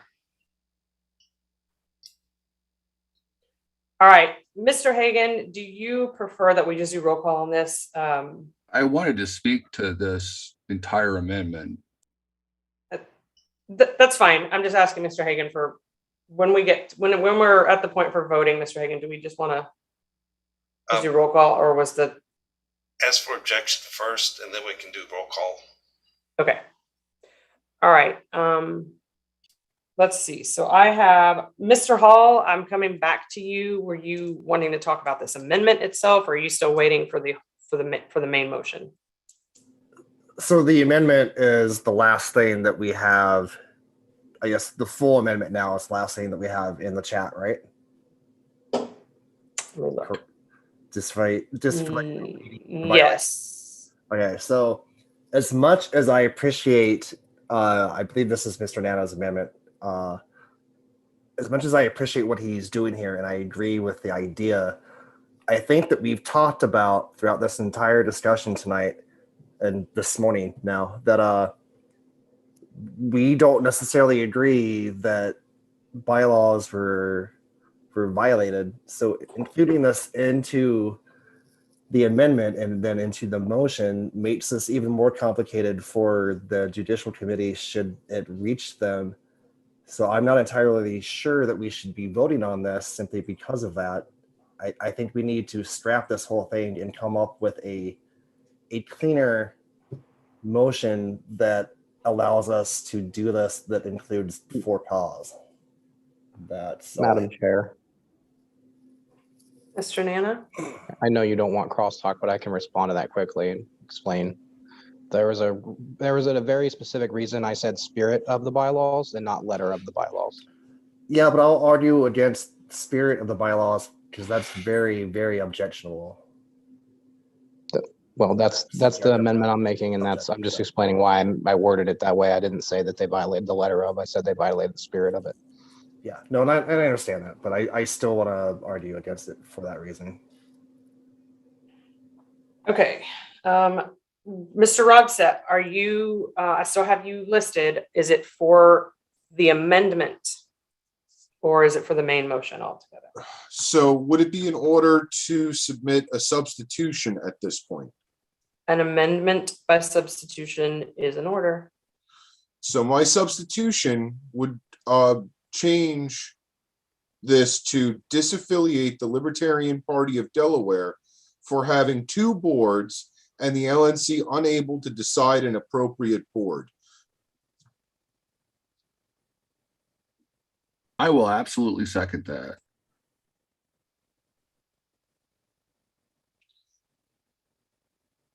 Because I think Jared Hall brought up a very good point that this would almost choose one board. And I think this is going to be much cleaner.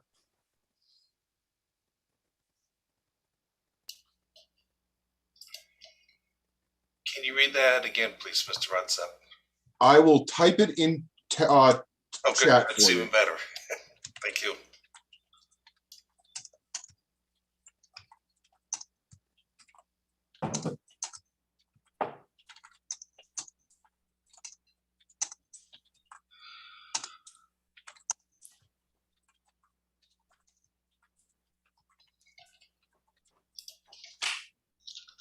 While they are doing that, Ms. Adams, is your hand up about this? It was up originally for the main motion, but Okay. I would like to speak to Mr. Rodsep's motion. Okay, so I still have you, and I can come back to you on that then. And Mr. I Hall, would actually like to speak to the substitute as well. yeah, that's fine. I'll come back to you here in a minute. I'm just trying to get my list organized here. Mr. Hall, you just spoke. Are you wanting to come back around now for this? No, or- no, sorry, I need to put my hand down. That's okay.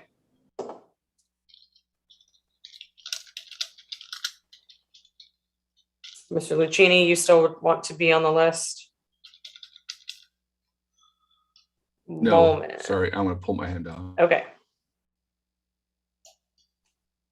And I have Smith, Molman.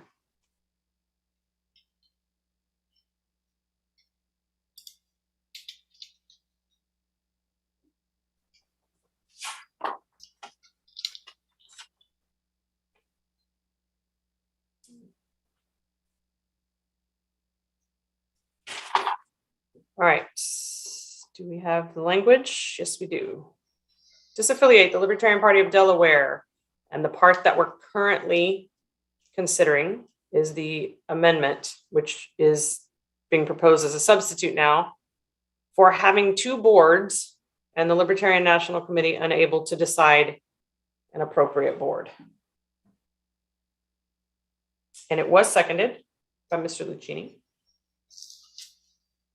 Is there any objection to this amendment, which essentially substitutes the amendment that was previously proposed? I hear no objection. So I am calling this amendment passed. All right, so we are back to the main motion, which is, at this point, to disaffiliate the Libertarian Party of Delaware for having 2 boards and the Libertarian National Committee unable to decide an appropriate board. I have Ms. Adams, then Mr. Molman. Ms. Adams? Yeah, I don't even know if we need the second part of that amendment. I think just for having 2 boards is probably sufficient, because our bylaws say that that cannot happen. I think that's probably enough. I do think this is much cleaner than Mr. Molman's, or than Mr. Molman, than Mr. Nana's motion. And so of the 2, I would be more likely to support this one.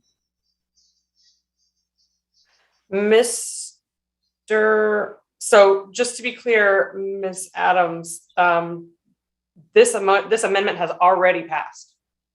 Agreed. Okay, I mean, so now we're as focusing on the a main main one. motion, I would be more likely to support the. Gotcha. Okay, Mr. Phillips, I don't see your hand up now, but I still have you on the list from earlier, and you indicated earlier that you wanted to talk about the main motion as well. So I'm just checking.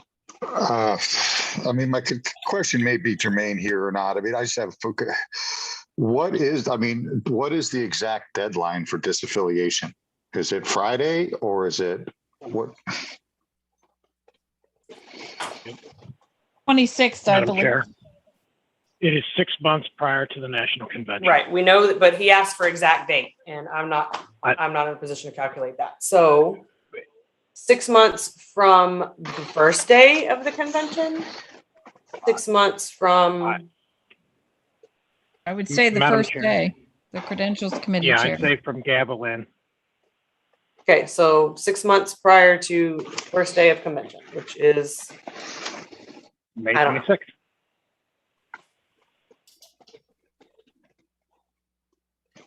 All right, Mr. Rodsett.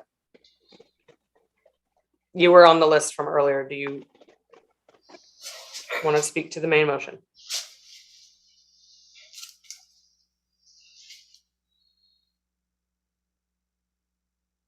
Sorry, I'm talking away and I'm on mute here.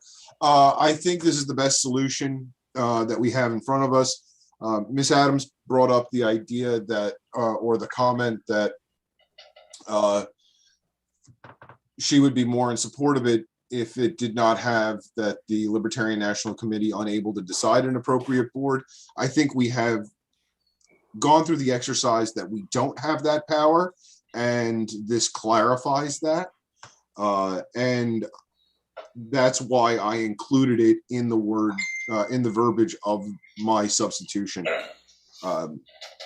So I ask everyone to support it. Thank you.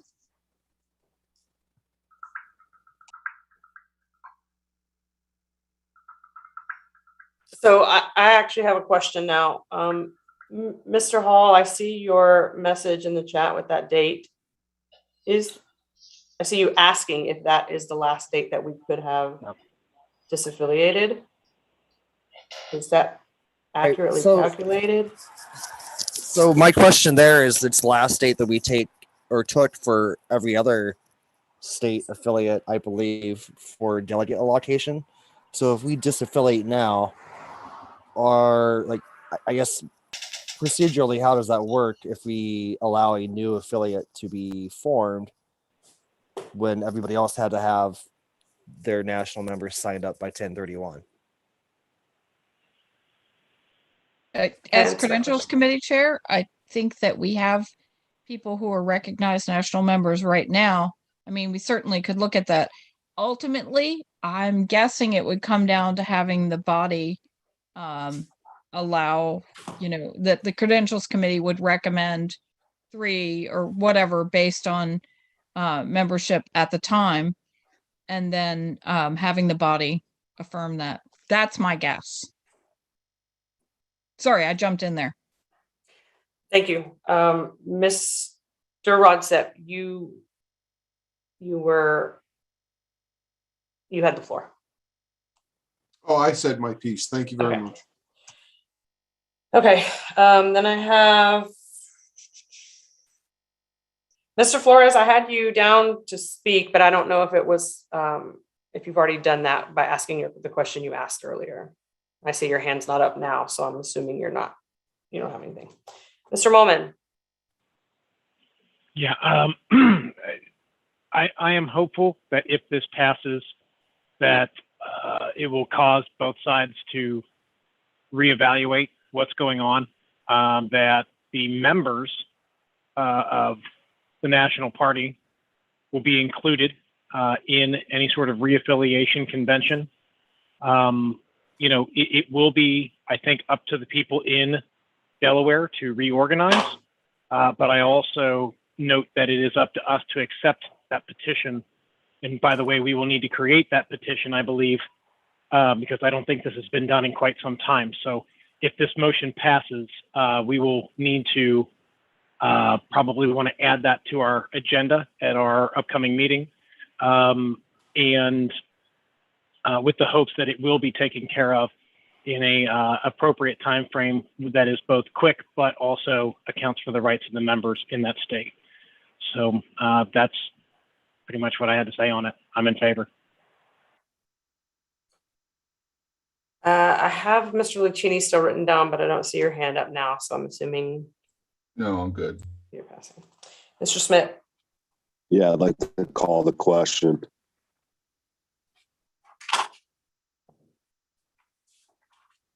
All right. The question has, oh, wait a second. Mr. Nana, I have you written down as well, just to make sure. No, I'm okay. Okay, Sorry. I just want to make sure. So everybody could know then with the question being called, if there still were people wanting to speak, so. Okay, question has been called. Is there any objection to calling the question? Madam Chair. Yeah. I realized that I had one more thing to say on this.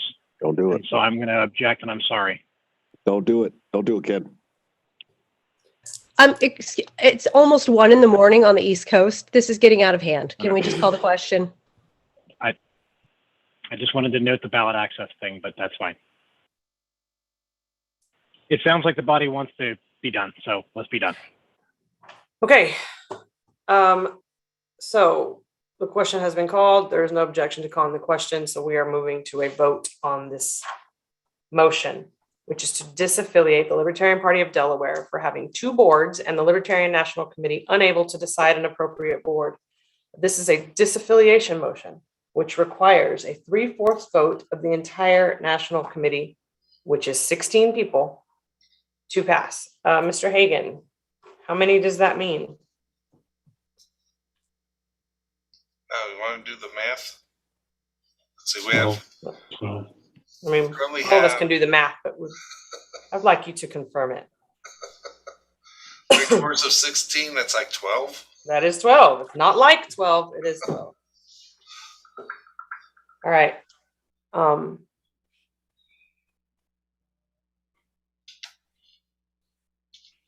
Okay. Obviously roll call. So whenever you are ready, Madam Chair, I'd like to object. I believe we only have 16 members on the board, which means 11 yes votes would be 2/3 of the current LNC. It's 3/4. 3/4. I am sorry. I thought it was 2/3. Yeah. I think this is our first time having to do one with a 3/4 threshold. So Withdraw. all right. All right, thank you. And for Ms. Adams' sake, I will go back reverse order this time. So it's not always first. Mr. Smith.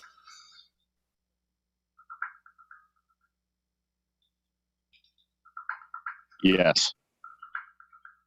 Ms. Sarwark. No. Mr. Rodsep. Yes. Mr. Phillips, Pass. Mr. Michaela, Aye. Mr. Nana, Yes. Mr. Molman, Sadly, yes. Dr. Lucchini, Express abstention. Mr. Longstreth, I want to pass. Ms. Hogarth, Yes. Mr. Fiera, No. I will vote yes. Dr. Ipke, No. Mr. Ford, Yes. Ms. Adams, Express abstention. Mr. Phillips, What is the vote count, Mr. Hagan? 8 yeses, 3 noes, 2 abstentions. And how many left to vote? Me and Mr. Longstreth? And Ms. Billiou. So no way it passes even, no matter how I vote. So abstention. Mr. Longstreth, Same reasons as Mr. Phillips. Abstain. there's abstention. Yes, that was abstention. And Ms. Billiou. The chair will not vote. So it's a count of 8 to 3 and 5 abstentions. So it does not pass.